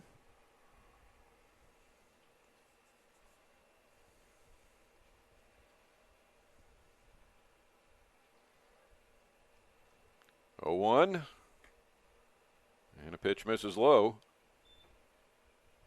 You know, it's too early and shouldn't even really be talking about this. But if Ozark could get in a run rule situation and play fewer innings with fewer chances to allow runs. Wow. Can't allow more than 2. Got to put that out on the table. Pitch misses outside. It's 2-1. So they'd like to get 12 here in the first if they can.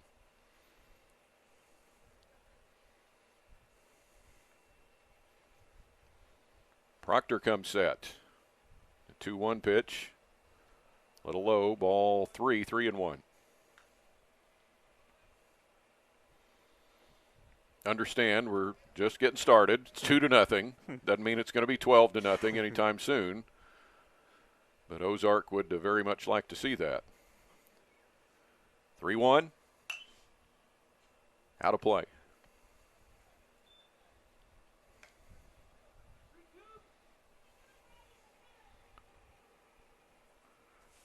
Three and 2. Coach Brandon Cobb over there at first base for Ozark.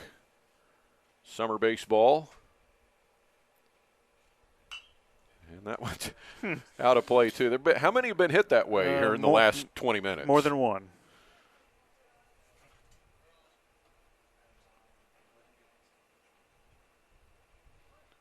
Three and 2 to Brady Dodd with Brock Dodd next.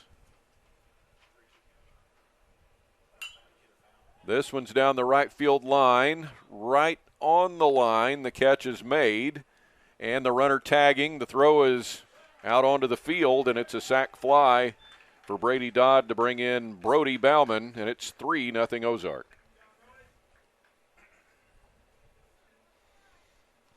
Miller stayed at first base. So hit far enough in the outfield for Bauman to score the third run. Now it's Brock Dodd.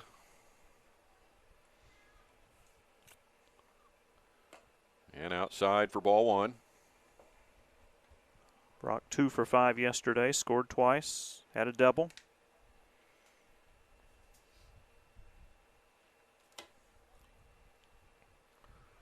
One 1-0. Inside.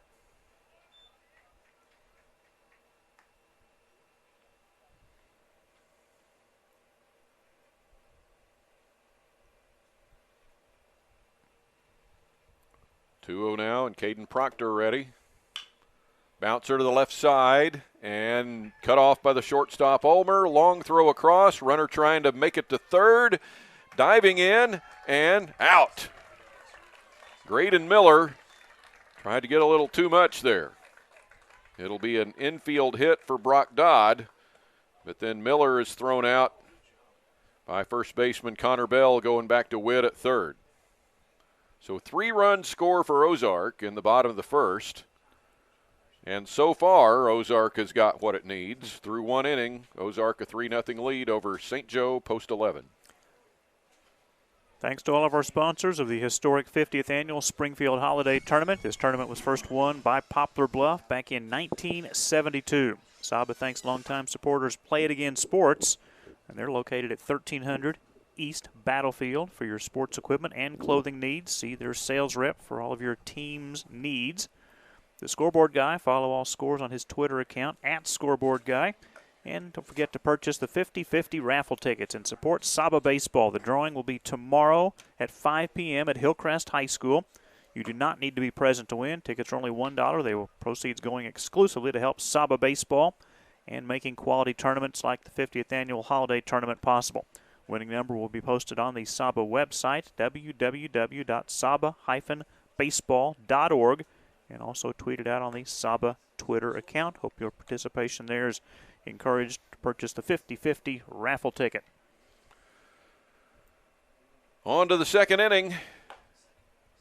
Graydon Miller back to the mound for Ozark. Post 11 got an infield hit, but a line drive double play erased the runner in the first inning. So now on to the second. We go with Brock Stagel getting set to lead off.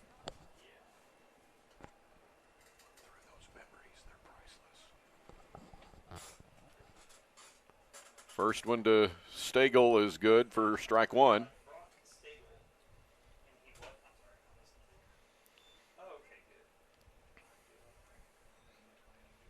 Oh and 1.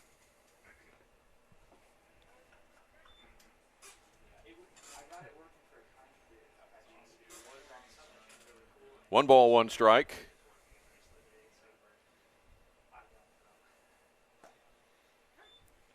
And a strike now to Stagel. 1 and 2. So it wasn't all baseball for you this week, I understand, Don. It wasn't all baseball for you this week. What was it? Well, a little fishing that you and your fishing partners managed to go take care of a little business. We got a spot. Yes, you do have a spot. And it's a good one. Now 1 and 2 to And he's Brock not Stagel. telling people where this spot is. It's in McDonald County. It is. That's all I'm giving you. The 1-2 pitch, a little upstairs, ball 2, 2 and 2.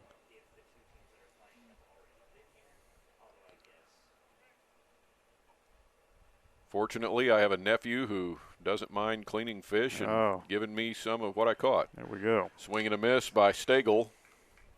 He is down on strikes, 1 away. Corbin Bodie will come to the plate for post 11.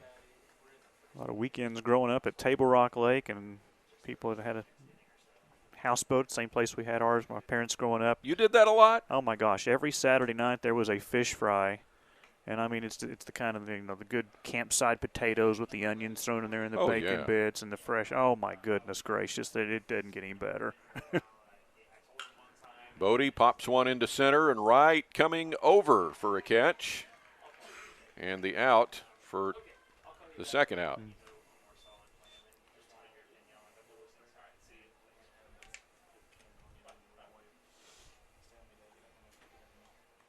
And it's Zane Ulmer to the plate.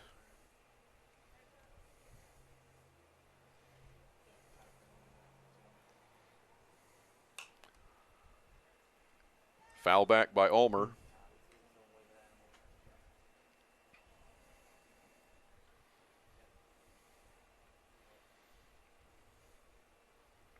Oh and 1, bases empty, 2 away. And a ball down low.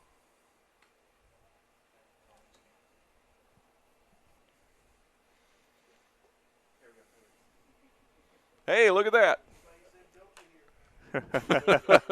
Swing and a foul. Now, who is that? That's my son. Okay. Ty Earls? Yep. All right. Running the camera down there? Do what? Is he running the camera? Hey, he is, yes, sir. All right. Oh my goodness. getting him started early. No child labor laws in Arkansas. Bouncer back to Graydon Miller, and it's another 1-2-3 inning.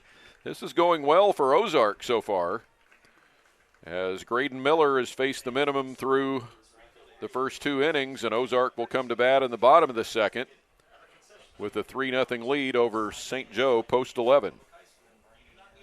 Our thanks to SFC Bank at 2006 South Glenstone for their longtime support of the Springfield Holiday Tournament. Special thanks to K-Raj Wildcat TV for the live streaming coverage of selected junior varsity tournament pool play games. And thank you to the Missouri Sports Network for their coverage of the Holiday Tournament. Again, you can check all the information out on the website, www.saba-baseball.org. So you enjoy your Facebook memories, right? Sure. So What came up for you today? One of mine today. 2 years ago today, we lost Max Wright, who played Willie Tanner on the TV series Alf. And that's just always been one of my all-time favorites. I've seen every episode. Last year, Indiana State had a catcher named Max Wright. And so in doing the Missouri State broadcast, I made sure to bring up that the famous Max Wright was really Willie Tanner on Alf. You know? Okay. The famous. Yes.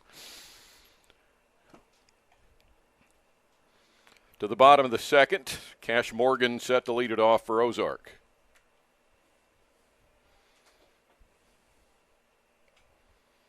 And another memory says my son Kyle was wearing his MTV T-shirt 2 years ago and got called out by a waitress asking him what he knew about MTV. And he said, well, he knew Video Killed the Radio Star was the first song ever to play on it. And the waitress just looked confused and gave him a high five.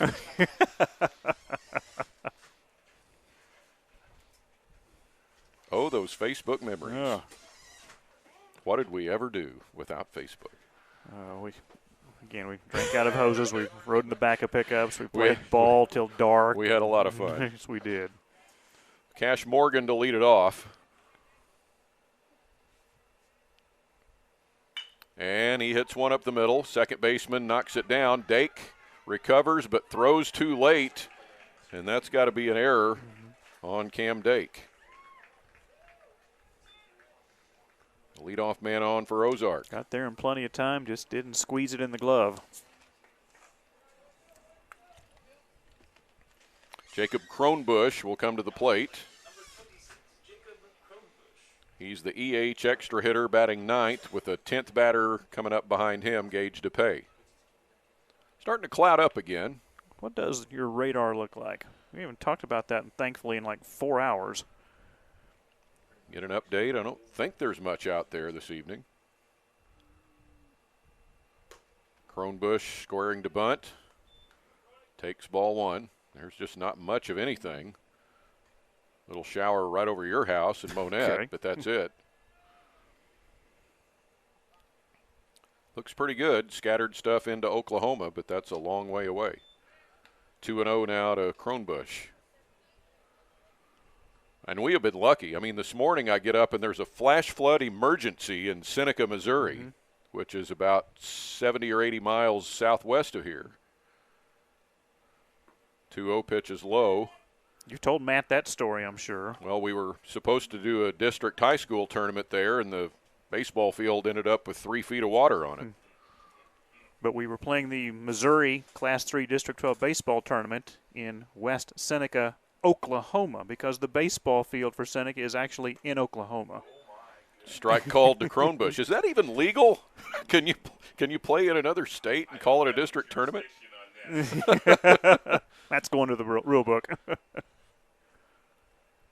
3-1. And a pop into right field for Corbin Bodie. He's there for the catch, and there's one out. Seneca is getting a new baseball field in its home state. Yes, yes. And a combined baseball softball field, brand new artificial turf. All of it or just the infield? I think all of it. All of it? Okay. And a brand new track. They'd never had a track before either at their old high school. Because you know how close the football field and the stands are. You've been there for football games. Yeah. Gage DePay to the plate. Ooh, right up in his eyes. Said this yesterday, speaking of football, Gage DePay's father, Chad DePay, the head football coach for the Ozark Tigers. The longtime Seneca coach, Tom Hodge, retired now as Seneca's athletic director and former football coach. DePay gets plunked. And 2 on now for Ozark with 1 out. Rich Atkins, who was the football coach at Hollister, moving to Seneca, become the new athletic director. And our friend Nyla Millison, retiring from women's college basketball to become the athletic director at Hollister, and she will do a wonderful job down there, replacing their retiring AD, John Berge. Devin Wright comes to the plate. And this one gets away and it hit his him. Foot. It hit him. So the ball is dead, and the runners will move on to second and third to load the bases as Wright goes to first.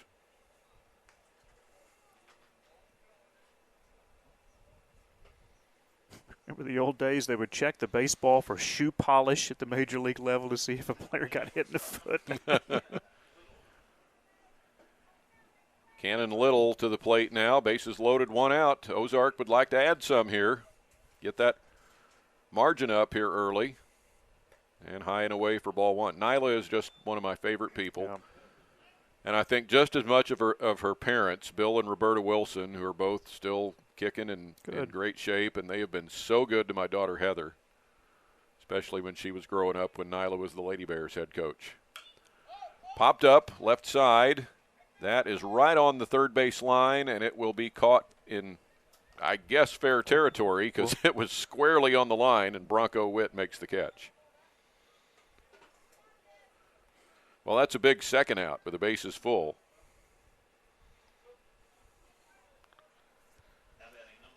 Cooper Buvid comes to the plate now for Ozark. Look at him hold the bat out there and then pulls back. Nearly hit with this one. Ball 1.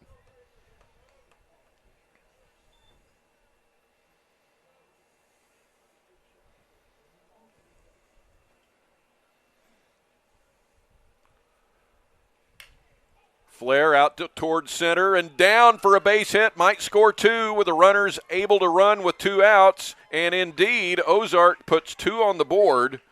Morgan and DePay come in to score to make it 5-0. You know, one thing I would do if I were post 11, I would appeal at home plate and make sure that DePay hit the plate. I'm not sure he did. Okay. I don't think they will, though. Cooper Buvid with the hit and 2 RBIs for a 5-0 lead. And here's Bauman, and he'll pop one up. And the pitcher, Proctor, makes the catch. That will do it, but Ozark does some more damage in the bottom of the second inning with 2 runs. A little behind on the scorecard here. All that happening pretty fast. But 2 runs come across. And on just 1 hit with an error. And 2 runners left on. So through 2 innings, our score, Ozark 5, St. Joe Post 11, nothing. And it's about time for another Legion shuffle, isn't it? What's going to happen next, gentlemen? I'm going to kick you out. I'm going to work with Matt. I knew you liked him better. All right, then. I've got like 997 games to get with Matt to get even with you. How many are we going to work this weekend? You guys have fun with this. So St. Joseph Post 11 will bring the bottom third of the order to face Graydon Miller, who's faced the minimum through 2 innings. Gave up a leadoff single to Rollins Brand in the first. He was erased on a double play. He retired all 3 batters he faced in the second. And Bryson Brown will lead things off for St. Joseph Post 11. Matt, good ball game. Ozark coming out hot, 3 in the first, 2 in the second. We all know what's at stake now, and it's just kind of interesting to watch this one play out. This has a lot of intrigue, Mike McClure, and you would think that as free and easy as St. Joseph was playing and knocking off the team that was undefeated in this pool, Kickapoo, they've kind of run into a buzzsaw here in Ozark. And how about the pitching of Graydon Miller, who has faced the minimum as we head into the 3rd inning? So High drama now at Parkview High School as we've changed venues, as we had rain overnight, forcing the change here. And as we go to the third inning, it'll be the bottom of the order for St. Joseph Post 11. Here to tell you about it, Mike McClure. Matt, thank you. St. Joseph Post 11 in the blue jerseys. Bryson Brown takes a called strike. He's the DH. He'll be followed by Bronco Witt and Cam Dake.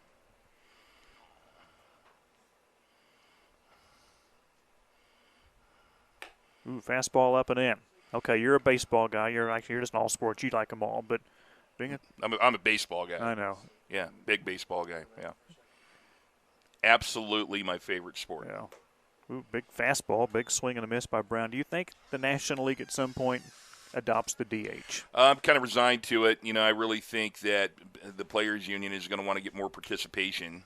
Slowly hit back to the mound, and Miller will underhand to first for the out.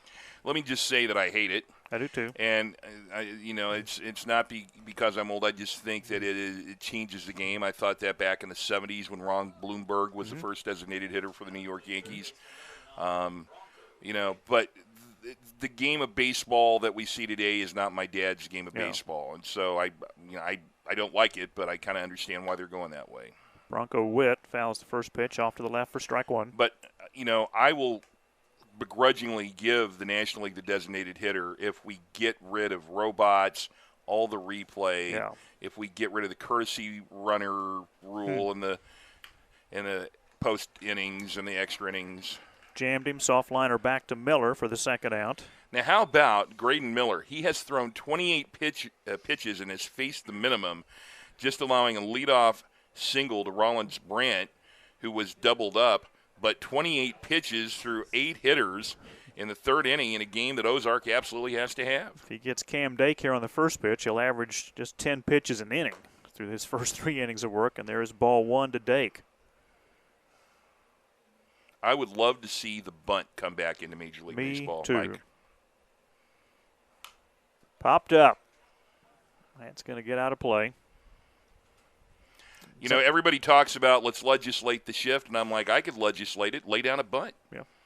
I'm trying to think about, and again, I'm a big Cardinal fan, but some of those great Whitey Herzog teams. Can you imagine them if they had the whole right or left side of the infield open and they wouldn't bunt? Can you even imagine? No. They're just giving you a hit. No. And those guys did bunt back in the day with their speed. Very effectively, yeah. 2-2. I'm kind of okay with the double headers being 7 innings. No. Hold on. No, that's where you and I are going to jump ugly here. Okay. That's terrible. A baseball game is 9 innings in Major League Baseball. It affects everything. Because the way that you manage for 7 innings is completely different than the way I'll agree with that. 9, the way you use your bullpen, the way you use your bench. That is hit hard out into left field, and Cash Morgan with the running catch. And through 3 innings, Graydon Miller has faced the minimum 9 batters.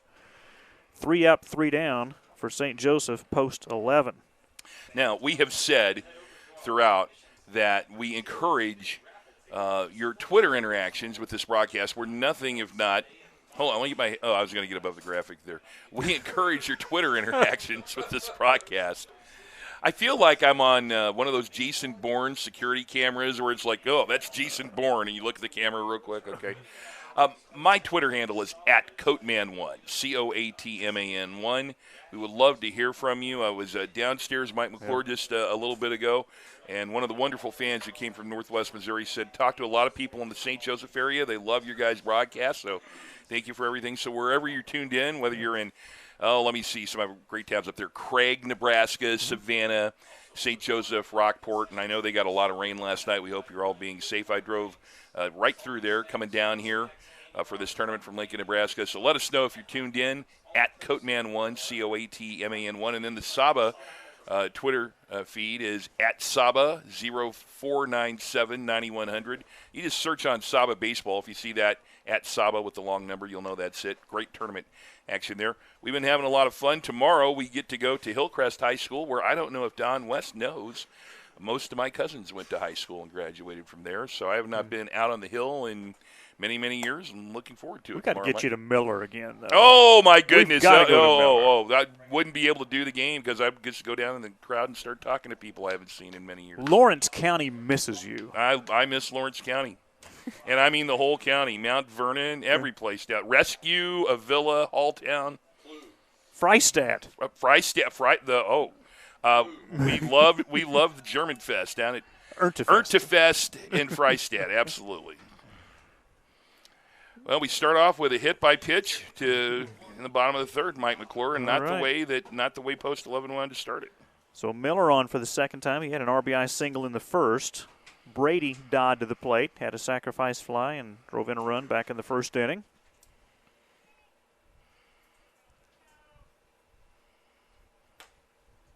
And strike one. This is a key inning. Oh, yes. For Post 11. They absolutely have to put up a 0 here. They've given up runs in each of the first 2 innings, and they need to get out of this unscathed. Shows bunt, gets it down, and to first, too late. Okay, this is right on cue. We were talking about the bunt just in the last inning in Major League Baseball. This is why that bunt was so effective. As you can see on the replay, the pitcher fell off to the first base side with his natural throwing motion. The third baseman, Witt, was playing all the way back behind the line, and that was just in a spot where it's in no man's land. Perfectly placed bunt. 2 on, nobody out for Brock Dodd, who singled back in the first. Takes ball 1 high. Mike, have you seen any differences in games that you've called at this level with turf fields, and that the bunt tends to be truer and doesn't roll foul? Sure. You think it's truer? Mm-hmm. Popped up. This could be trouble, but hanging up long enough for the right fielder Corbin Bodie to make the catch for the first out. In Atlanta, that's an infield fly out. Wait a minute, that was the last game. I'll get off of that. Okay, well.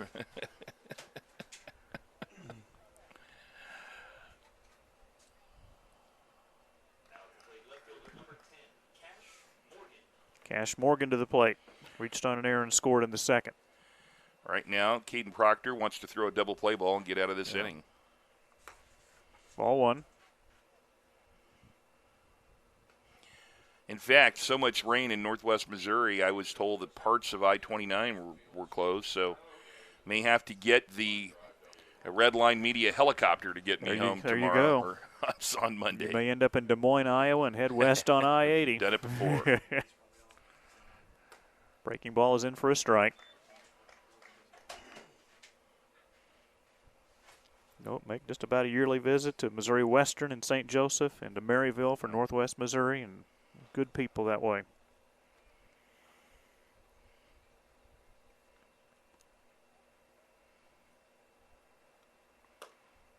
That's a called strike at the letters. Do you know if you're going to St. Joseph for football? Or? Do you know yet? To look that one up. I know I open on a Thursday night in Kearney, Nebraska. Yes. The longest road trip of the year is in week 1 on a Thursday, then come back the next night and do Monette at Aurora. Wow. After getting back in about 8 in the morning. Down to third and out. Nice job by Brock Stegall. That was an unbelievable. Look at this replay. What? Watch the catcher here grab that, step and throw a P, and a good tag down there by Bronco Witt. And as Don West says, that's maybe the stab of the tournament. There's no question. By Brock Stegall. That was tremendous. Brady Dodd took second on the throw to third. And ground ball, base hit, left field. Dodd around third. The throw, too late. Down to second goes Morgan. And Ozark has scored in every inning. 3 in the first, 2 in the second. That's their first here in the third. And that throw out at third base of Graydon Miller saved a run because he clearly would have scored on that. And Ozark has opened up a big 6-0 lead and still a runner in scoring position. And St. Joseph's Post 11 in real trouble here now. Jacob Kronbusch flied out to right field back in the second. He's 0 for 1. The 60th pitch coming up from Caden Proctor. Fouled back for strike one. So if you get to St. Joseph, a former UNL student who was a sports director at a couple of stations on our network, Tommy Rezach, is now working in St. Joseph. All You right. can run into him, tell him Matt Coatney said hi. Do that. Get to St. Joseph. And if you've been to Kearney before, you've probably ran into Rich Broderson, their PA announcer, one of the greatest PA announcers. He really is. He's very good. Yeah, he does all the Nebraska State High School events that he can. Tremendous, not only a great play-by-play announcer, a great official at the University of Nebraska. Kearney, and Rich is a good friend, and like you, just a better person than he is anything else, and he's great at everything. 0-2, the count to Kronbusch. It's funny when we talk to the Loper fans during football season, they literally try to schedule their games on Saturdays that the Huskers are not home, because when the Huskers are home and the Lopers are home, everybody goes to Lincoln. Yeah, it kills their attendance. It is a pilgrimage, no question about it. Kills their attendance. 1-2 is fouled back. So that's a Thursday night? Yes. The MIAA in week 1 of college football has played on a Thursday. So Nebraska plays week 0. Right. At Illinois, they were supposed to make a trip to Ireland, but because of COVID protocols, they aren't going. So now the Huskers open against Brett Bielema in his first game. For the Illinois. Illini. Yeah, it's going to be a big one. That is hit foul off to the left. Now, I mean, I know we have people watching this and very interested in this game, but this is important to me. I have to get out my calendar and see what I'm doing. This is a Thursday night. Mine's the Thursday before Labor Day. Okay, let me look at that. September the 2nd. Okay. Curve is outside. Look at that, Mike. That's unbelievable. Matt Coatney has nothing on his calendar for that day. I'm about to. We'll pick you up. Scott Boudreaux and I traveled separately from the team, so yeah, we'll pick you up. Yeah, put that on my calendar. 2-2 pitch. Foul back.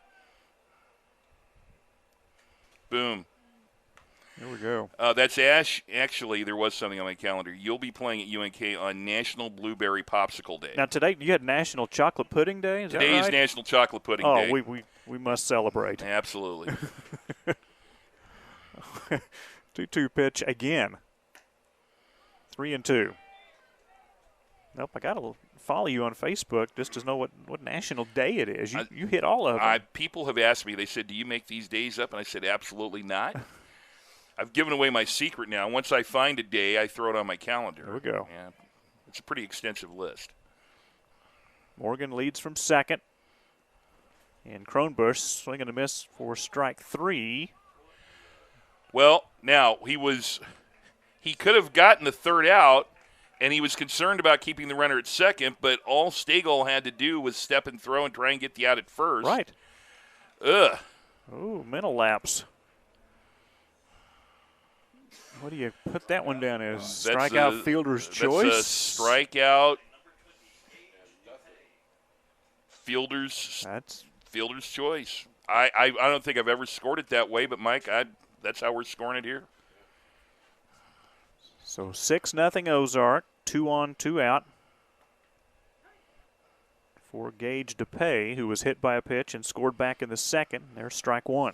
So 2 things that have never happened in the history of baseball. Don West spewing Dr. Pepper all over himself during a broadcast, and the strikeout fielder's choice with 2 outs and a runner at second. This one gets past Stagel. He lost it briefly. The throw to third too late, goes out into left field. Here comes Cash Morgan, and it is 7-0 Ozark. So that's going to be a wild pitch and then an error on the throw. You see the replay here, well down to the third baseline, and Bronco Witt tried to slide, and it just almost like a hockey goalie trying to make a kick save. Couldn't do it, and the wheels have fallen off here as St. Joseph has given up at least 2 runs in every inning. Kronbusch down at second. 1-1 pitch to DePay. Swung on and missed, 1-2. How many years have you now been involved in the MIAA? This will be 8 or 9. Congratulations. You do a great job. That's a great league. Oh, my tremendous goodness. league. And really good announcers. Way past Stagel. The wild pitch will move Kronbusch down to third. They won't let Don West nor I work in the MIAA anymore after we melted a wireless microphone at the press box at Southwest Baptist one night. Okay. I probably am most responsible for it, but Don was an innocent victim of the crime back in the day. I don't think they let us in that league anymore. 2-2 pitch, foul back. All I know is we smelt something. I looked down, and the wireless microphone had become one with the charger it was I on. understand. It was assimilated into the charger, and so, whoops. Smoke alarms were going off in the press box. Yeah. DePay flies this one to center, hit pretty well. Logan Miller back a few steps to make the catch for the out. Well, Ozark again, 3 in the first, 2 in the second. They played 2 more here in the third. 2 runs on 2 hits with an error and 1 runner left on base. After 3, Ozark on top, 7-0. This is the 50th anniversary of the holiday tournament. We would like to thank our streaming partners, K-Raj Wildcat TV, and then our friends who are sitting behind us from Redline Media Alliance, who have had to overcome weather difficulties that really affected their equipment, and they have stepped up and worked a lot of hours to try and get this all to you. And congratulations on the JV side to Kickapoo and Pomme de Terre. They will be playing for the JV championship tomorrow. We'll have coverage of that for you, a chance for us to bring you that. But it will be Kickapoo and Pomme de Terre, and that means I'll have to go home and practice my French tonight. So, yeah. All right. Pomme de Terre going to the Don West list. Is that there? That's a new one for yes. you? Oh, my goodness, to make that list. So I've picked up so many this weekend, but, I don't ever get a chance to call this level of ball anymore, so this has been pretty good for me. You didn't tell Don to keep the list from day one, did you? No, that's Is it all just him. something he did? No, that's all him. Just like he didn't tell me to put out it's National Thimble Day or whatever it is I put out every day on social media. That's all me, and his list are all him. But he was the innovator of You Betcha. Yes. And we've got it's probably the thing that I'm most proud of is that he and I share equally in the beauty of that three-point call. I absolutely love it. We go to the 4th, and St. Joseph Post 11 is looking for just their second base runner. Their first base runner was Rollins Brand, who's now at the plate. Singled in the first and then was erased on a double play. Count now 1-1. What a job by Graydon Miller. That's a little flare out into left. We'll carry out to Cash Morgan for the out. He's set down 9 in a row and has only thrown 38 pitches through 3 1/3. Goodness. If you look up efficiency in the dictionary, you'll see a picture of Graydon Miller off to the side. And here is Logan Miller. Flied out to center field back in the first. So now if you're Post 11, do you tell your hitters to make sure you take a pitch, try and work the count, and if that happens, something like that's going to happen. No. He's going to start with strike 1. Nope. You can't do that. No. He is working ahead in the count. First pitch strikes are a key. 1-1.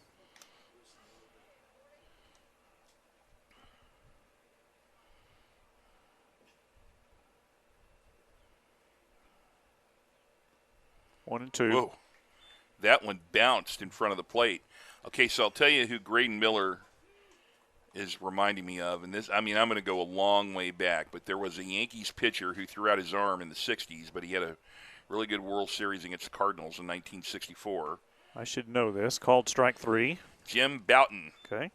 Jim Bouton wrote a very controversial book in 1971 called Ball 4, but he was famous before he threw his arm out and then had to, they didn't have Tommy John surgery in those days, so he had to learn how to throw the knuckleball. But Jim Bouton used to lose his hat whenever he threw his hat, just like Graydon Miller's done a couple of times here today. Connor Bell, first pitch swinging, fouls it off to the third base dugout for strike 1.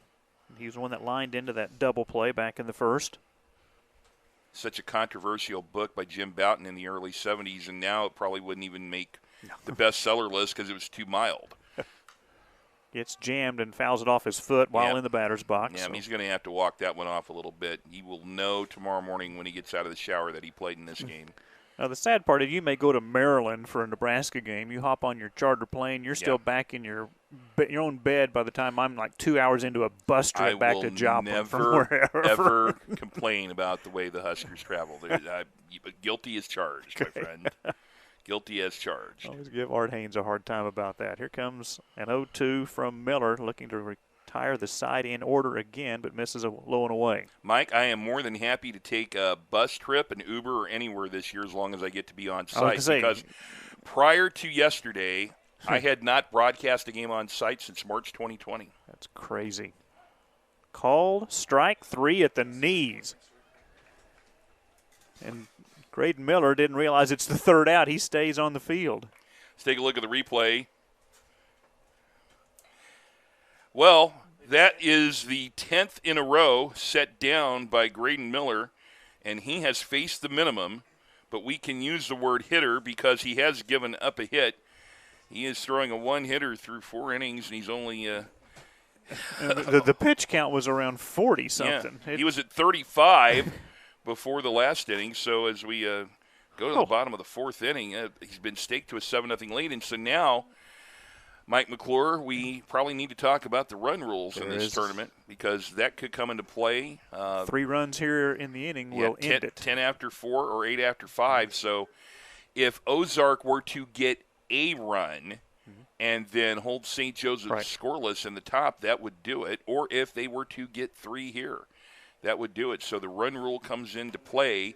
And again, if you're just joining us, Ozark – if they can knock off St. Joseph's post 11, then that puts Kickapoo back into possible play. Hello, guys. Hey, there we go. That's better. Where am I looking at here? Oh, we're down here. Yeah, there we go. Yeah, so then we could do this. So then it would put post 11 would be out of a chance to advance to tomorrow, and then it puts Kickapoo back in play potentially. Then, yeah. This is really good. Yeah, I look a lot better the farther away that you get from me. This is. Actually, if you can actually put a camera on top of the right center field light pole and get this same shot you have here right now, that would be much more preferable. And the other thing is, right in front of me right here, see how cloudy that is? What we really need to do is shut this. Here we go. Let's do this right now. Yeah, it's not really helping. There we go. That's a lot better way of seeing me on this screen. Yeah, it took me a while to figure out how to make that work right there. See how that works? Yeah, I know how to put I have Snapchat. I know how to do a filter. Devin Wright will lead off for Ozark, up 7-0. Bottom of inning number 4. Wright has been on base twice. He's singled and scored and been hit by a pitch.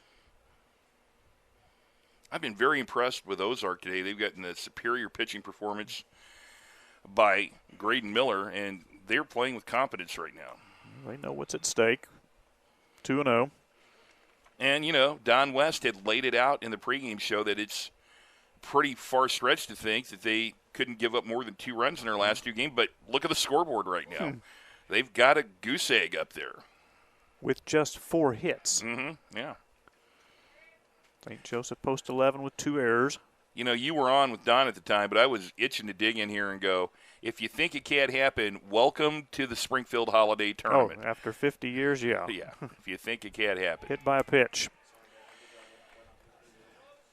So the potential run rule ending or clinching runner is at first, and that would have to be in the next inning, but that is a key run right now in terms of maybe getting the game early over for Ozark. I think they're thinking 10 after 4 instead of 8 after 5. That's Ozark's mentality right now. That would be the on-deck hitter right here.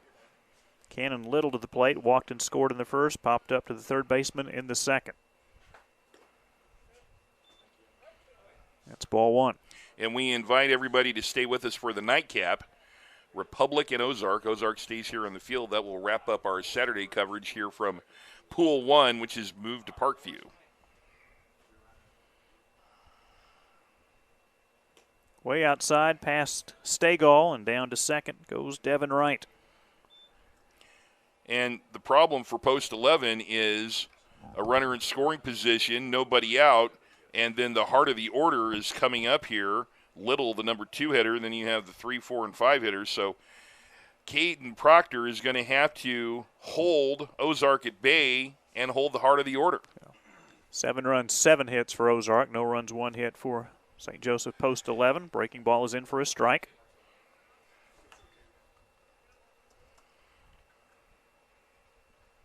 Love this scoreboard here because they can put 3-letter abbreviations up there. And the abbreviations have been great today. And knocked down by the shortstop, Ulmer. Everybody's going to be safe. I don't know how Ulmer even got to that ball. Well, great try by Bronco Witt coming over for third base, and then Ulmer having to go all the way to the right, and just nothing he could do but just put a fork in it and eat it. So now we're going to have a stoppage of play, and we're going to have a press conference or a pitching conference on the mound right here. Did I say press conference? You did. That's the only thing I go to, press conferences for the food. All right. Yeah, there would never be press conferences if they didn't have complimentary food. So when you were doing your remote broadcast Yeah. from the studio, Yes, the whole year. did they bring you some food? Who's they? No. Now I brought in my own stuff. There we go. It's sort of like bring your own BYOB, bring your own broadcast. Okay. Bring your own BYOF, bring your own food. But no, the Husker Sports Network was great to me this year and the way they set things up. And I was so happy that kept my team safe, was not in a position to put them in any kind of health risk. Yep. And we got the games for 1 year. I thought it was completely appropriate. But I have to tell you, being back in the ballpark, it's been good. It's where we belong. No knock on remote broadcast, but so the potential game-ending run is at the plate in the person of Cooper Buvid, who has struck out and had a 2-run single back in the second. Strike one. Home run ends it. Yep.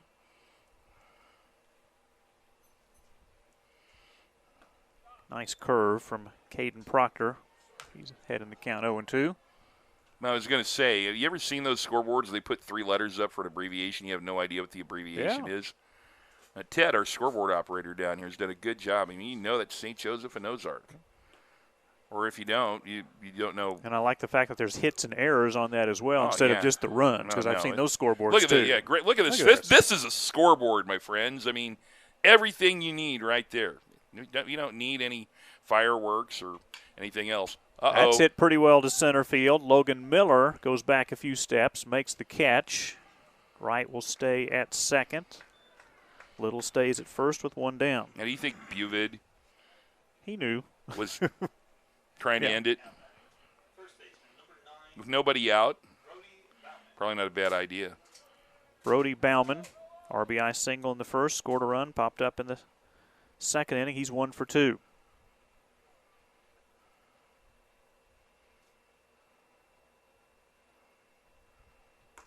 Curve is in for a strike. So you're going to Kearney, Nebraska to start your season. You know any of your other? I know we're home for 6 of the 11 games this year. Do you have any non-conference road No, trips? the MIAA is all conference. It's all conference. Games. Okay, Yep. very good. That's hit pretty well to right field. Back goes Bodie. Back goes Miller. Miller makes the catch. Wright failed to tag. They throw back to first. This gets past the first baseman Bell, but backed up correctly by the pitcher Proctor. We just about had one of those naughty problems of baseball in which the trail runner almost passed the runner on second and came about 4 to 5 feet away from doing that, and that would have been an immediate out right there, as it was a great job by Miller to get over and catch that one and almost double up the trail runner at first. So 2 on, 2 out for Graydon Miller. So now that 8th run may not come across. They've scored in every inning. 3 in the first, 2 in the second, 2 in the third, and strike 1 to Graydon Miller, who is 1 for 1. RBI single in the first, was hit by a pitch in the third.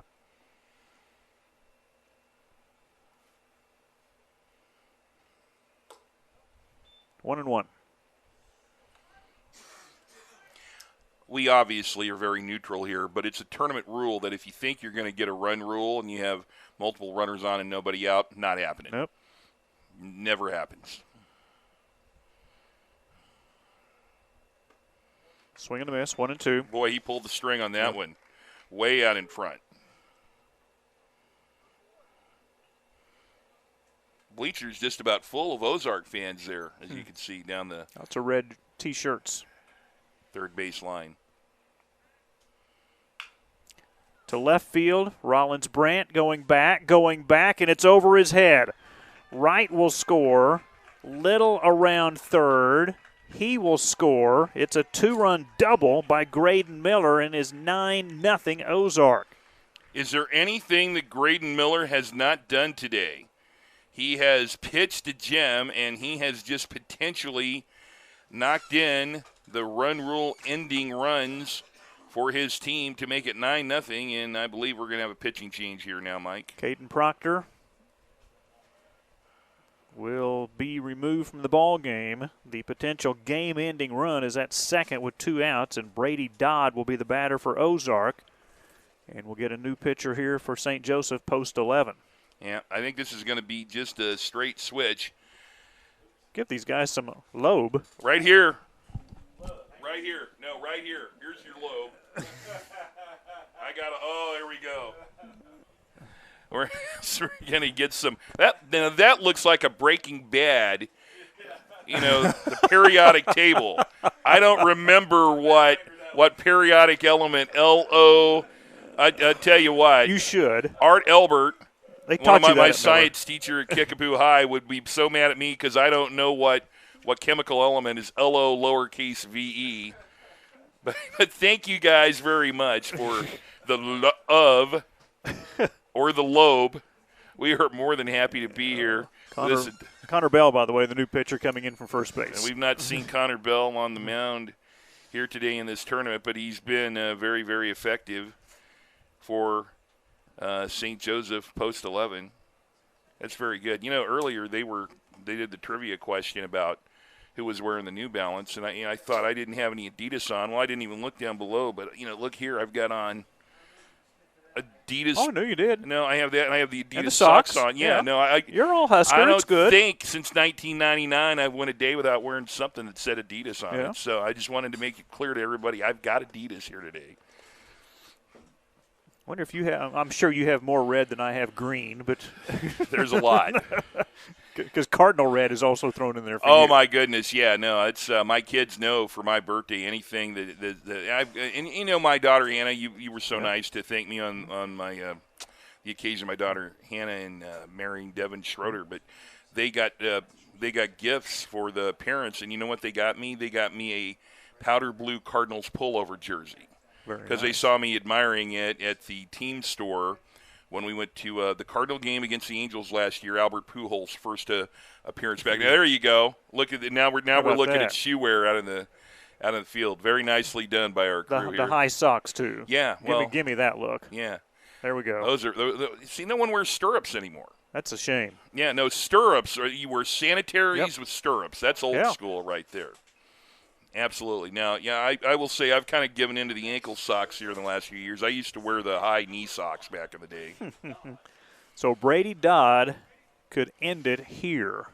It's 9-0 Ozark. There is a 10-run rule after 5 innings. The potential game-ending run is Graydon Miller down at second. There are 2 outs.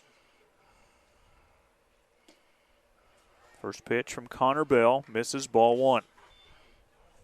After St. Joseph post 11 played so well in beating Kickapoo in the last game, I did not see this coming, but they have been absolutely shut down by Graydon Miller today. Fouled off to the right. Graydon Miller has allowed just 1 hit, and that was the leadoff single in the first inning by Rollins Brandt, who was then erased on a double play 2 batters later. You see, I can't name the streets the foul balls went off on, but I think Don West said that was Thelma and Louise Avenue back out there. Yeah. Is that what he called it? I think so. All right. Chopped foul. That's another movie that my fellow Kickapoo High School grad appeared in.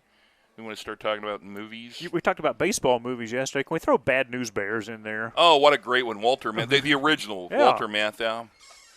Loved that movie. Reminds me of my father. 1-2. You really, if you watch that, it is historically accurate in terms of the baseball part of it. Yeah, there's nothing there that the continuity director really screwed up. Could show you a lot of problems with some baseball movies that non-baseball people did. Miller leads from second. It's 2-2. So if we end it now and Don doesn't get to do a fifth inning, I'd feel guilty about that. I wouldn't feel guilty at all. Okay. I think he's probably done enough innings in his life to where he's got some in the tank in reserve. Do it again on 2-2. I would feel guilty because it's less time you and I would get to work together. Oh. This has been an absolute dream for me, getting to come down here and work with you, work with Don, and then tomorrow getting to see some more people I haven't seen in so many years. So, Scott McCauley. the stories are going to fly tomorrow, my friends. Goodness. Believe me. 3-2. Don't think I've ever done a broadcast with Scott McCauley. Well, you have. When you and Don and Scott filled in for me in Aurora. That wasn't you? No.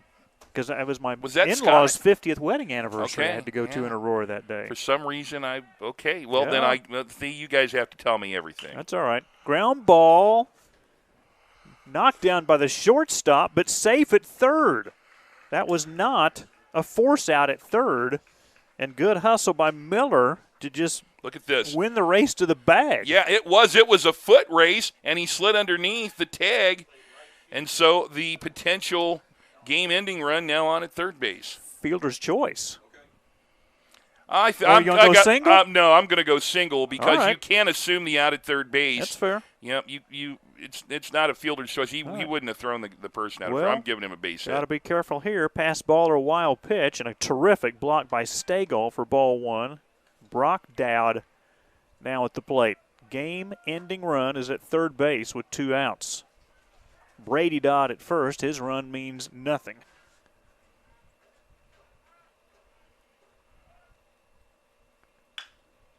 Ground ball to short. And force out at second. We'll keep the inning alive keep the game alive for a while for St. Joseph post 11. Wow, Ozark 3 runs in the first, 2 in the second, 2 in the third. They added 2 more here in the fourth, 2 runs on 3 hits, and they strand a pair of base runners.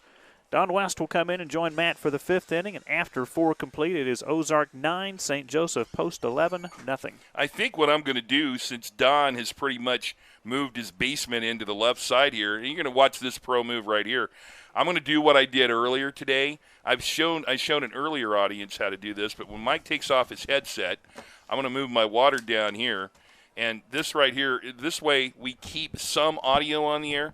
So this is how you do this. And then I hand the headset to Don. We don't cross anything right here. All right. And then everybody thinks I'm still on headset, but I'm not wearing one right now. We used to use stick mics back in the day when I learned how to broadcast at Kickapoo High School in Springfield, Missouri. We used TAC microphones, and we used big old headsets and make you sweat even on a cold day. You know what I'm talking about, those brick headsets, Mike McClure?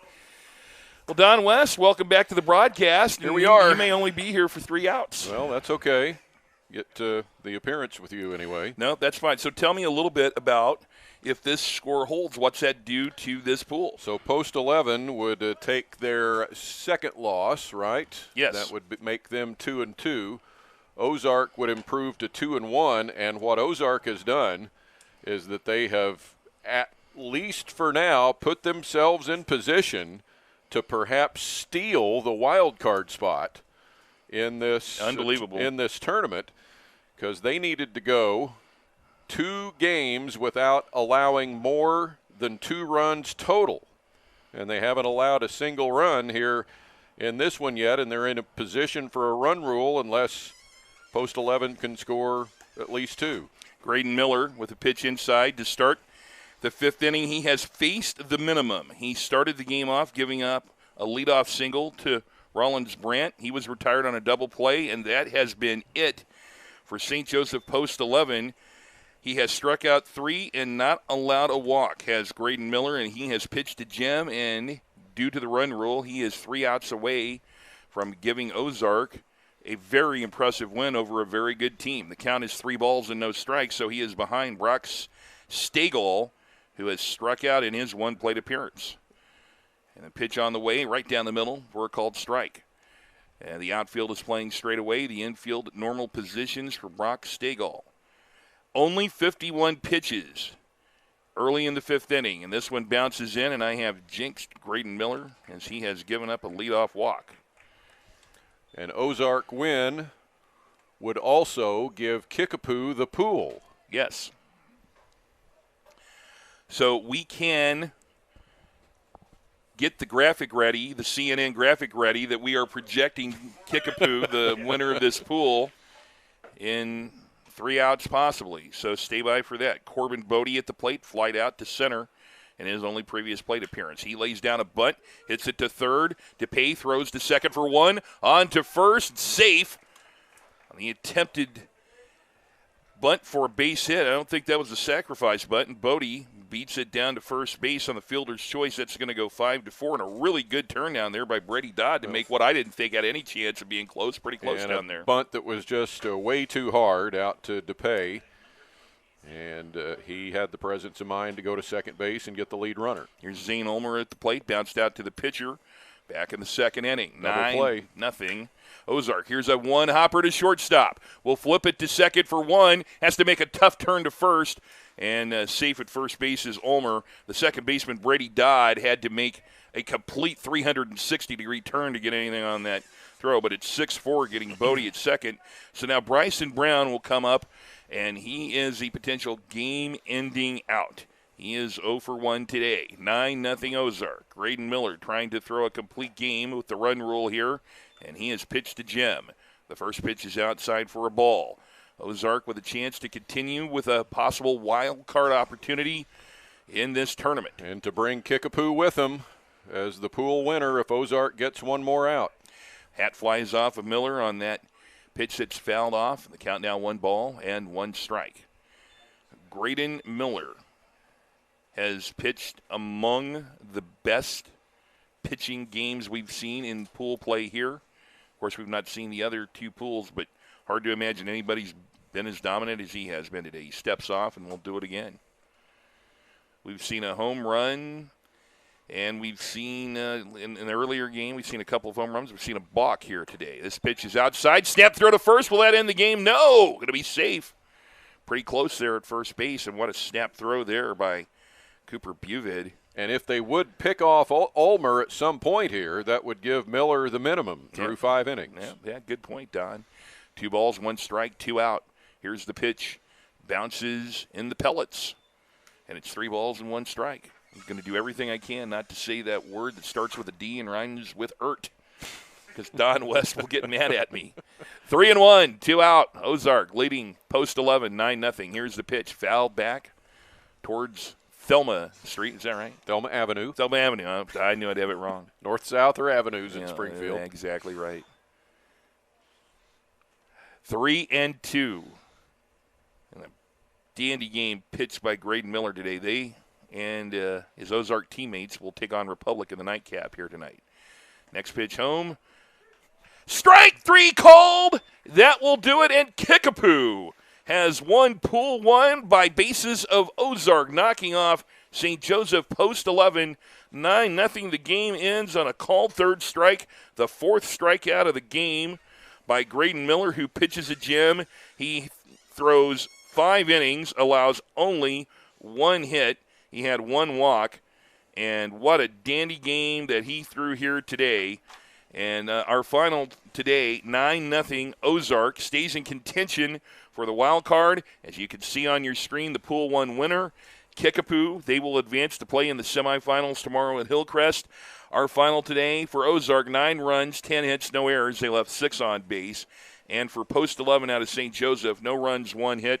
There was 1 error. They left 1 on base. The time of the game was 1 hour and 16 minutes. The loss goes to Proctor, but Graydon Miller, Don West, threw an absolute gem here today. Well, allowed 1 hit and just the 1 other base runner on the leadoff walk in the 5th inning, but it didn't matter as post 11 did not score any runs. And for Ozark, they kept themselves in contention to steal the wild card berth if now they can hold Republic to 2 or fewer runs and win the game in the nightcap tonight. So we have still high drama here at Parkview as we are going to try and figure out the wild card. So a lot of people in northwestern Greene County are taking a look at this one, I think, to try and figure out if they're going to advance tomorrow. So this one affects the entire tournament, I think. So we're looking forward to this one coming up. So Willard is hanging in the balance here as we head into the final game here at Parkview coming up in about 20 to 30 minutes. All right, so for Mike McClure and for Don West, this is Matt Coatney, and for the entire production crew from Redline Media,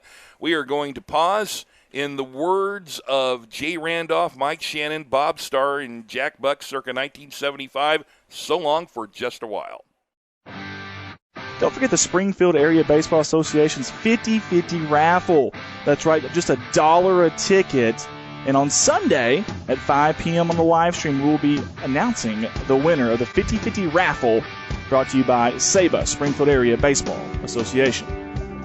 A big thank you to Flat Top Photos for sponsoring this year's 50th annual SABA Baseball Holiday Tournament.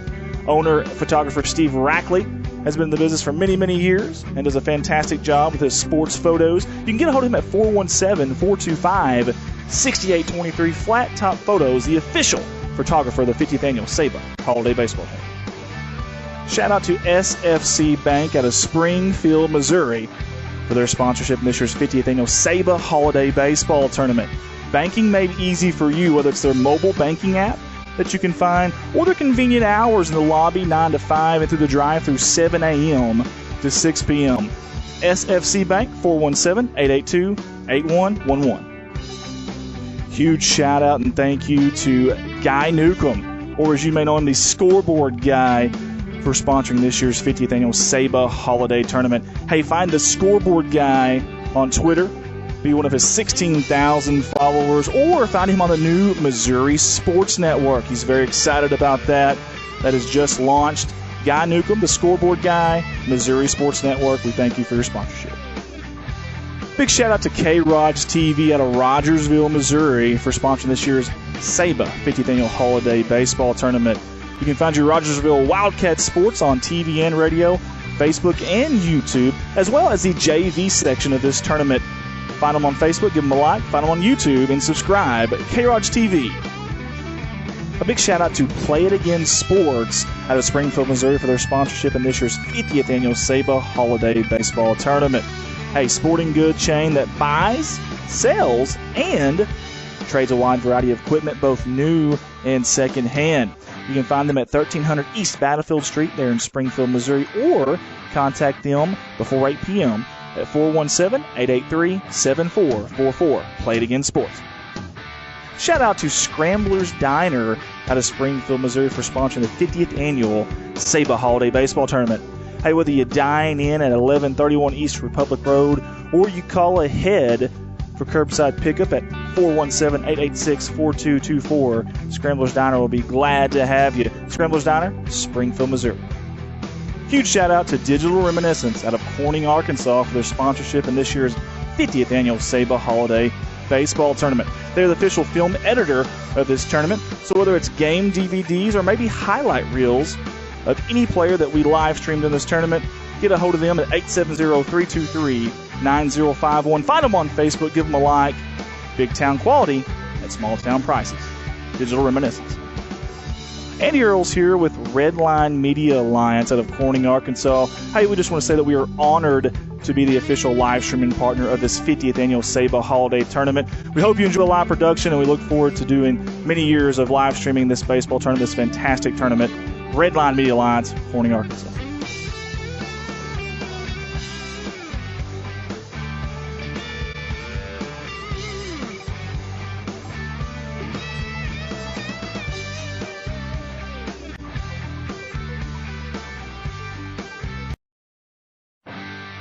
Don't forget the Springfield Area Baseball Association's 50-50 raffle. That's right, just $1 a ticket. And on Sunday at 5 p.m. on the live stream, we'll be announcing the winner of the 50-50 raffle brought to you by SABA, Springfield Area Baseball Association. A big thank you to Flat Top Photos for sponsoring this year's 50th annual SABA Baseball Holiday Tournament. Owner, photographer Steve Rackley has been in the business for many, many years and does a fantastic job with his sports photos. You can get a hold of him at 417-425-6823. Flat Top Photos, the official photographer of the 50th annual SABA Holiday Baseball Tournament. Shout out to SFC Bank out of Springfield, Missouri, for their sponsorship in this year's 50th annual SABA Holiday Baseball Tournament. Banking made easy for you, whether it's their mobile banking app that you can find, or their convenient hours in the lobby 9 to 5 and through the drive-through 7 a.m. to 6 p.m. SFC Bank, 417-882-8111.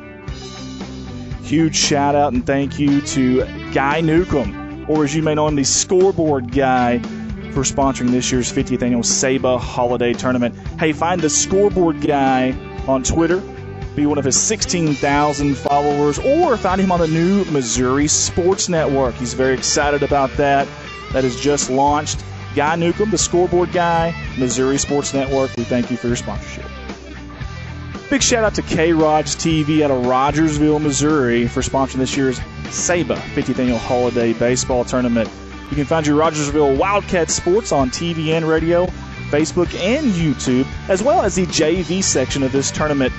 Find them on Facebook, give them a like, find them on YouTube, and subscribe. K-Rod's TV.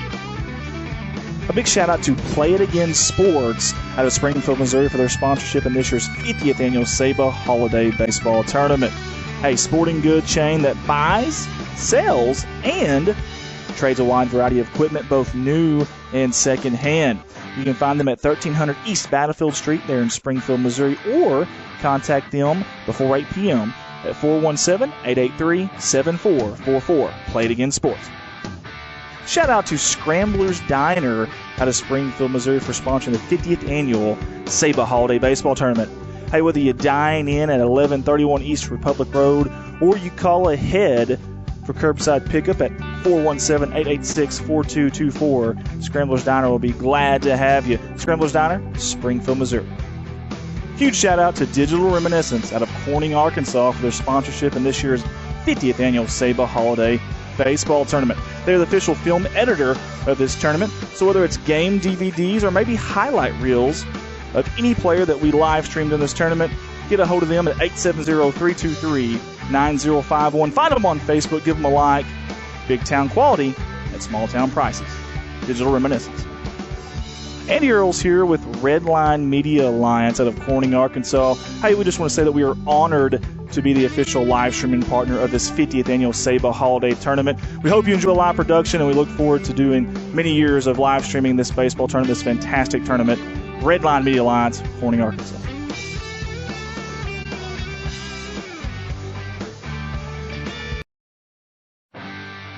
Don't forget the Springfield Area Baseball Association's 50-50 raffle. That's right, just $1 a ticket. And on Sunday at 5 p.m. on the live stream, we'll be announcing the winner of the 50-50 raffle, brought to you by SABA, Springfield Area Baseball Association. A big thank you to Flat Top Photos for sponsoring this year's 50th annual SABA Baseball Holiday Tournament. Owner, photographer Steve Rackley has been in the business for many, many years and does a fantastic job with his sports photos. You can get a hold of him at 417-425-6823. Flat Top Photos, the official photographer of the 50th annual SABA Holiday Baseball Tournament. Shout out to SFC Bank out of Springfield, Missouri, for their sponsorship in this year's 50th annual SABA Holiday Baseball Tournament. Banking made easy for you, whether it's their mobile banking app that you can find, or their convenient hours in the lobby 9 to 5 and through the drive-through 7 a.m. to 6 p.m. SFC Bank, 417-882-8111. Huge shout out and thank you to Guy Newcomb, or as you may know him, the scoreboard guy, for sponsoring this year's 50th annual SABA holiday tournament. Hey, find the scoreboard guy on Twitter, be one of his 16,000 followers, or find him on the new Missouri Sports Network. He's very excited about that. That has just launched. Guy Newcomb, the scoreboard guy, Missouri Sports Network. We thank you for your sponsorship.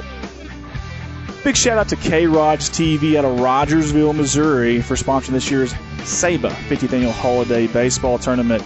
You can find your Rogersville Wildcat Sports on TV and radio, Facebook and YouTube, as well as the JV section of this tournament. Find them on Facebook, give them a like, find them on YouTube, and subscribe. K-Rod's TV.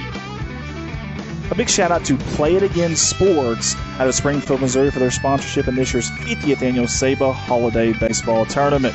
A sporting good chain that buys, sells, and trades a wide variety of equipment, both new and secondhand. You can find them at 1300 East Battlefield Street there in Springfield, Missouri, or contact them before 8 p.m. at 417-883-7444. Play It Again Sports. Shout out to Scrambler's Diner out of Springfield, Missouri for sponsoring the 50th annual SABA Holiday Baseball Tournament. Hey, whether you dine in at 1131 East Republic Road or you call ahead for curbside pickup at 417-886-4224, Scrambler's Diner will be glad to have you. Scrambler's Diner, Springfield, Missouri.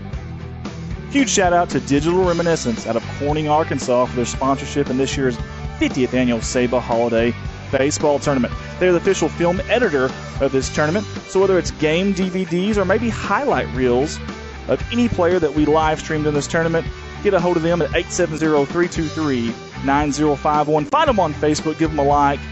Big town quality at small town prices. Digital Reminiscence. Andy Earls here with Redline Media Alliance out of Corning, Arkansas. Hey, we just want to say that we are honored to be the official live streaming partner of this 50th annual SABA Holiday Tournament. We hope you enjoy live production, and we look forward to doing many years of live streaming this baseball tournament, this fantastic tournament. Redline Media Alliance, Corning, Arkansas.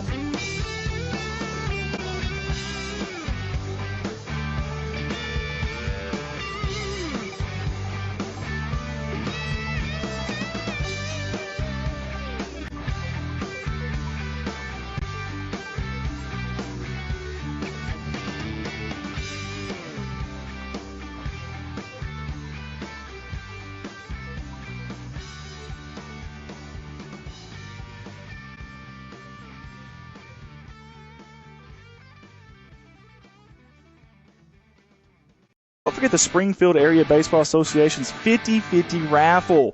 That's right, just $1 a ticket. And on Sunday at 5 p.m. on the live stream, we will be announcing the winner of the 50-50 raffle brought to you by SABA, Springfield Area Baseball Association. A big thank you to Flat Top Photos for sponsoring this year's 50th annual SABA Baseball Holiday Tournament. Owner, photographer Steve Rackley has been in the business for many, many years and does a fantastic job with his sports photos. You can get a hold of him at 417-425-6823. Flat Top Photos, the official photographer of the 50th annual SABA Holiday Baseball Tournament. Shout out to SFC Bank out of Springfield, Missouri for their sponsorship in this year's 50th annual SABA Holiday Baseball Tournament. Banking made easy for you, whether it's their mobile banking app that you can find, or their convenient hours in the lobby 9 to 5 and through the drive-through 7 a.m. to 6 p.m. SFC Bank, 417-882-8111. Huge shout out and thank you to Guy Newcomb, or as you may know him, the Scoreboard Guy, for sponsoring this year's 50th annual SABA Holiday Tournament. Hey, find the Scoreboard Guy on Twitter. Be one of his 16,000 followers, or find him on the new Missouri Sports Network. He's very excited about that. That has just launched. Guy Newcomb, the Scoreboard Guy, Missouri Sports Network. We thank you for your sponsorship.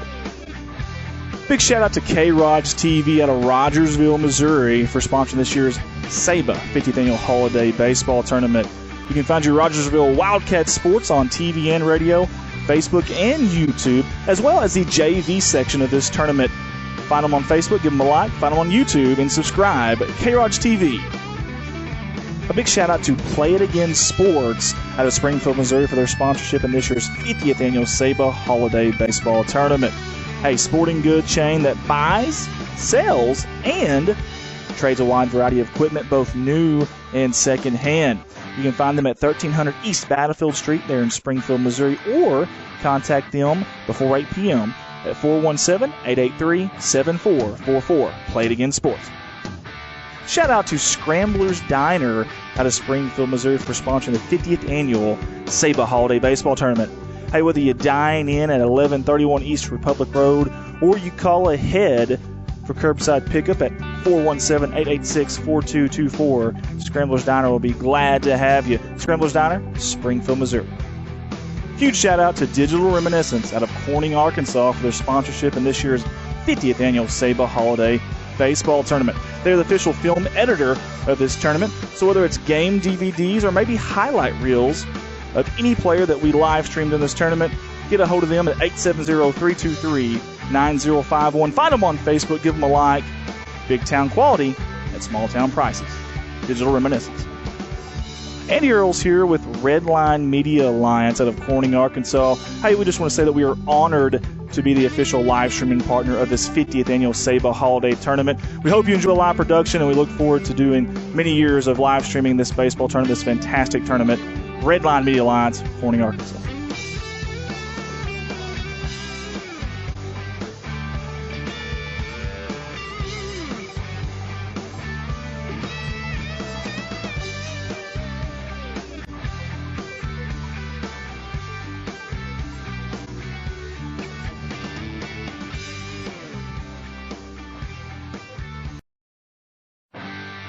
Don't forget the Springfield Area Baseball Association's 50-50 raffle. That's right, just $1 a ticket. And on Sunday at 5 p.m. on the live stream, we'll be announcing the winner of the 50-50 raffle, brought to you by SABA, Springfield Area Baseball Association. A big thank you to Flat Top Photos for sponsoring this year's 50th annual SABA Baseball Holiday Tournament. Owner, photographer Steve Rackley has been in the business for many, many years and does a fantastic job with his sports photos. You can get a hold of him at 417-425-6823. Flat Top Photos, the official photographer of the 50th annual SABA Holiday Baseball Tournament. Shout out to SFC Bank out of Springfield, Missouri for their sponsorship in this year's 50th annual SABA Holiday Baseball Tournament. Banking made easy for you, whether it's their mobile banking app that you can find, or their convenient hours in the lobby 9 to 5 and through the drive-through 7 a.m. to 6 p.m. SFC Bank, 417-882-8111. Huge shout out and thank you to Guy Newcomb, or as you may know him, the scoreboard guy, for sponsoring this year's 50th annual SABA Holiday Tournament. Hey, find the scoreboard guy on Twitter, be one of his 16,000 followers, or find him on the new Missouri Sports Network. He's very excited about that. That has just launched. Guy Newcomb, the scoreboard guy, Missouri Sports Network. We thank you for your sponsorship. Big shout out to K-Rod's TV out of Rogersville, Missouri for sponsoring this year's SABA 50th annual Holiday Baseball Tournament. You can find your Rogersville Wildcat Sports on TV and radio, Facebook and YouTube, as well as the JV section of this tournament. Find them on Facebook, give them a like, find them on YouTube, and subscribe. K-Rod's TV. A big shout out to Play It Again Sports out of Springfield, Missouri for their sponsorship in this year's 50th annual SABA Holiday Baseball Tournament. A sporting good chain that buys, sells, and trades a wide variety of equipment, both new and secondhand. You can find them at 1300 East Battlefield Street there in Springfield, Missouri, or contact them before 8 p.m. at 417-883-7444. Play It Again Sports. Shout out to Scrambler's Diner out of Springfield, Missouri for sponsoring the 50th annual SABA Holiday Baseball Tournament. Hey, whether you dine in at 1131 East Republic Road or you call ahead for curbside pickup at 417-886-4224, Scrambler's Diner will be glad to have you. Scrambler's Diner, Springfield, Missouri. Huge shout out to Digital Reminiscence out of Corning, Arkansas for their sponsorship in this year's 50th annual SABA Holiday Baseball Tournament. They're the official film editor of this tournament, so whether it's game DVDs or maybe highlight reels of any player that we live streamed in this tournament, get a hold of them at 870-323-9051. Find them on Facebook, give them a like. Big town quality at small town prices. Digital Reminiscence. Andy Earls here with Redline Media Alliance out of Corning, Arkansas. Hey, we just want to say that we are honored. Well, good evening once again, everyone, from Parkview High School in downtown Springfield, Missouri, and welcome to this evening's coverage of the 50th annual Springfield Area Baseball Association Holiday Tournament. Don West joined for this late game by Matt Coatney, and we've got a good one for you here for this late show. It will be Ozark against Republic with a lot on the line for the Ozark Ball Club, Matt, that is looking to potentially steal the wild card berth away from Willard tonight. Don, if I had told you this morning when we were trying to look at all the machinations and all the possibilities, we thought Kickapoo was in the driver's seat. They have won the pool, but you know they kind of backed into that. But we did not think that Ozark would have a chance to steal the wild card, especially before the last game when they could only give up a maximum of 2 runs in 2 games. But Graydon Miller pitched the gem, and now they're in a position where if they can hold Republic to 2 runs or less, they will steal that wild card and will play tomorrow. As long as they win the game. So that is exactly what we're up against here now for Ozark. Ozark has to win. They have to hold Republic to 2 or fewer runs. And if they do that, they will take the wild card away from Willard. If both of those things don't happen, then Willard will be the wild card team and join the other teams that have already qualified, Kickapoo, Nixa, and Forsgren from Arkansas. And that would set your Final Four and your semifinals to be played Sunday beginning at 10 a.m. At Hillcrest High School, so it'll be our third venue that we've had, and we will be right here for it. And, you know, that's always great when there's something on the line, and this last one tonight affects the entire tournament. So let's go get it. Republic takes the field. They will be the home team for this final game, which is going to start not much later than was expected after a earlier game that took an hour and 16 minutes and caught us up on time a little bit. So Ozark, the visiting team, and they will put this lineup out there to try to take the wild card berth this evening. Devin Wright in center field leading off. Cannon Little is the shortstop batting second. Cooper Buvid will catch and hit third.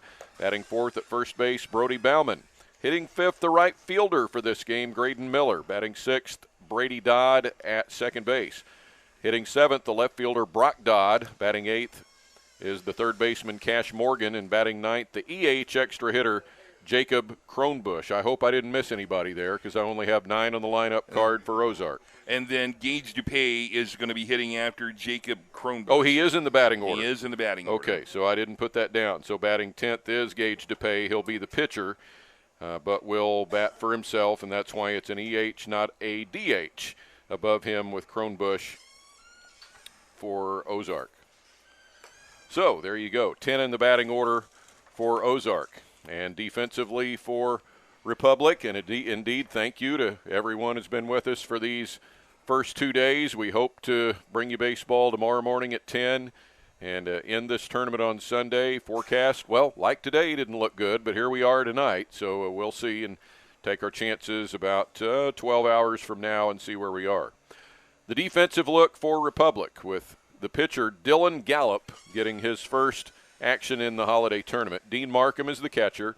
In the outfield, Richard Potter in left, Adam Brown in center, Drew Schroeder in right. And around the infield, Brayson McCroskey at third. And it will be Makai Blanzett at short, Brady Usgard at second, and Ace McWaters at first. Well, Don, this is a big one, and here to take you through it, the final game of the night, here's Don West. And the set and the first pitch of this game at 8:15 is ball one inside to Devin Wright. If you'd have told me this morning at 9 o'clock that we would be playing the last game of the night at 8:15, I wouldn't have believed it. Oh, my goodness. Wright is ready. And Dylan Gallup brings it in and a little flare pop that's going to bounce. Oh, and look at that. Takes a crazy hop past the shortstop Blanchett, and it's an infield hit for Devin Wright.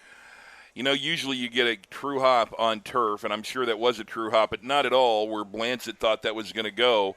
And that went about 90 degrees away from where he thought it was going to be, so an infield single to start things off for Devin Wright. And was spinning at about 3,000 RPMs at the time it hit the turf.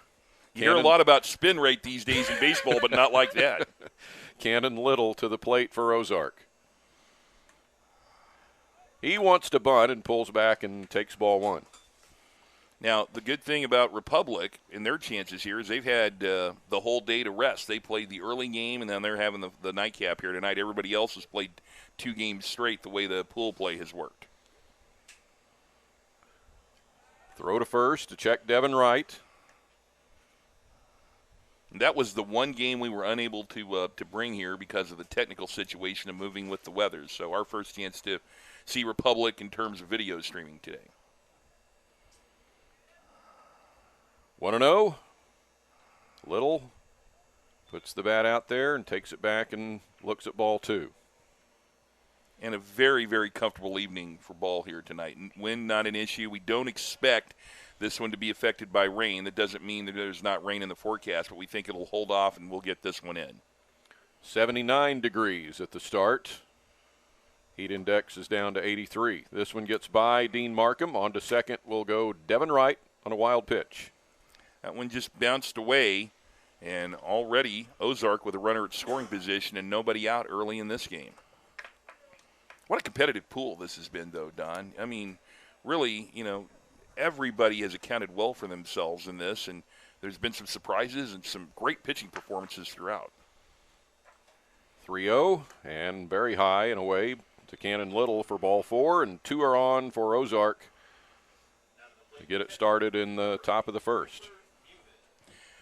If you're just joining us, we had a run rule just before we came on here, a 9-0 Ozark win over St. Joseph Post 11 that sent Post 11 home. Post 11 controlled their own destiny. If they would have defeated Ozark, they would have advanced to tomorrow as this pool champion. And Ozark, the biggest fans for Ozark were Kickapoo, who backed in with the win in the pool because Ozark defeated Post 11. And Kickapoo had the head-to-head win over Ozark. Cooper Buvid to the plate now. And a strike from plate umpire Brad Sturdivant with Monty Gladden on the bases.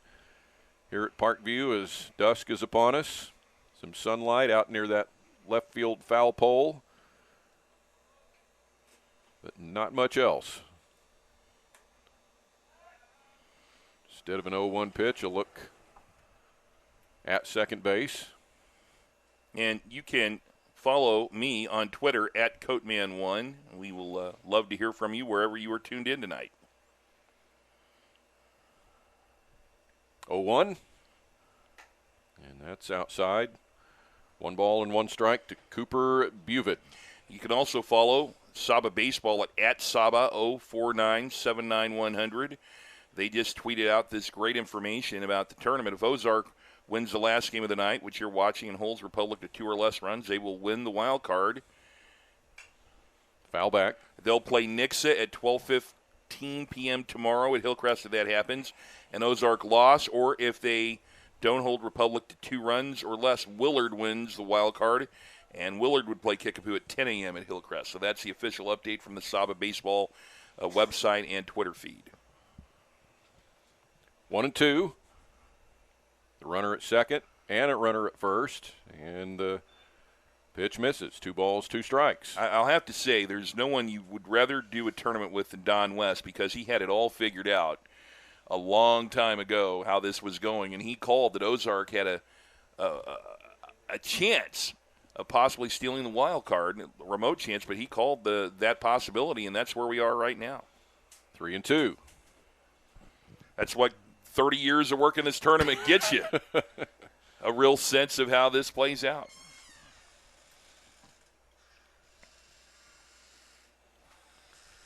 (3-2) to Cooper Buvid. And another look at second base.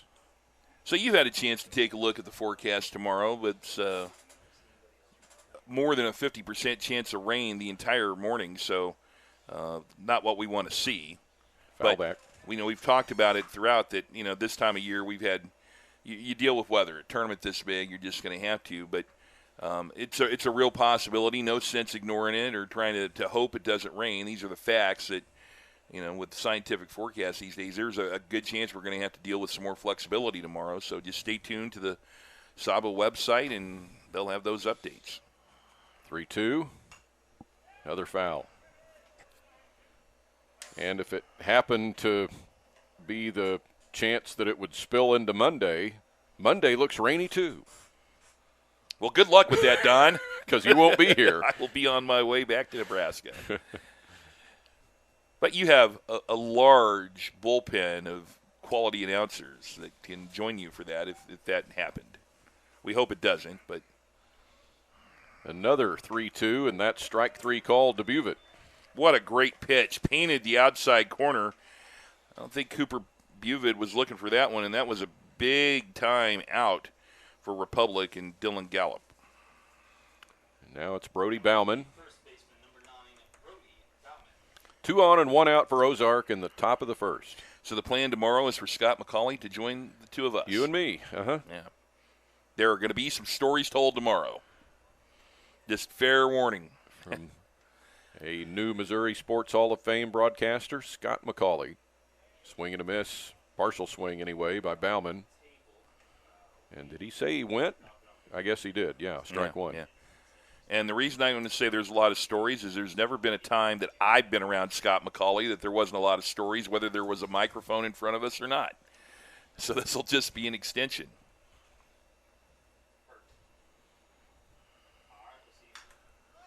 This one is popped into left field. Richard Potter is there, pretty much in his tracks for the catch in the second out. Well, if Dylan Gallup can come back and strand these two runners, he had 2 on and nobody out facing the heart of the order. That would be a great way to start things off for Republic and get them momentum. But right now it's the star of the last game coming to the plate. Graydon Miller pitched a gem, arguably the best pitching performance we've seen in this tournament, or at least in this pool. From the Hillcrest pool, Hillcrest wins over Forsyth 3-1 to finish play at Hillcrest this evening. Strike called to Graydon Miller. So in the Hillcrest pool, Forsgren from Arkansas finishes 4-0, Willard 3-1, Hillcrest 2-2, Lebanon 1-3, and Forsyth 0-4. So there's a straight stair step down 1 through 5 in that pool. No tiebreakers there. 0-1 pitch. Blocked by Markham, keeps it in front of him, will throw to third, and too late. And it's a wild pitch that will advance both of the runners to second and third for Ozark here in the top of the first. As I said, very important for Gallup to try to keep the runners there. Not much, as you can see on the replay, that Markham could do. He had to take a step, so he had a throwing lane, and that pretty much eliminated the chance of getting the runner going from second to third. 1 ball and 1 strike. Pitch to Miller. Fouled into the netting. You know, here's something I've never understood all the years of understanding technology. Sitting in the press box and looking out there right now, you can tell it's getting darker. But when you look on the video stream, it looks like it's about 4 o'clock in the afternoon. Yep. It looks pretty bright out there. Magic of irising cameras. I'm just going to sit here and watch the TV monitor, I think. 1-2.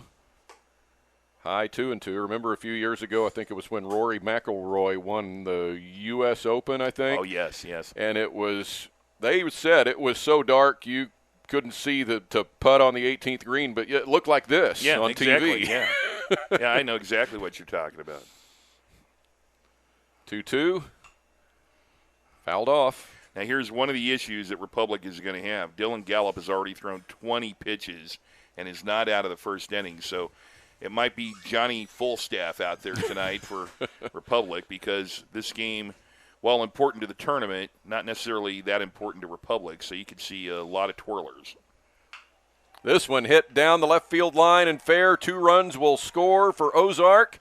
It gets by Richard Potter and gets near the fence. It's a double for Miller with 2 RBIs, and Ozark out to a 2-0 lead.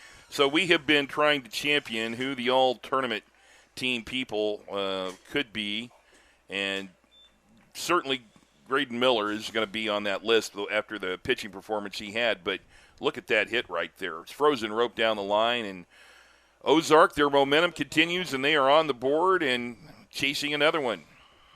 Brady Dodd at the plate. And a bouncer to the left side. Shortstop lands it. Fields. Wild throw. That's going to bring in another Ozark run as Miller scores.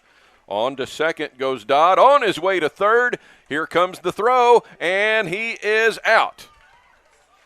So a lot happening there. It's going to be a hit for Dodd. An error to send him to second base. And then an out at third base after the third run for Ozark crosses the plate here in the top of the first. And so the side retired. Ozark gets 3 runs on 3 hits with an error, and nobody left after half an inning. Ozark 3 and Republic coming up. Oh, my friends, we've had a lot of fun here today. My thanks to the Red Line Media folks who are not only out there braving the elements, but also behind us here in the press box. Matt Coatney with Don West. We also thank Mike McClure for joining us today. He is headed on back to his home. We would like to thank our great sponsors of coverage here today, and SABA, and their sponsors of the tournament, including Flat Top Photos. They're the official action photographer of the 50th Annual Holiday Tournament. You want to see Steve Rackley for getting your player registered for high-quality photos. You can also do that at the SABA website. Don, before we continue here, I have said throughout this tournament that we are very interactive. We encourage your Twitter interactions.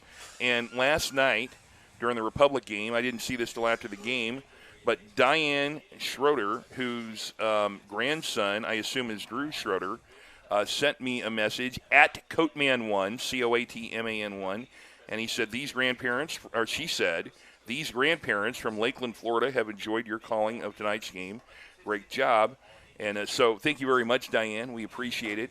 Lakeland, Florida, I know used to be, Don, the spring training home of the Detroit Tigers, but I don't know if they've moved. But many years ago when I had family in Florida, I used to go down and try and hit as many spring training sites as I can. Lakeland is very beautiful. So, Diane, thank you very much. And wherever you're tuned in, please let us know at Coatman1 on Twitter. Here's Don. Gunnar Ellison leads it off for Republic, and here comes the other half of the puzzle for Ozark now, with Republic coming to the plate. Ozark cannot allow more than 2 runs to Republic as long as they win the game, and if that happens, Ozark would take the wild card. Strike called to Gunnar Ellison, 1 ball, 1 strike, with Gage DePay on the mound for Ozark. Ball is in his hand. The 1-1 pitch. Bouncer to the right side. That is going to be a seeing eye base hit to right for Ellison to get it started for Republic. So the potential wild card deciding run is on deck. Early. When was the last time we had when you could say that something deciding run is on deck? The third batter of the game. And the thing is, there's no turning back. Once that third run, if it does score for Republic, that takes most of the questions out of this game. Out at second and safe at first after the ground ball up the middle to Little. Now, there's probably some parliamentary procedure, Don, in which an illegal bat is found, a protest, if a sinkhole swallows the dugout, that a 1-0 forfeit would be declared. There's probably something really bizarre, which in this tournament, anything can happen. Anything. So we'll just play it out then.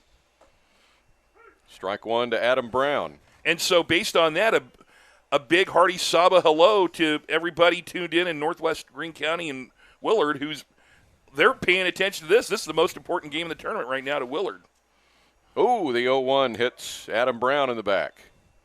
2 on, and here comes that potential wild card ending run. Yeah, wild card deciding run is at the plate. I mean, we've talked run rules, we've talked time limit, but this is the first time we've done this. And here in the first inning, literally right now, a home run would end Ozark's hopes of winning the wild card. And would cause celebration in northwestern Greene County. Bouncer up the middle. That looks like 2 out at second, and an easy double play goes 6-3 to put another scoreless inning on the board for Ozark with the 6-3 double play and nothing across for Republic at the end of 1. No runs, 1 hit. The double play and 1 left after 1. 3-0 Ozark over Republic. Friends, I've been telling you all weekend about Scrambler's Breakfast Diner on East Republic Road, 1131 East Republic Road, right here in Springfield, Missouri. They open at 6 a.m., they close at 2, and you don't have any other way of starting your day if you want it to be perfect, because their breakfast there is delicious, and they have all kinds of breakfast options, including the 4-egg omelet, which they are famous for. Matt Coatney loves the Scrambler's platter, but they have French toast, they have pancakes, they have English muffins, and their raisin bread is delightful. And you can take it from me, I've had it. It's the Scrambler's Breakfast Diner, 1131 East Republic Road, one of our great sponsors here of this holiday tournament. And I just want to take a minute, and the amount of work that Don West has put in, not only for this tournament for 30 years, but for this broadcast to make this special for you. And we understand most of the people who are tuning in here are friends, family, parents, grandparents around the country. I'd like to thank you for all the work you've done, because no one's telling you to put together the numbers you have or figure out the tiebreakers, so thanks for all you're doing. You bet. You betcha. Let me put it that way. Very good. To the second inning, and Brock Dodd is set to lead off for Ozark. It was a labor of love for 29 years over the 5 days, and I think for the whole 29-year run, it was a 5-day tournament back from at least the late 70s and into the 2000 and teens, if you will. And here's a strike now to Brock Dodd. 2014, we had to go down to Forsyth and finish on the all-turf field down there because of rain problems. The 0-1, that's a little soft one bouncer to the shortstop, blants it across and out. Bang, bang. I thought he had no chance of throwing out Brock Dodd at first base because he kind of let the ball play him. He played back on the ball, but if you're going to do that, you're going to have to throw a P, and he did to first base, just barely beating Brock Dodd, who did a good job getting down the line. So Cash Morgan comes to the plate. First one is hit out into right. It's going to hang up and carry to Drew Schroeder for a catch in the second out. I am not only am I loving the last name Schroeder because his grandparents sent me a nice tweet, but that is the last name of my new son-in-law, Devin Schroeder. All right. Yeah. I used to have to ask everybody, is it pronounced Schroeder or Schrader? Because of Jay Schrader. Well, you got to ask that every time. But I'm going to go with Schroeder from now on, and someone was going to have to correct me. You ask that every time? Oh, every time. It's 50-50 whether it's Schrader or Schroeder. Yeah. Kronbusch swings and misses. Plus, I'm such a big fan of the Peanuts comic strip that that's where I was taking you. You know. That's where I was taking you. 1 ball, 1 strike. Now to Kronbusch, and Schroeder was quite a catcher in his own right. Yeah, he sure was. And also a keyboard player. Yeah. Yeah. 1-1. Well, his was the piano. He didn't have a synthesizer or anything. Strike 2, 1-2. But kids these days say keyboard, sort of like when I say that I'm a good typist, no one thinks of a typewriter anymore. Although you probably still own a typewriter, I'm guessing. No. No, come on. There's no way there's not a typewriter somewhere in the West household. Is that right? That's right. Oh, boy. That is hit hard to third, backhanded by McCroskey, but no play. And safe at first is Kronbusch. He knocked it down, but would have had time to get him at first, and that'll be an error on Brayson McCroskey. It was hit too close to him. He didn't have to go very far. Yeah, if he gloves it cleanly, then it's all about the throw to first base. And that'll be an error. And now it's Gage DePay looking to help his own cause as the number 10 hitter for Ozark. 3-0 Ozark, top of the second. Pitch is a strike. The best training I ever had for being an umpire for 31 years was being an official scorer at this level of ball and flipping a hit or an error on the board and then listening to a parent debate it with me and backing up my decision. And sometimes they made very good points, but you're going to have to use a lot of things to determine these sometimes. This is out to left, and the catch made by Richard Potter, and that will take care of Ozark in the top of the second. Ozark with nothing across, an error and 1 left. After an inning and a half, Ozark 3, Republic nothing. Play It Again Sports. They are located at 1300 East Battlefield right here in Springfield. And for your sports equipment and clothing needs, it's Play It Again Sports. See their sales reps for your team needs. Play It Again Sports. Saba thanks their longtime supporters at Play It Again Sports for their support of Saba and their tournament. We also would like to thank everybody who has been a part of this, and you could be a part of it by picking up a raffle ticket for just $1. Right now, if you looked in your couch, you could find $1 in change, I'm going to guess. Unless during the pandemic you decided to clean out the couch, and then you're not going to find change in there, but I bet if you reach in your pocket, you'll pull out $1.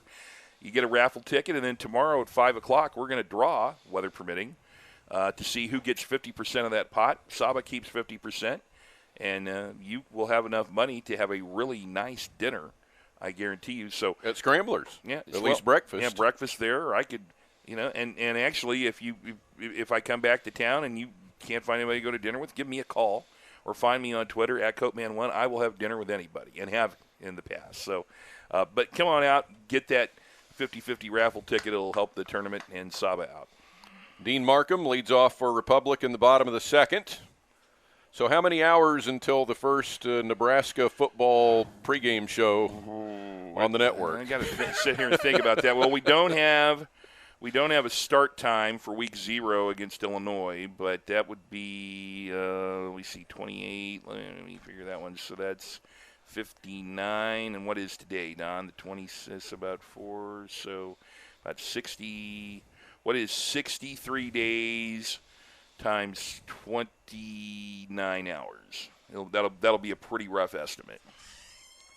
And that'll tell you how long before our Husker Radio Network pregame show starts. About 1,800 hours.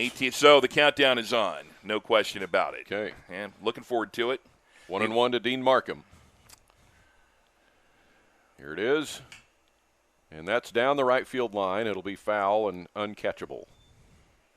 You know, I always know I need to start prepping for football after the longest day of the year. When the days start getting shorter by a minute, it tells me, need to start prepping for football. It seems kind of early in the year to do it, but not really. Markham manages to get out of the way here. It's 2-2. And your plans for football this fall will probably be like they always are, which is a lot of football, right? Maybe more than ever this year. Foul tap there by Markham. I will be doing a high school game of the week for MediaCom MC22 most Friday nights, but there will be at least, maybe 4 or 5 that I have Missouri State volleyball conflicts. That is fair toward third. Markham on his way, and he is safe at first. And Dean Markham gets an infield single up the third base line.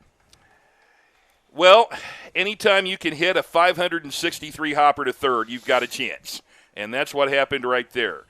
It stayed straight as a string, and we'll have a courtesy runner at first base for the catcher here. And Aiden Gregory. Yeah, Aiden Gregory will be running for him. But, boy, that thing took more hops than an Energizer Bunny. Gregory at first with 1 out as the courtesy runner, and Richard Potter at the plate.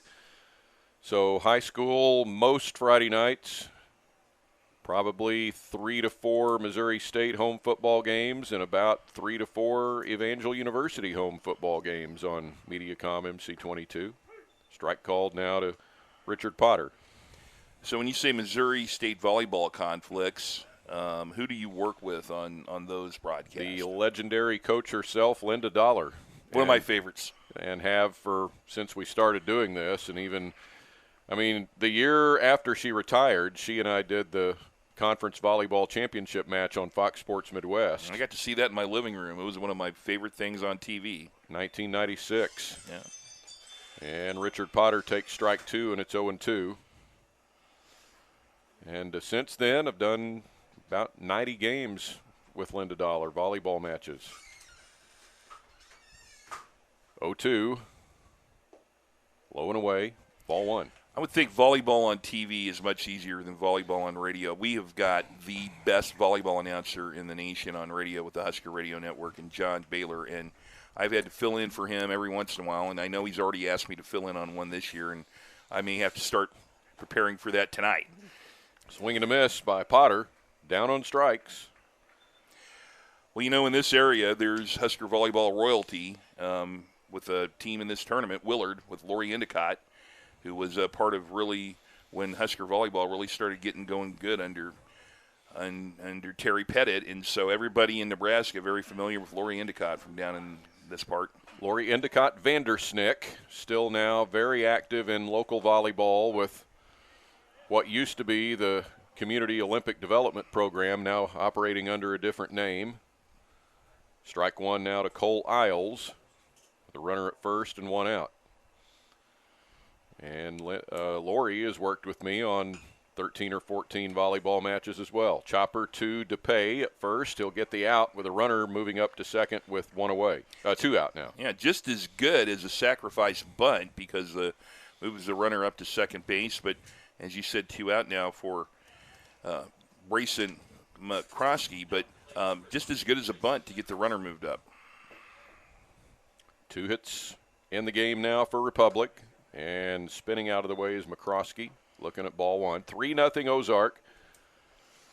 what's at stake is Ozark has to win, and they have to hold Republic to 2 or fewer runs to steal the wild card away from Willard. Strike one in now to McCroskey. If you're tuned in and you're a Willard fan, send me a tweet at Coatman1. Let me know where you're tuned in. We know we have a lot of people from Willard interested in this game. Chopper foul. I've seen a couple of Willard games in the last There's few no years.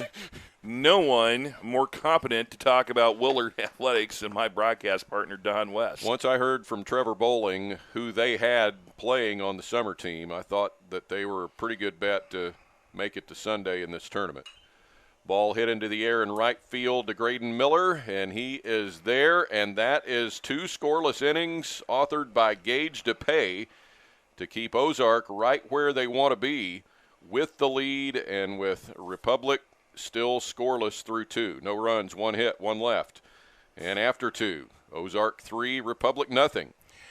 We'd like to thank the Missouri Sports Network for their coverage of the holiday tournament. And also thanks to K-Rod's Wildcat TV for live streaming of selected junior varsity tournament pool play games. Don, we know who's going to be in the junior varsity championship tomorrow. Kickapoo has advanced to that. And then Pomme de Terre, did I hear you say earlier? That's going to be a new one for you? That is a program from up near Pomme de Terre Lake that would cover the I don't even want to guess what schools because we haven't got their roster yet, but north of Springfield, about 40 miles, about 10, 15 miles north of Bolivar, right up in there. And the Pomme de Terre Muskies will be ready to take on Kickapoo in our 3rd game of the day on Sunday in the Junior Varsity Championship. I am so excited for you because you never get to put a new team on your list because you've covered the whole world, it seems. I'm adding a lot every year. Tomorrow morning at 10, watch it live right here, and at Redline Media Alliance, the YouTube channel for them. And get ready for Championship Sunday in the holiday tournament. We only hope the rain will hold off for us. Into the 3rd inning, top of the order for Ozark, here is Mr. Matt Coatney. Don West, thank you. Friends, good evening. It is my pleasure to take you through the middle part of this one. This is number 1, 2, and 3 in the order for Ozark. Devin Wright singled to start the game, and he ended up scoring. And he bounces this one to the right side, just a bit foul. And the count goes to 1 ball and 1 strike. It will be Devin Wright, Cannon Little, and then Cooper Buvid to face Dylan Gallup. And again, what we are looking at here, Ozark needs to win, and they need to keep Republic to 2 runs or fewer to steal the wild card. Here is a swing and a miss. Way out in front of that one was Devin Wright, and the count goes to 1 ball and 2 strikes. We're going to keep saying that because it's the most important element of this game. And, you know, right now, Ozark doesn't need any more runs. Whether they win the game or not is irrelevant if they give up more than 2 runs. And so they're kind of where they need to be here so far. This one bounces in to Wright, and that evens the count at 2 balls and 2 strikes. Republic scores 3 or more runs. It doesn't matter if Ozark wins or not. You always hear that phrase, the game within a game, but we literally have a game within the game here today. So buckle in, stay right there. No need for you to watch anything else on your Roku stick or whatever you are choosing to use to join us here tonight. Your Mediacom cable service. Bouncer goes to short. Up with the throw, Blanchette throws to first, and it gets away from the first baseman. And that one's going to roll down in the corner. We're going to call that a base hit. I think Wright beats that out anyway.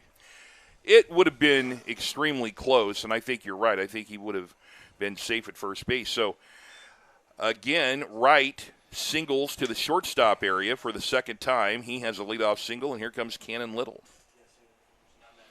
I don't even want to begin to tell you how many ways that you could be accessing this broadcast live right now. Not as a throw to first.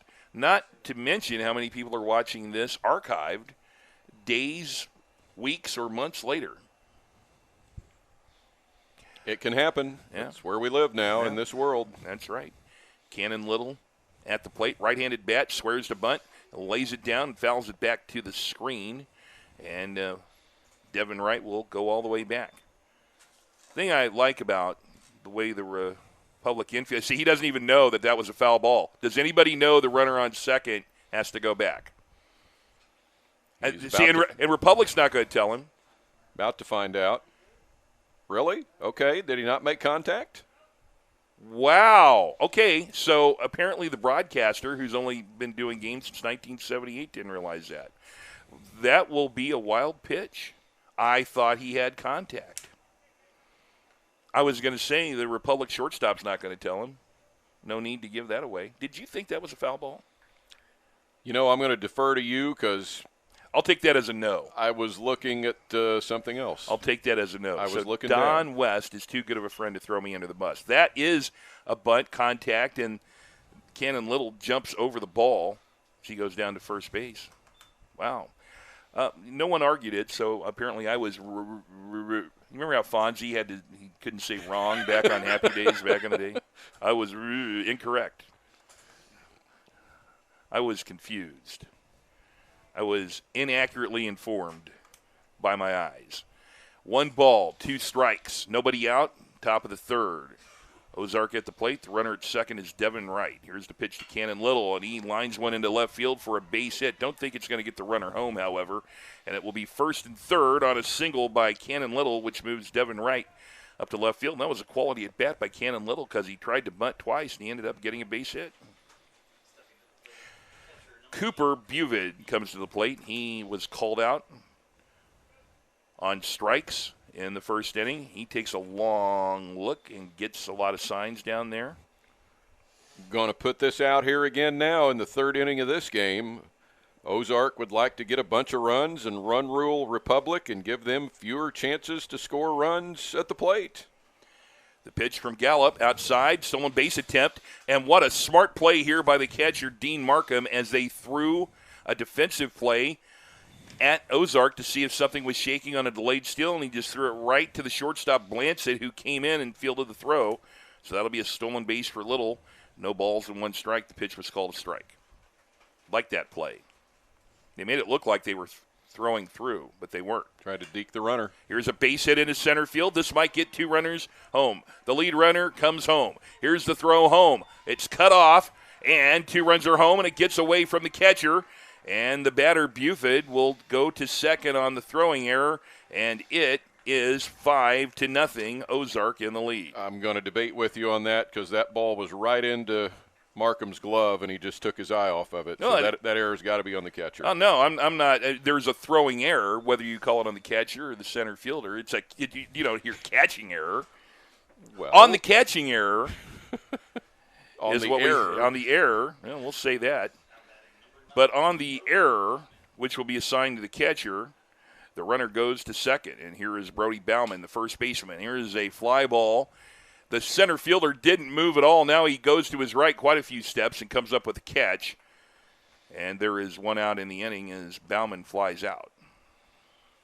Well, now 5 on the board for Ozark.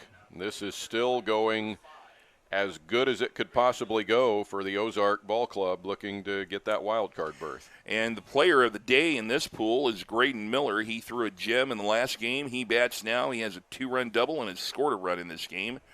1 out, a runner at second. He also drove in 3 runs in the 9-0 win over Post 11. First pitch to him is a breaking pitch that misses. 1 ball and no strikes. He has 5 RBIs. Now make that 7 RBIs in the tournament since he had 2 in his first at bat in this game. Yep. Certainly a candidate for this pool, certainly, for being the MVP.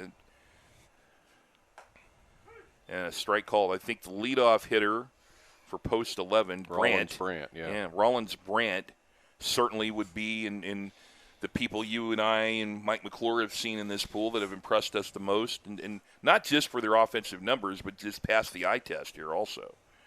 If you watch Graydon Miller pitch the first one as he fouls that one back, there's no way that you could look at his efficiency and what Ozark needed. They couldn't be in a position here unless he shut the door in a shutout, because it's like, how are you, no fewer than 2 runs in 2 games. Well, you throw a shutout in the first game, and then all of a sudden you go, now, wait a minute, this could be possible.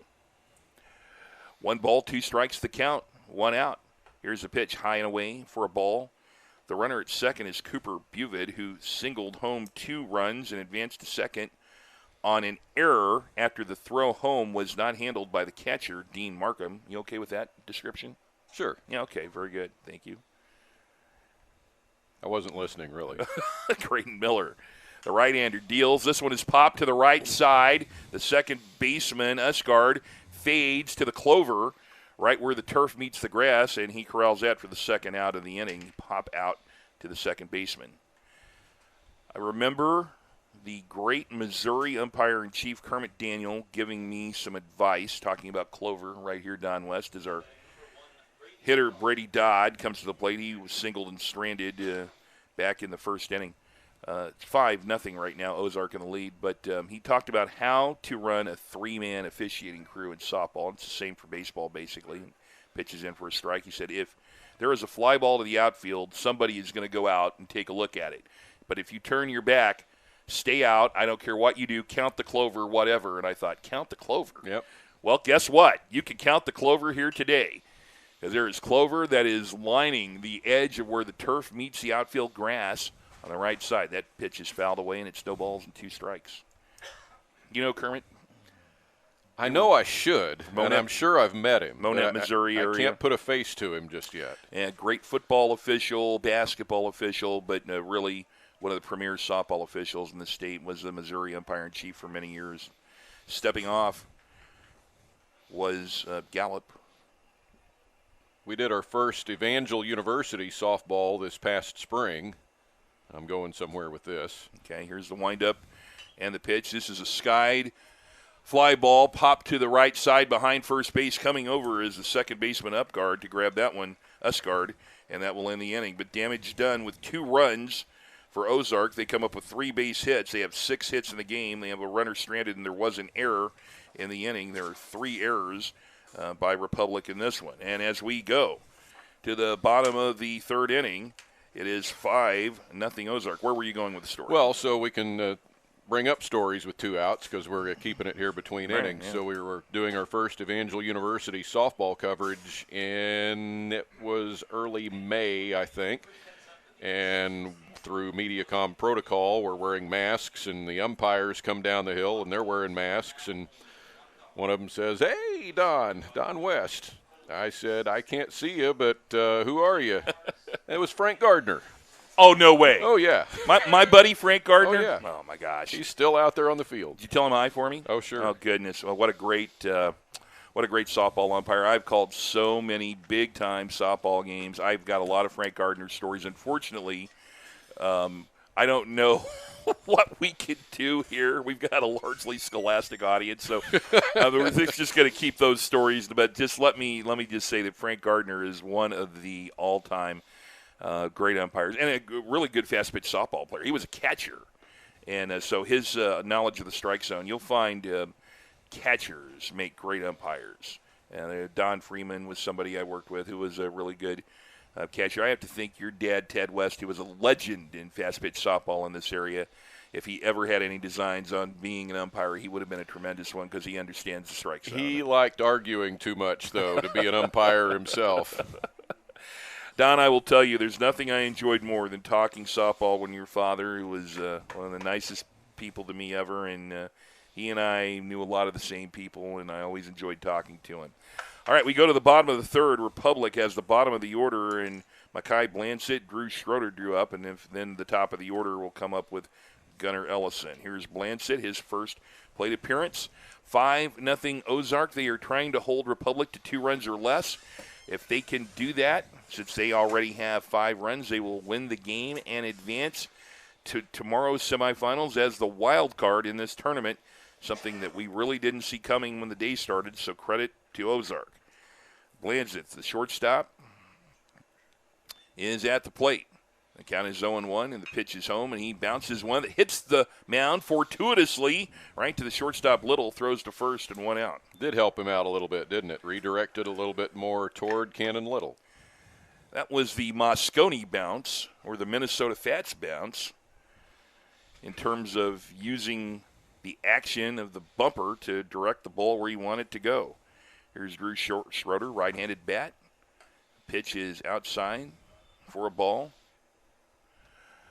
5-0. Ozark with a 3 spot in the first and 2 in the third. This one's bounced near the plate, back to the screen for a ball. The count goes to 1 ball and 1 strike.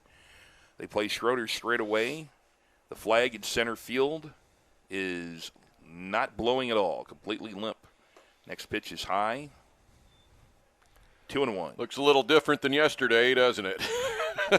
Look at this right here. That looks like somebody painted a flag on a pole.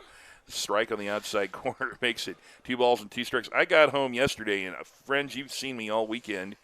When they go to the 2-shot of us between innings, I don't have a lot of hair. But what hair I had is that's a foul ball back to the screen was wind blown. If the wind is strong enough that I could tell my hair was wind blown, it was a windy day. Kojak would have thought it was a windy day because his non-existent hair would have been blown when he got home. Here's the 2-2 to Schroeder. This one is offered at and chunked foul over the first base dugout. The way this day is developed, I'm actually glad now that we got a little extra time before we came to our first game today. Yes, I would agree with that. Man, I was worn out after yesterday. All you need is a whiteboard to hold up that says 2 runs, 2 runs, 2 runs. You called this, 3-4 hours ago. So give yourself some credit here. You said that to me, and I was sitting back there when you said to me, you said, if Ozark somehow or other wins 2 games and gives up no more than 2 runs, and I went, yeah, it's not going to happen. Well, I don't think Justin Sunley believed it was going to happen because I went down to him before his first game this evening and said, you want to know what you need to do? Yeah. And he goes, yeah, sure. I said, okay, you need to hold these next 2 teams to under 3 runs combined. Well, let me. Okay, well, we'll just take our chances, won't we? Well, okay. So now, that was your interaction. I went down to get his lineup, and I just stood there and went, I can take your lineup to the press box. And I thought, you think I need to say something about this? And I went, threw that key away. I locked my lips and went, I'm sure he knows what goes on here. Yep. So here we go, and we go to the 4th inning, and this is Brock Dodd. Leading it off for Ozark, they have the lead 5-0, and a lot on the line here for Ozark. Here's a swing and a miss. Dylan Gallup. They would like to have another big inning and get it to 8-0 or 10-0 and shorten this game and give Republic fewer chances. They would need 5 runs in this inning and then hold Republic scoreless. A lot to ask, but who knows? Yeah, we'll see what happens here. Brock Dodd bounces this one foul. So, Don, I guess if we're going to do projections, let's look at this. If Ozark steals this wild card, then who would they play tomorrow? Ozark would play Nixa, and it would be the 12-15 game at Hillcrest after a 10 a.m. game between Kickapoo and Forsgren. All right. Here is a pop-up towards short. The third baseman and the shortstop almost collide, and at the last minute, Mekhi Blanchett takes it. That could have been ugly, but Blanchett takes it, and a pop-out to start the 4th inning. They'll bring up Cash Morgan. Kickapoo is locked into the 10 a.m. game tomorrow no matter what. If Willard is the wild card, Kickapoo will play Willard. And if Ozark is the wild card, then Kickapoo will play Forsgren at 10. Now, I'm going to ask you a question about Ozark and Nixa here in a second because that could be the game here, and there's a strike. Back in the day, when I was around, Ozark and Nixa was a big rivalry. Is it kind of cooled off? No. Yeah? Just as good as Kickapoo and Glendale. Okay. Here in town. Nothing has changed in all the years. It's the Cardinals, Cubs. It's the Yankees, Red Sox of Southwest Missouri sports, Nixa and Ozark. Count is 1-1 on Cash Morgan. Of all the things I've done for you, and the list is very short, but of all the things I've done for you, I allowed you to do one of the greatest high school games ever, your first year in which you ever broadcast games in which Kevin Cheffy was playing. That wasn't an Ozark-Nixa game, but I'm thinking about great games that Ozark or Nixa have been involved in that I know that you've done. Kickapoo and Nixa in the 1985 Blue and Gold Finals when I was still 18 years old, and you put me to work on it. Here's a fly ball down the right field line going into foul territory. Nice run over there by Schroeder. He couldn't get there. 2 balls and 2 strikes. Yeah, while you were doing arguably the greatest high school game in a generation, for me, I was telling friends about a 50-point Lady Bears blowout at Alabama. A loss. A loss. You know, when I say blowout, I mean they lost by a lot. And I would have to think my audience that night was my girlfriend and my producer, not necessarily in that order. So, but no, I was, and you did a great job on that game. You came up big on the biggest of games when you had just not a lot of games under your belt. That was among the first 5 basketball games I'd ever done. Think about that. Yeah. In front of a crowd of 9,000, overflowing, fire marshal shut the doors at Hammond Student Center crowd. Yeah, boy, I sure knew how to assign games back in those days. Goodness gracious. Cash Morgan at the plate. 3 balls and 2 strikes. It's a full count. 1 out. 4th inning. Ozark in the lead, 5-0. Pitch home. I think it's got the height, but I don't think it has the distance. 3 infielders come after it, and it is Blanchett who will take it behind the mound. And that is his second putout of this inning, both on pop-outs. That one went straight up the chute. People on top of Pikes Peak saw that one at the top, and here's Jacob Kronbusch, who reached on an error and was stranded back in the 2nd inning. Where does that game fall in terms of, like, your top 100 games? Do you have, like, a favorite broadcast list? Is that on your list? Oh, sure. Yeah. I mean, so that's the Blue Division final at the Blue and Gold in 1985. And the Gold final was between Hillcrest and Marshfield following that game. This one's skied out of play to the right side. Filled to capacity at Hammond Student Center. Fire marshal closed the doors. There were 500 more people outside trying to get in. And after the Kickapoo-Nixa game, 500 people left, and they refilled the arena with the people who were waiting outside to try to get in. So close to 10,000 through the turnstiles at Hammond Center that night. God, what a great night. 0-2 on Kronbusch as there are 2 outs, and he fouls this one out of play again. I think back on some of the things that we did back in the day, and, you know, you just did them and not realize that you're still going to be talking about these games many years. People will ask me all the time, and it's the way they phrase it. A lot of people don't understand that I started my career down here and was the original voice of the SMS Lady Bears for women's basketball, and then joined you for many games later. Here's a ball that's hit out of play, but they will say to me, Matt, what's your favorite women's basketball broadcast? And among those is clearly the Melanie Howard 3-point game against Drake, and then the Missouri Valley Conference Championship Tournament game between Creighton and SMS. Those are right at the top of my list of broadcasts I've ever done. Both in early 1994. And people look at me and they're like, really? And I said, and my coach at Nebraska for 15 years, Connie Uri, was the opponent of one of those. And she and I tell the story on the bus slightly from different angles of that game, but still some great times. And you and I haven't done a ton of games together like you and Mike McClure have, but we've done some important ones. There's a swing and a miss, and that will be strikeout number 2 for Dylan Gallup. 3 up, 3 down, nothing across here in the 4th. And we go to the bottom of the 4th inning. High drama in this tournament. Ozark with a 5-0 lead over Republic, and the important number there is they're trying to keep Republic at 2 or less. And if that happens, they will steal the wild card tomorrow. We will be at Hillcrest High School, and we will get to see our dear friend Scott McCauley. When did you first meet Scott McCauley? Well, 1986, you know, the summer after you helped me get started.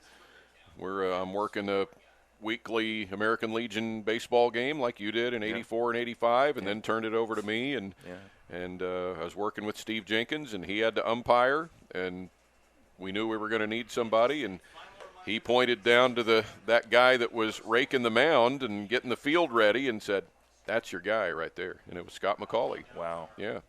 And I knew Scott from the league. He's the one that put me to work scoring league games in the early summer of 86. But yeah, sure enough.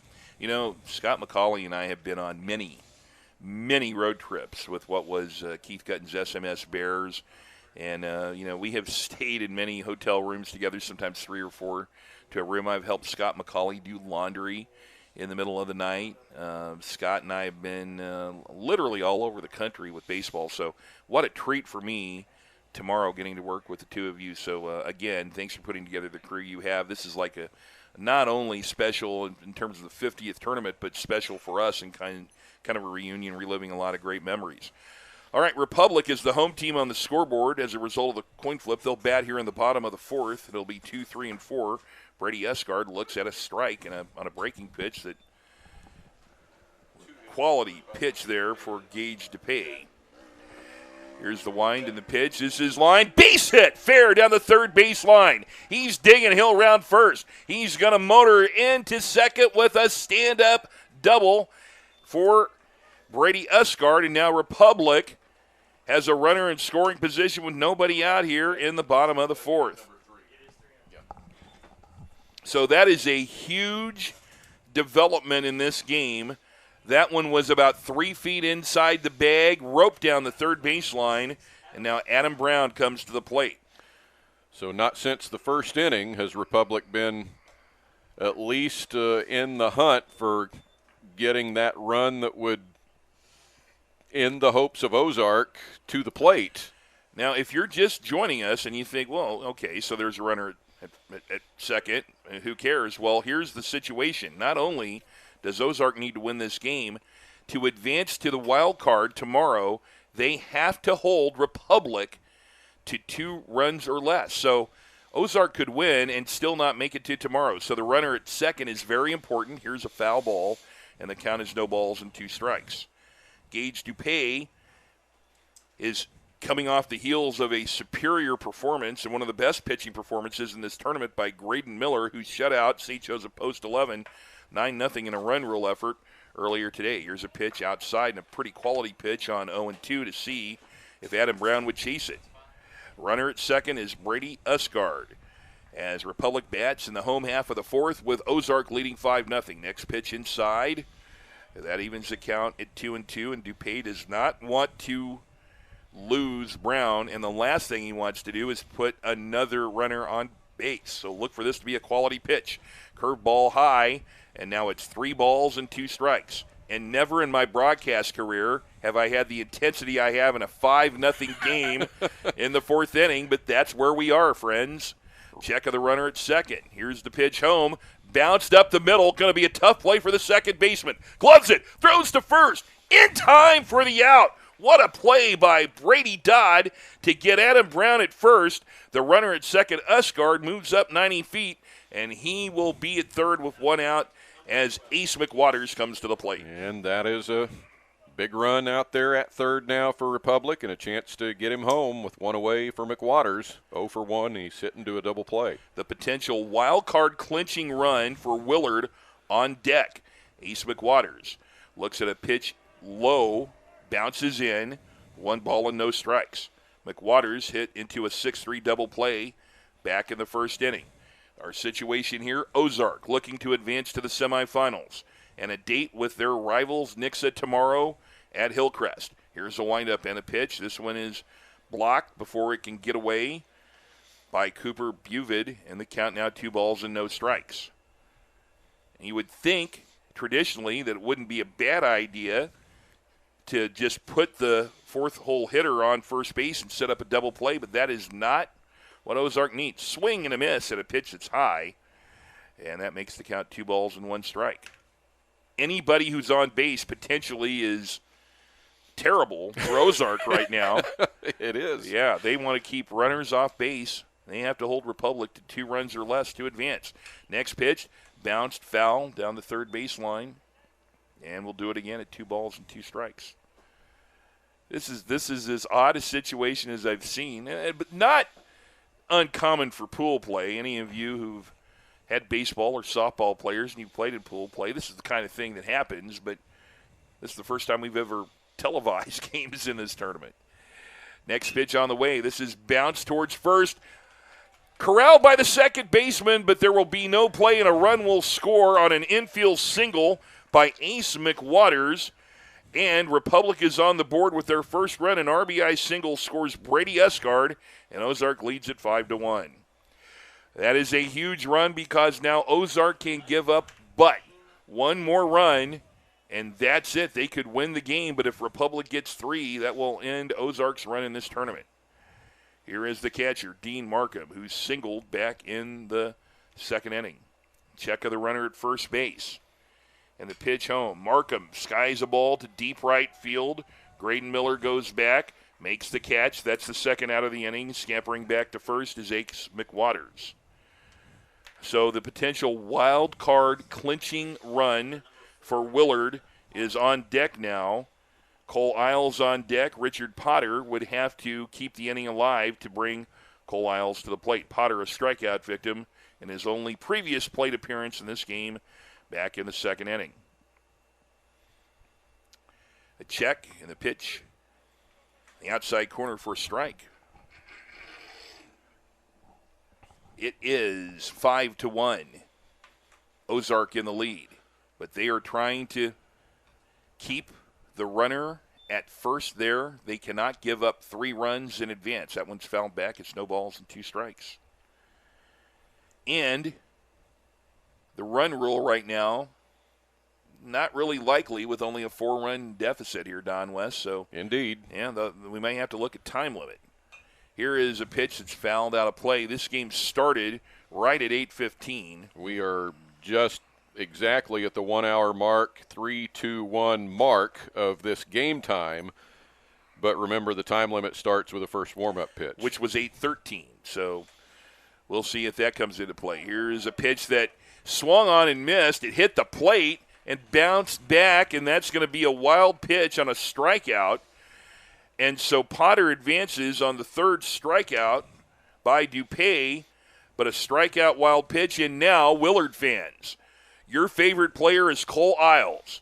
He stands at the plate. If he hits a home run, Willard becomes the wild card team in the 50th Annual Holiday Tournament.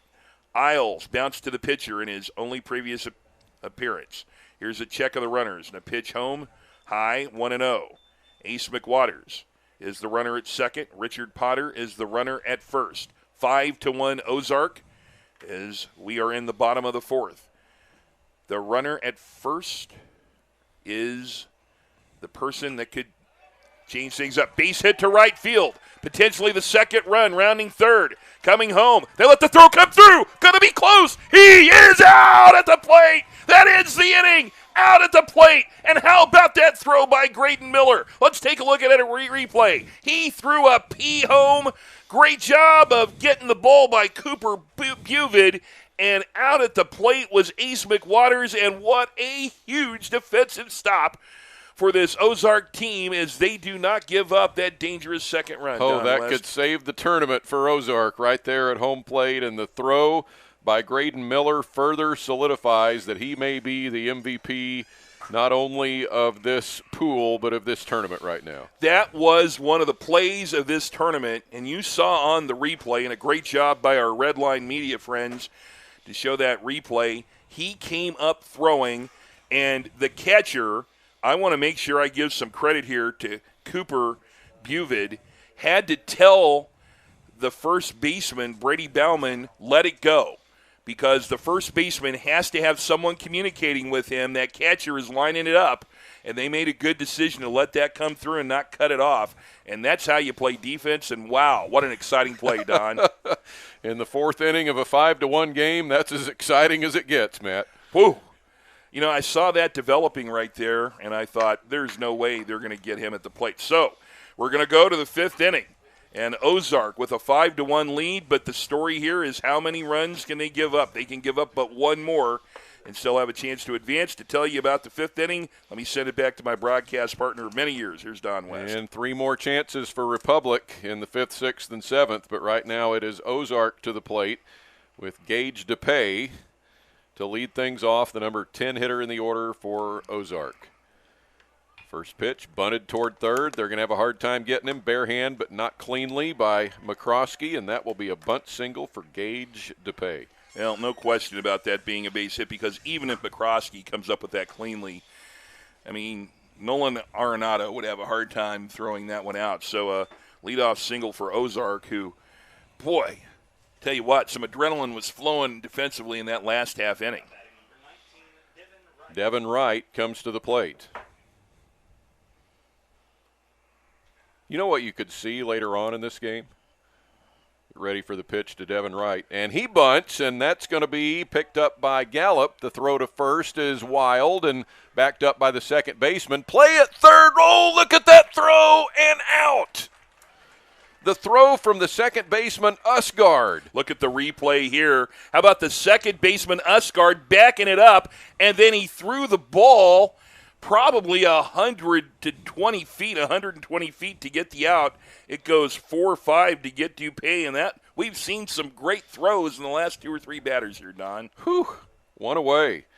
And Devin Wright stayed at first base with a sacrifice and an error. You with me on that? Absolutely an error. Okay. And Cannon Little to the plate for Ozark. Ball 1 is outside. Whew.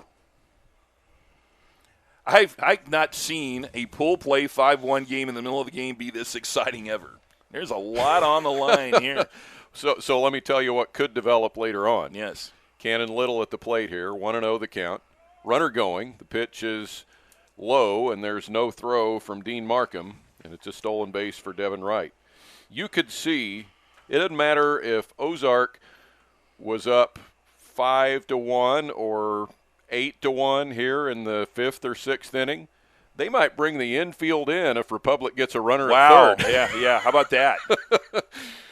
And a 2-0 pitch misses. But that would have to be only if it was going to be the third run that was out at third base for Republic.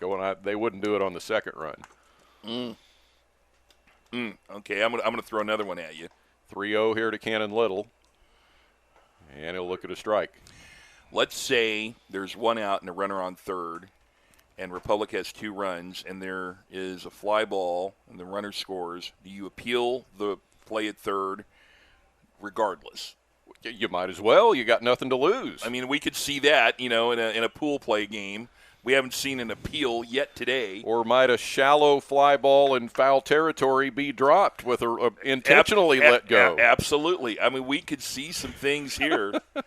All kinds of possibilities. 3-2 now to Cannon Little. God, I love baseball. I mean, when people say to me, baseball's a boring sport, I'm like, you have got to be kidding me. 3-2. Little bounces one to the left side. Third baseman McCroskey over to first for the out. And the runner, Devin Wright, has to hold at second base. Second out of the inning. But he thought about it, though. Yeah, he took a good look at it. After that throw from, and I'm going to say that Brady Usgard's throw was a good 120 feet from in foul territory, and he threw a P over to third to cut down that runner over there. Cooper Buvid now drove in 2 runs with a base hit his last time up in the 3rd inning and looks at a strike. Runner at second, 2 outs in the top of the 5th. 5-1 Ozark with a lead over Republic. And an 0-1 pitch. That's in the turf. That just seems strange to me. 1 ball, 1 strike. What's that? That's in the turf. It may, I've just got used to it because we got so many turf fields. Yeah, no, around I mean here it's an accurate description. It just sounds strange. 1-1, driven into left field, and it's a base hit. Devin Wright rounds third. Here comes a throw. Oh, and it's over Markham and to the backstop. On to second goes Buvid as Ozark gets a run to make it 6-1. The throw way too high. Buvid gets the RBI, and then the throw coming in from left field by Potter allowed Buvid to go to second base, and it's going to be an error on that throw because Buvid wasn't going to go to second anyway. But so a little bit of insurance there for Ozark, and still batting here with Brody Bauman at the plate. I've got another question for you about baseball terminology. Foul by Brody Bauman for strike 1. And this is something my Husker Radio Network colleague Nate Rohr and I have a debate about. And he's not wrong because he, like us, is big on parliamentary procedure and doing things correctly. There's a strike, an 0-2 now to Bauman. Okay, so tell me the batter before Buvid what has he done if you look at the fourth line of his stat line that you would see in a box score tonight? Tell me how you would say it. Is it check swing? And no swing. You talking about the run batted in? Okay, so tell me how you would describe what he did here tonight.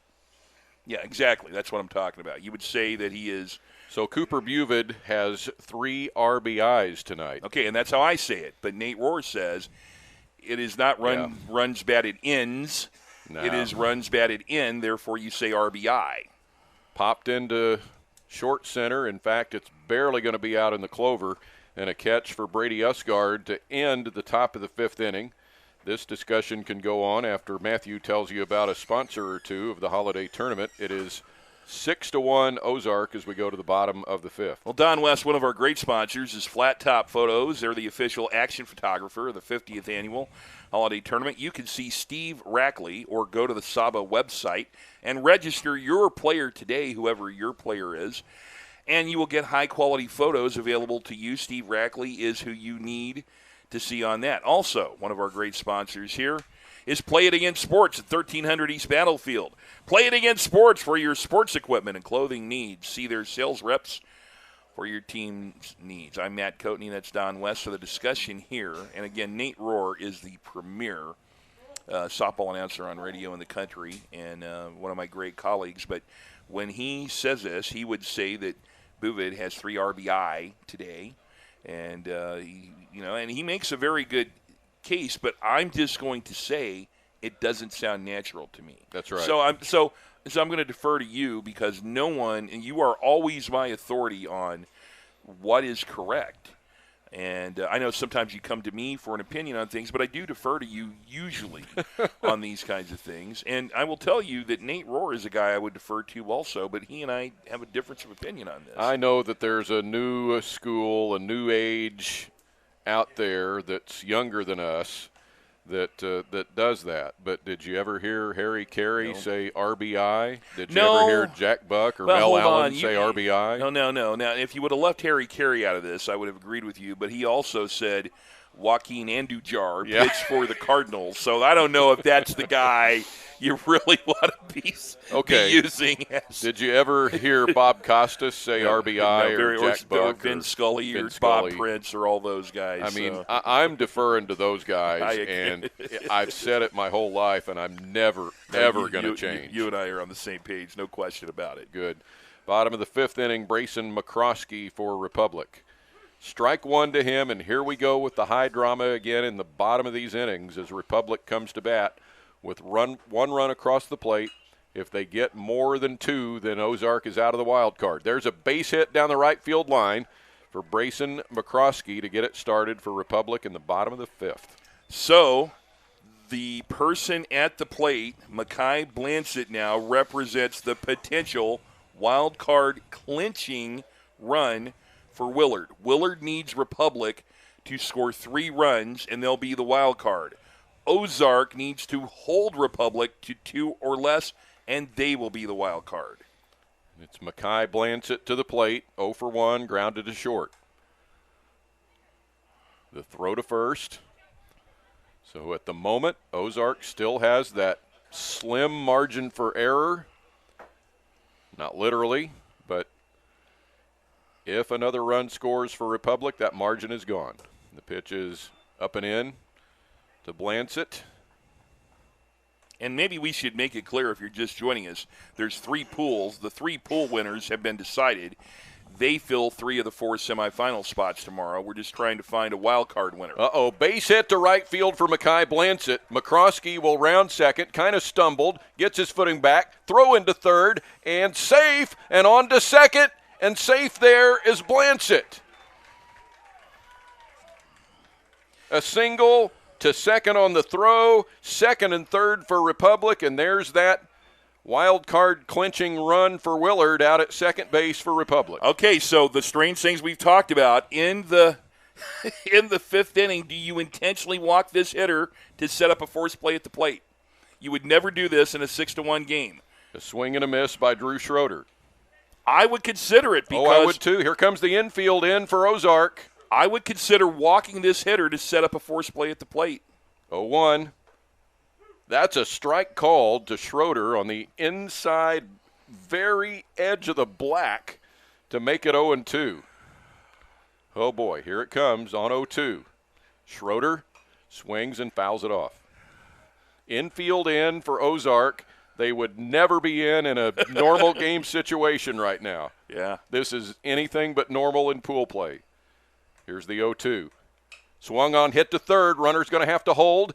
It is a throw to first. Oh, and a wild throw. This may do it for Republic. One run is in, and they're going to hold the other runner at third base. And that margin for error is all gone for Ozark. I'm going to go error, Don. I have to go with an error on that because he took a look, and then now we're going to have a discussion at the mound. But Schroeder got down to first base on the error, and my goodness, right now, Willard, the most important run for you is at third base in the person of Mekhi Blancett. Don, that's why I said maybe you walk that hitter so on a ground ball in the infield you can throw home and have a force play that would have been a lot easier than a throw all the way across the diamond. So right now, while winning a game is always important, but for Ozark right now, their run in this tournament would end if the runner at third scores, so they have to do everything in the world. Not throw a wild pitch, not balk.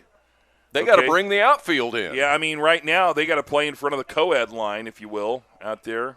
I mean, the wheels are turning in a 6-2 game, and credit Republic for playing this one out and really kind of taking the mantle for Willard right now. You can find me on Twitter at Coatman1, COATMAN1. If you are tuned into this one tonight, we would love to know where you are watching. High drama now at Parkview High School. Gunnar Ellison to the plate. Second base is an open base. The outfield is not necessarily playing in right now. And the pitch to Ellison nearly hit him, and that wouldn't have been the end of the world for Ozark with second base open. But now here we go at 1-0. I almost would walk this guy to set up again a force at the plate.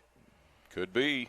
1-0, bouncer to short off the pitcher's glove. They're going to come home, and it is a run for Republic, safe, and Willard's going to take the wild card as Republic scores its third run of the game. My goodness, what have we seen here? You see the replay, and just sliding in right there with the most important run of the tournament, really, is Blancett as he upended the catcher, Buvid, and Ozark. Hats off to the Ozark team. What a great run they've made here to put themselves in a position, and also a tremendous job by Republic for playing for nothing other than pride and for playing for every other team in the tournament here. It is Brady Usgard to the plate. And strike one to him. Now Ozark can play everything conventional.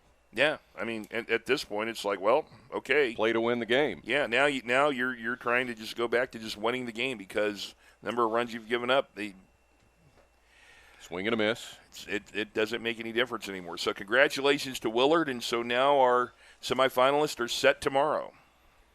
And we will be with you, weather permitting, at 10 a.m. Central at Hillcrest High School tomorrow for the semifinals. Then our third game will be JV action, the JV championship between Kickapoo and Pomme de Terre, and then after that we'll have the championship game of the tournament. 0-2 to Usgard, runner going. The pitch is a ball. The throw out at second base. Gunnar Ellison gunned down by Cooper Buvid for the second out. First out. Take a look at the replay. It's a high pitch, but a really good throw and a good tag as Brady Dodd had to get the ball, as you can see, above his head. He made a good swipe tag to get the out. 1-2 to Usgard. One out and a runner at third. And a swing and a miss, strike three. Usgard goes down for the second out. Well, that kind of took the air out of the balloon of this one, wasn't it? Well, Ozark, give them credit. Oh, my goodness, They last a game and a half or more, a game plus 4 innings plus before giving up their second run of the evening, and then their third. Don, when you told me 4 hours ago, you know what could happen here? I was sitting back there and went, sure, it's not happening. But, boy, Ozark really gave it a try. In the air to right field, Miller coming in, and with a beat on it, he makes the catch. And Republic does what they need to do to get a couple of runs across the plate in the bottom of the 5th inning and spoil the party for Ozark. It's 2 runs for Republic on 2 hits with an error and 1 runner left on.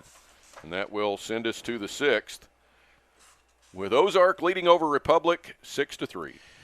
Wow, after all that, if you've been with us throughout this tournament, you know that we have had a lot of fun. Don West with me. I'm Matt Coatney. Sitting behind us, our friends from Red Line Media who are producing things here today. I just have to absolutely credit this Ozark team because they had to get by a team in post 11 that had controlled their own destiny and had just knocked off the undefeated team in the pool in Kickapoo.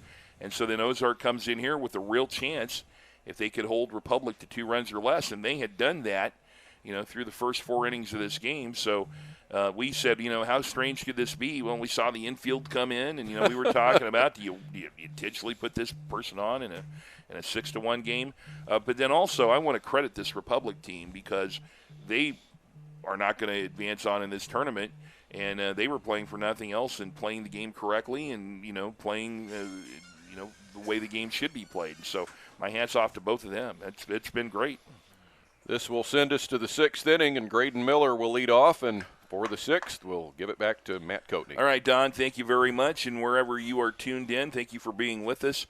It will be 5, 6, and 7 for Ozark as they will try and pick up the win here. Graydon Miller looks at a strike. He has certainly accounted well for himself in this tournament as he got the win in one of the masterpiece in the win over Post 11 in the game before this one. He has doubled in 2 runs and scored and popped out.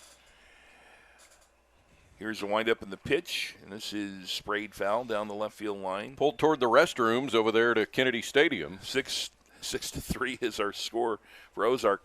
I almost didn't come back here for this game because when I took a walk down to the public restroom facility, which is a little bit of a walk here, they share the restrooms with Kennedy Stadium, as you say. Your pitch is high for a ball. I just stopped and looked at Kennedy Stadium, and the first time I ever was on the field at Kennedy Stadium was 1972 when, as this pitch is low for a ball, it was the Mighty Might football award ceremony, and they brought all the Mighty Might football teams in. I played 2nd grade Mighty Might football for the Westport Phillies here in town, and I got to run on the field at Kennedy Stadium and get my trophy, and I thought that, it was the greatest thing. It was like the Super Bowl. Here is a ground ball hit towards short. Blanchett up with it. He's got a long throw, going to be close at first base, and out at first base is Graydon Miller on a good throw by Blanchett. Scored 6-3. Let's take a look at it again. This is just bang, bang. Yeah. It's another reason I couldn't umpire. I couldn't get one right that's that close 50% of the time. And this is Brady Dodd coming up to the plate. But, a lot of memories washed over me as I was walking up there because Kennedy Stadium has changed significantly since those days. And, it's a turf field right now. And they had the soccer goal up underneath the goalpost there. There's a strike. But to come back here, that's very, very special for me. So I appreciate you bringing me back because there have been a lot of moments like today, getting to see Eddie Duggar. That's someone I had anticipated seeing, and that just I've been very blessed in my life to be able to work with some great people and be in some great facilities. Here's the windup of the 1-1 pitch, bounced in the hole towards short. Blanchett's going to have a tough play, and he can't even come up with that. I'm going to call that a base hit. I think so. I don't think if he fields that cleanly, he's going to have to plant, and he's going to have to channel his inner Alex Rodriguez to get that ball over there, or a Cal Ripken kind of throw. I'll bring up Brock Dodd. He is grounded out and popped out. But Kennedy Stadium is a place that I've broadcast a lot of football. I have been the statistician for a lot of football. I've been the PA announcer there before, so that's a place that means an awful lot to me. And so I just kind of stood there and took a look at it, so that was kind of special for me tonight. Here's a windup here, and here's the pitch. This is a chopper in the hole. Blanchett is the busiest man in Greene County right now, and that's going to be an infield single. Just had no chance at him either. Uber drivers think that Blancett has been busy here in this half inning. It'll bring up Cash Morgan with 2 runners on and 1 out. Cash Morgan has flied out and popped out. So for me, JFK Stadium over there began in 1980, and I ran junior high track meets for the Studi Stars. I ran sprints and relays, not all the sprints. Here's a chopper towards third, and trying to get that is the third baseman, and he scoops it into the pitcher's glove, and they throw to first. Not in time, but that was almost a great play. Check this out. Unintentionally knocks it to the pitcher, who then made the throw to first. Remember the opening on Happy Days where Potsy fields Ralph that ball? And gives it to Richie, yeah. Yeah, just roll up your blue jeans and go out, and that's exactly what that play looked like. Here's a swing and a miss. What are you calling that? By Jake. I'm going to call that error. Because it was a playable ball to third base, and error allows Morgan to reach. So now the base is loaded for Cronbush. As Ozark has Cronbush up there. No chance to advance to the wild card, so now they're interested in winning the game. No balls and 2 strikes. 1 out as we are in the top of the 6th inning. 6-3 Ozark. Here's the next pitch, a big curve, and just barely ticking the ball and staying alive is Cronbush. So I ran track meets for Studi's junior high track program at Kennedy Stadium, 1980 and 81, my 7th and 8th grade years. I ran some relays, the 4x100, the 4x200. Swing and a miss, and Cronbush is a strikeout victim for the 2nd time today, 2 outs. 1 time in a relay, and the legendary Bob Price was the starter for so many track meets in Springfield Public Schools. He was the starter then. I didn't know that he would become my first interview ever someday. But he was the starter, and I had a terrible performance in a relay, and I slammed the baton down at the start-finish line. And Bob Price came down on me harder than any coach ever has, and I deserved every bit of it, but I'll never forget that. I don't think I've ever heard that story. So Bob Price actually coached you up. He wasn't my coach. No, I understand that, but he gave you guidance and correction. That's coaching. Oh, yeah. Yeah, Bob Price. I love Bob Price. He was a guy that legend at Glendale High School. Passed away a year ago in June. But that is correct. That was your first interview that you ever did as a sportscaster, because I had you as our sideline reporter for Telecable Football. Yep, 1985. Gage Dupay is at the plate, and the count is no balls and 2 strikes. Gallup kicks and delivers, and he hits the fly ball out into left field. The left fielder going back on it is Richard Potter, and he collects it. 3 runners are stranded as Ozark has left 4 on base. No runs, 2 hits. There was an error. And there have been 5 errors committed by Republic in the game. And we go to the bottom of the 6th inning, and Ozark has a lead 6-3 in the final pool play game of the day, Don West. All right, so here's your next question of the day. Which sit-down restaurants in Springfield are open at 11 o'clock tonight? Asking for a friend. Okay, well, I'm going to disqualify myself, because if I gave you an answer to this question, it would be an answer from 1984. And I've been in many. My all-time greatest restaurant I used to go to was the Hardee's down by SMS's campus, where everybody went. Not there anymore. It's a CVS pharmacy now. So I'm disqualifying myself from the question. So, Don West, it's all you, buddy. Oh, you probably got to find those fast food places after 11. I don't think anything else is going to be. Sit-down restaurant. Yeah. What about the place? And my sister was telling me about this out on West Bypass Cedars. Are they open all night? I would not be the one to tell you. No. All right. This is how we're going to use social media. If you know in Greene County a sit-down restaurant open after 11 p.m. for our Red Line Media crew, at Coatman1, COATMAN1 on Twitter, and ask your friends. If you don't know, call somebody who does. There will be some sports establishments that would be open, but I just don't know if the grill would still be open that late. Ace McWaters will lead it off. I really like our production crew finding a creative way to ask us a question. Here's a pitch inside for a ball. 1 ball and no strikes on Ace McWaters. 6-3, Ozark in the lead. Republic batting in the home half of the 6th.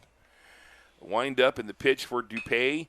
Just bounced up the middle. This is going to be a tough play. Grabbing it as a shortstop. Throws to first in time. As Little made a strong throw, grabbing that behind the bag, and there's one out in the inning. Dean Markham comes to the plate. He's 1 for 2 in the game. He had an infield single in the 2nd. Flied out to the right fielder Miller in the 6th. We are at Parkview High School in Springfield, Missouri. Matt Coatney, Don West with you for the late show tonight in day 2 of the holiday tournament. A strike is called. A pitch from Gage Dupay. Wind up in the pitch. That one is a little bit low. And from where we are, it'd be a long par 5 to get to the Parkview High School building from here. Yeah. Here's a foul ball. Sprayed out of play. Makes it 1 ball and 2 strikes. Ozark 6 runs, 9 hits, 1 error. Republic with 3 runs, 6 hits, and 5 errors in this one today. Here's a windup in the pitch. This is high for a ball. And the count now at 2 balls and 2 strikes on Dean Markham. Now I'm hungry.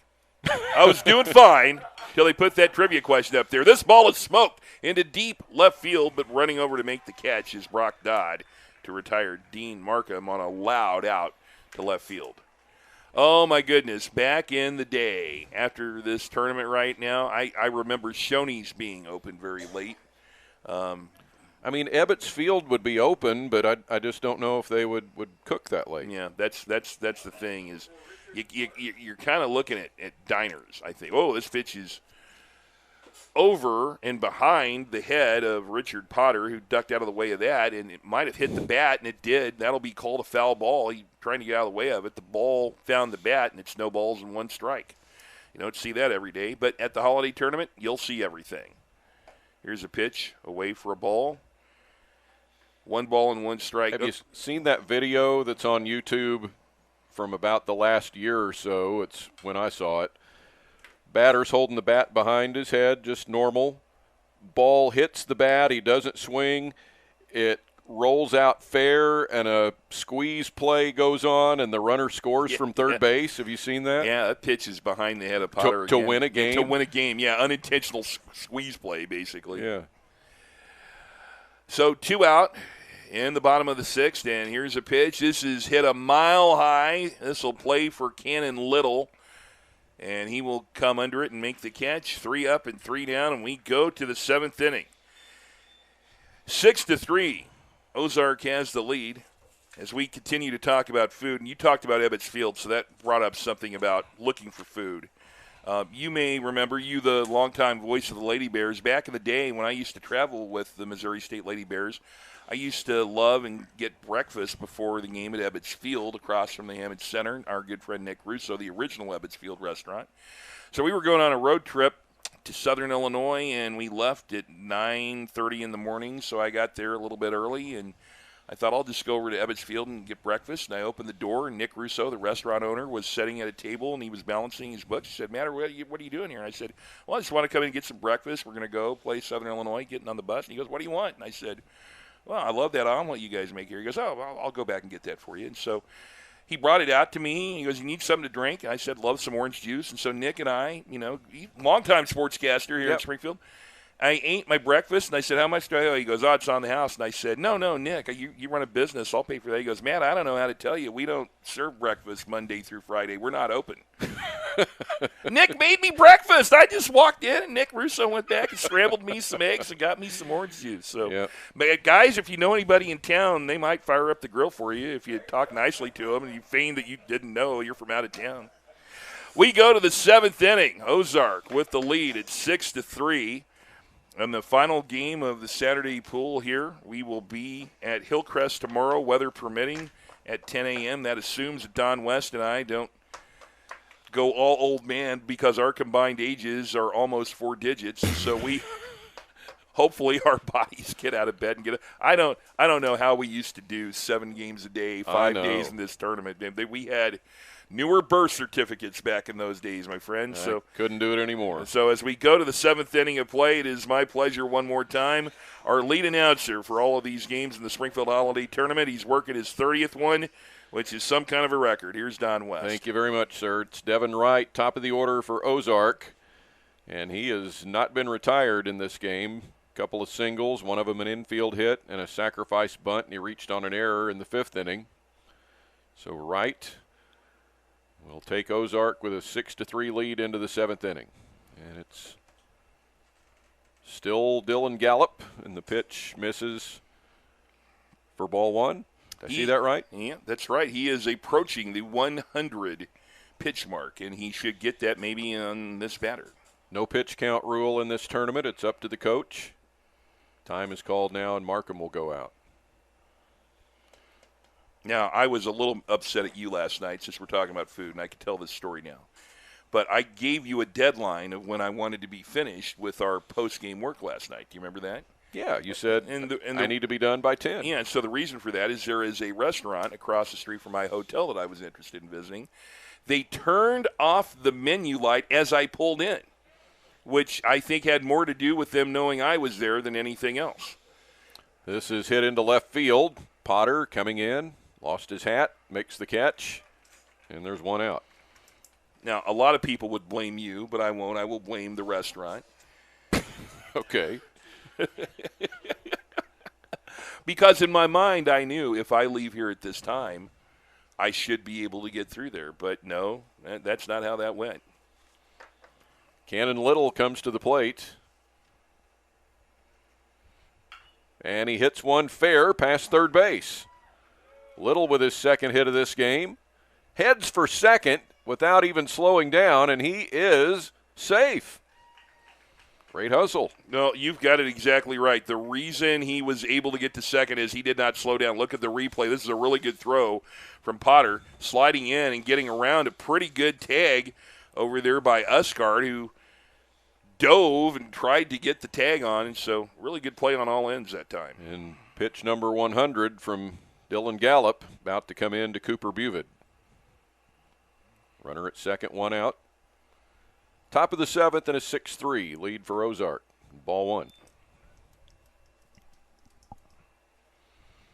Buvid is driven in 3 runs. And the ball gets away on the throw back to the pitcher, and being very, very aware was Cannon Little, and he'll scramble up to first base. And I really think that's an error on the pitcher, and he just didn't catch it. Thank you for watching the ball while I'm looking down. 1-0 the count. And the next one low and away. Jeff Greash bails me out so many times on Husker women's basketball broadcast because you have to look down at your scorecard at some point, and if anybody does anything funky immediately after a scored basket running down the floor, sometimes I'm like, what do we have here? To the shortstop, it's knocked down by Blanchett. He'll pick it up and throw, and safe at first. Little held at third. Should have been caught in the air. And take a look at the replay. Well, I don't know. He had to dive right there. We might go with a base hit on that because originally I thought he had it in his glove, but the reason he had it in his glove is he made an athletic play to get over there. So that would put Cooper Buvid 3 for 4 in this game now, and 4 for 7 in his pair of games today. How about Red Line Media helping us out on the scoring decision with that replay right there? Right there. Good job, gentlemen. This is hit out into center field off of the bat of Brody Bauman. That'll be caught by Brown. Tagging and coming in from third to score is Cannon Little. And that will make it 7-3 Ozark. Tomorrow we will have the 2 semifinal games in this tournament, followed by the JV championship game between Kickapoo and Pomme de Terre. And then the championship game after that to close everything out for our coverage here on SABA-baseball.org. Graydon Miller at the plate. Will it be okay if I call him Pommy once in a while? Because that's not Pommy de Terre, just Pommy. Just Pommy? That's kind of the nickname of Pomme de Terre Lake. If you say you're going up there, you're going to Pommy. This'll be interesting tomorrow. That Whoa! is driven out into left field by Miller. Back it goes, and it's caught. Caught by Richard Potter. He went back toward the fence and made the catch to rob Graydon Miller of another one. If that one would have been a base hit, Graydon Miller clearly would have been the unofficial player of this pool right here. Here's what you do when you have a superior defensive play, and I don't know how many people at home keep a scorecard, but you put a star next to something like that. And that's what I did right there because that was an outstanding defensive play. Yep. Well, that'll take us to the bottom of the 7th inning and a 7-3 lead for Ozark. Much of the drama is out of this game now since Republic is still – they're right on that number that they needed, which was 3 runs to knock Ozark out of the wild card and hand it to Willard. And that's all they've got, and that's all they needed. So here we go. The intensity of this game, though, for the first 4 innings plus was as intense a ball game as we've seen in quite a long time, and credit to both of these teams. But setting up a really good semifinals tomorrow, I think the one thing pool play will show you is you are getting the 4 best teams. And I like the way that the tournament has set up the tiebreakers. I think we have found the 4 best teams, the 3 pool winners, and then the wild card team. And Willard has earned it, but boy, they had to sweat through it right now and hope that Republic got some stuff done, and they did. Hats off to the Forsgren team from Arkansas, which beat Willard 8-6 earlier today, and Willard had the bases loaded in the bottom of the 7th and hit a line drive double play to end the game, or Willard might have come out as the pool winner there. No, we're going to have some excitement tomorrow. It'll be you and me and Scott McCauley, 10 a.m. Central, right where you are. With a chance to watch another great day of baseball. And let's just please, everybody, do not do your rain dance tonight. Whatever you're doing, whatever helps not get rain, help us get these games in tomorrow. Cole Isles leads it off for Republic in the bottom of the 7th against Gage DePay. And the first pitch is hit to the deep right side, picked up by Dodd and on to first for the out. He went a long way, did Brady Dodd. I thought that one was going to be a seeing eye single, but he ran a long way right on the edge there of the turf and the grass to get the out. One away, and Brayson McCroskey, the next hitter, and he sprays a liner off to the right and off of the soccer fence on the other side of Thelma Avenue. I know that this is a relatively regular occurrence, having the turf infield and the all-grass outfield, but do you remember the first Major League Stadium that had that? Might be a little bit before your time. It was Comiskey Park in Chicago back in the early 70s during the days of Richie Allen, Dick Allen playing first base, and when Wilbur Wood was throwing knuckleballs. They had an all-turf infield. Now, it wasn't this kind of turf. It was the old hard tartan turf kind of thing. And then they had the all-grass outfield at Comiskey Park for many, many years. And then Bill Veck bought the team, and he ripped that up and got all grass. Swing and a miss. McCroskey will have to be retired at first, and he is, by Cooper Buvid for the second out. And Republic is down to its final out here in the bottom of the 7th. Young folks have no idea that Major League Baseball used to be played on a parking lot. As hard as some of those fields were. Oh, my goodness. They were just concrete that was painted green more than anything.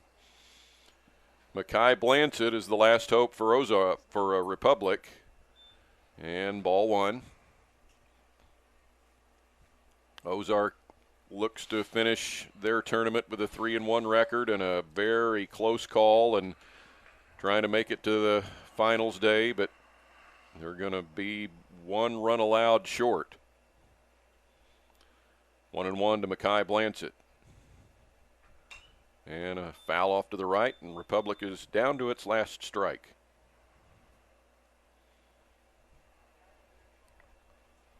Base is empty and 2 out. Nice run here of 8 in a row retired by Gage DePay to close this game out.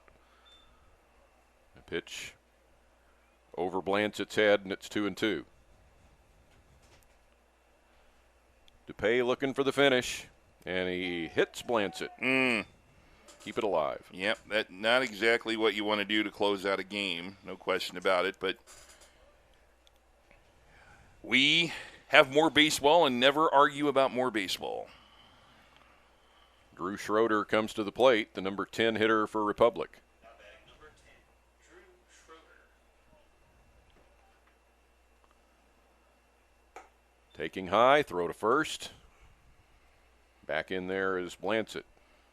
You have to have a lot of confidence to make that throw if you're Cooper Buvid, because there's a good chance at this time of day when the dew starts collecting that ball is going to go into right field.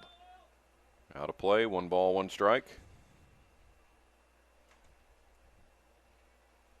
You know, I've umpired a lot of City League games, and was umpiring in Maryland one time when they had set the lights to go off because of curfew right in the middle of a tournament game. To Gage DePay and out at first, and Ozark wins the game, but they don't feel like they won the game as they defeat Republic by the score of 7-3, but 1 run too many allowed by Ozark, which puts Willard in the wild card spot tomorrow. Yeah, when we went into this game, if you would have told me this morning that our final game of the day would decide the wild card, I don't think I would have believed you. We had so many twists and turns today in terms of how this was going to play. We thought when the day started that Kickapoo was in the driver's seat, and really they were, until they ran into St. Joseph Post 11, who beat Kickapoo to give them their first loss, and that flipped things and put Post 11 in a situation where they controlled their own destiny, Don. But here came Ozark, and then you so astutely pointed out that, you know, it kind of seems outlandish, but Ozark, if they don't give up 2 runs in 2 games and win both, they're going to get the wild card, and we almost had that situation. So it's been a fun day of baseball here at Parkview. You saw your unofficial totals, 7-11-1 with 7 left for Ozark, 3-6-6 with 5 left for Republic. Gage DePay goes the distance for the win. Dylan Gallup takes the loss, and the game was played in 1 hour and 43 minutes, and that will send us into Sunday at the Holiday Tournament.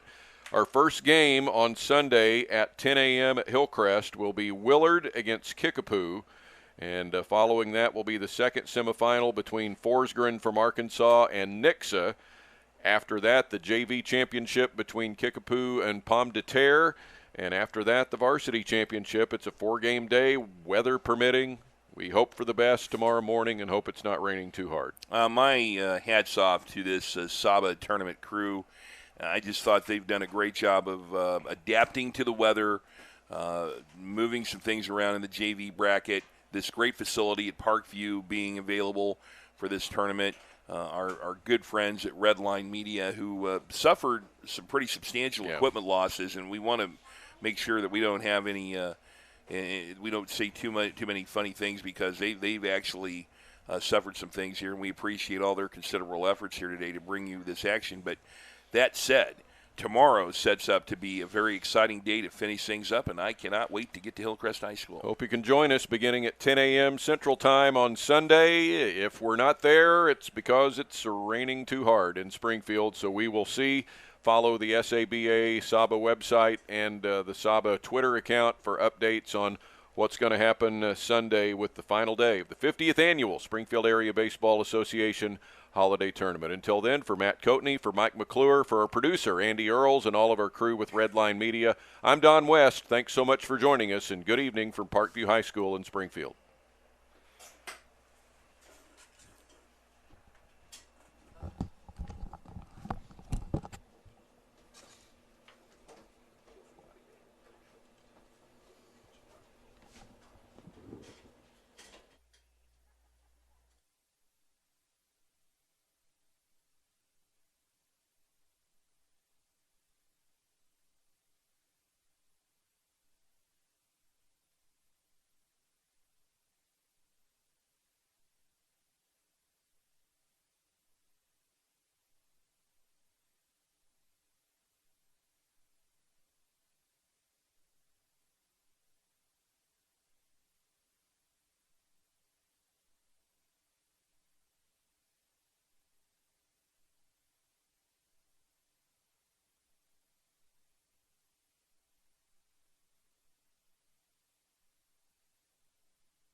7444. Play it again, sports. Shout out to Scramblers Diner out of Springfield, Missouri for sponsoring the 50th annual SABA Holiday Baseball Tournament. Hey, whether you dine in at 1131 East Republic Road or you call ahead for curbside pickup at 417-886-4224, Scramblers Diner will be glad to have you. Scramblers Diner, Springfield, Missouri. Huge shout out to Digital Reminiscence out of Corning, Arkansas for their sponsorship in this year's 50th annual SABA Holiday Baseball Tournament. They're the official film editor of this tournament, so whether it's game DVDs or maybe highlight reels of any player that we live streamed in this tournament, get a hold of them at 870-323-9051. Find them on Facebook, give them a like. Big town quality at small town prices. Digital Reminiscence. Andy Earls here with Redline Media Alliance out of Corning, Arkansas. Hey, we just want to say that we are honored to be the official live streaming partner of this 50th annual SABA Holiday Tournament. We hope you enjoy live production, and we look forward to doing many years of live streaming this baseball tournament, this fantastic tournament. Redline Media Alliance, Corning, Arkansas.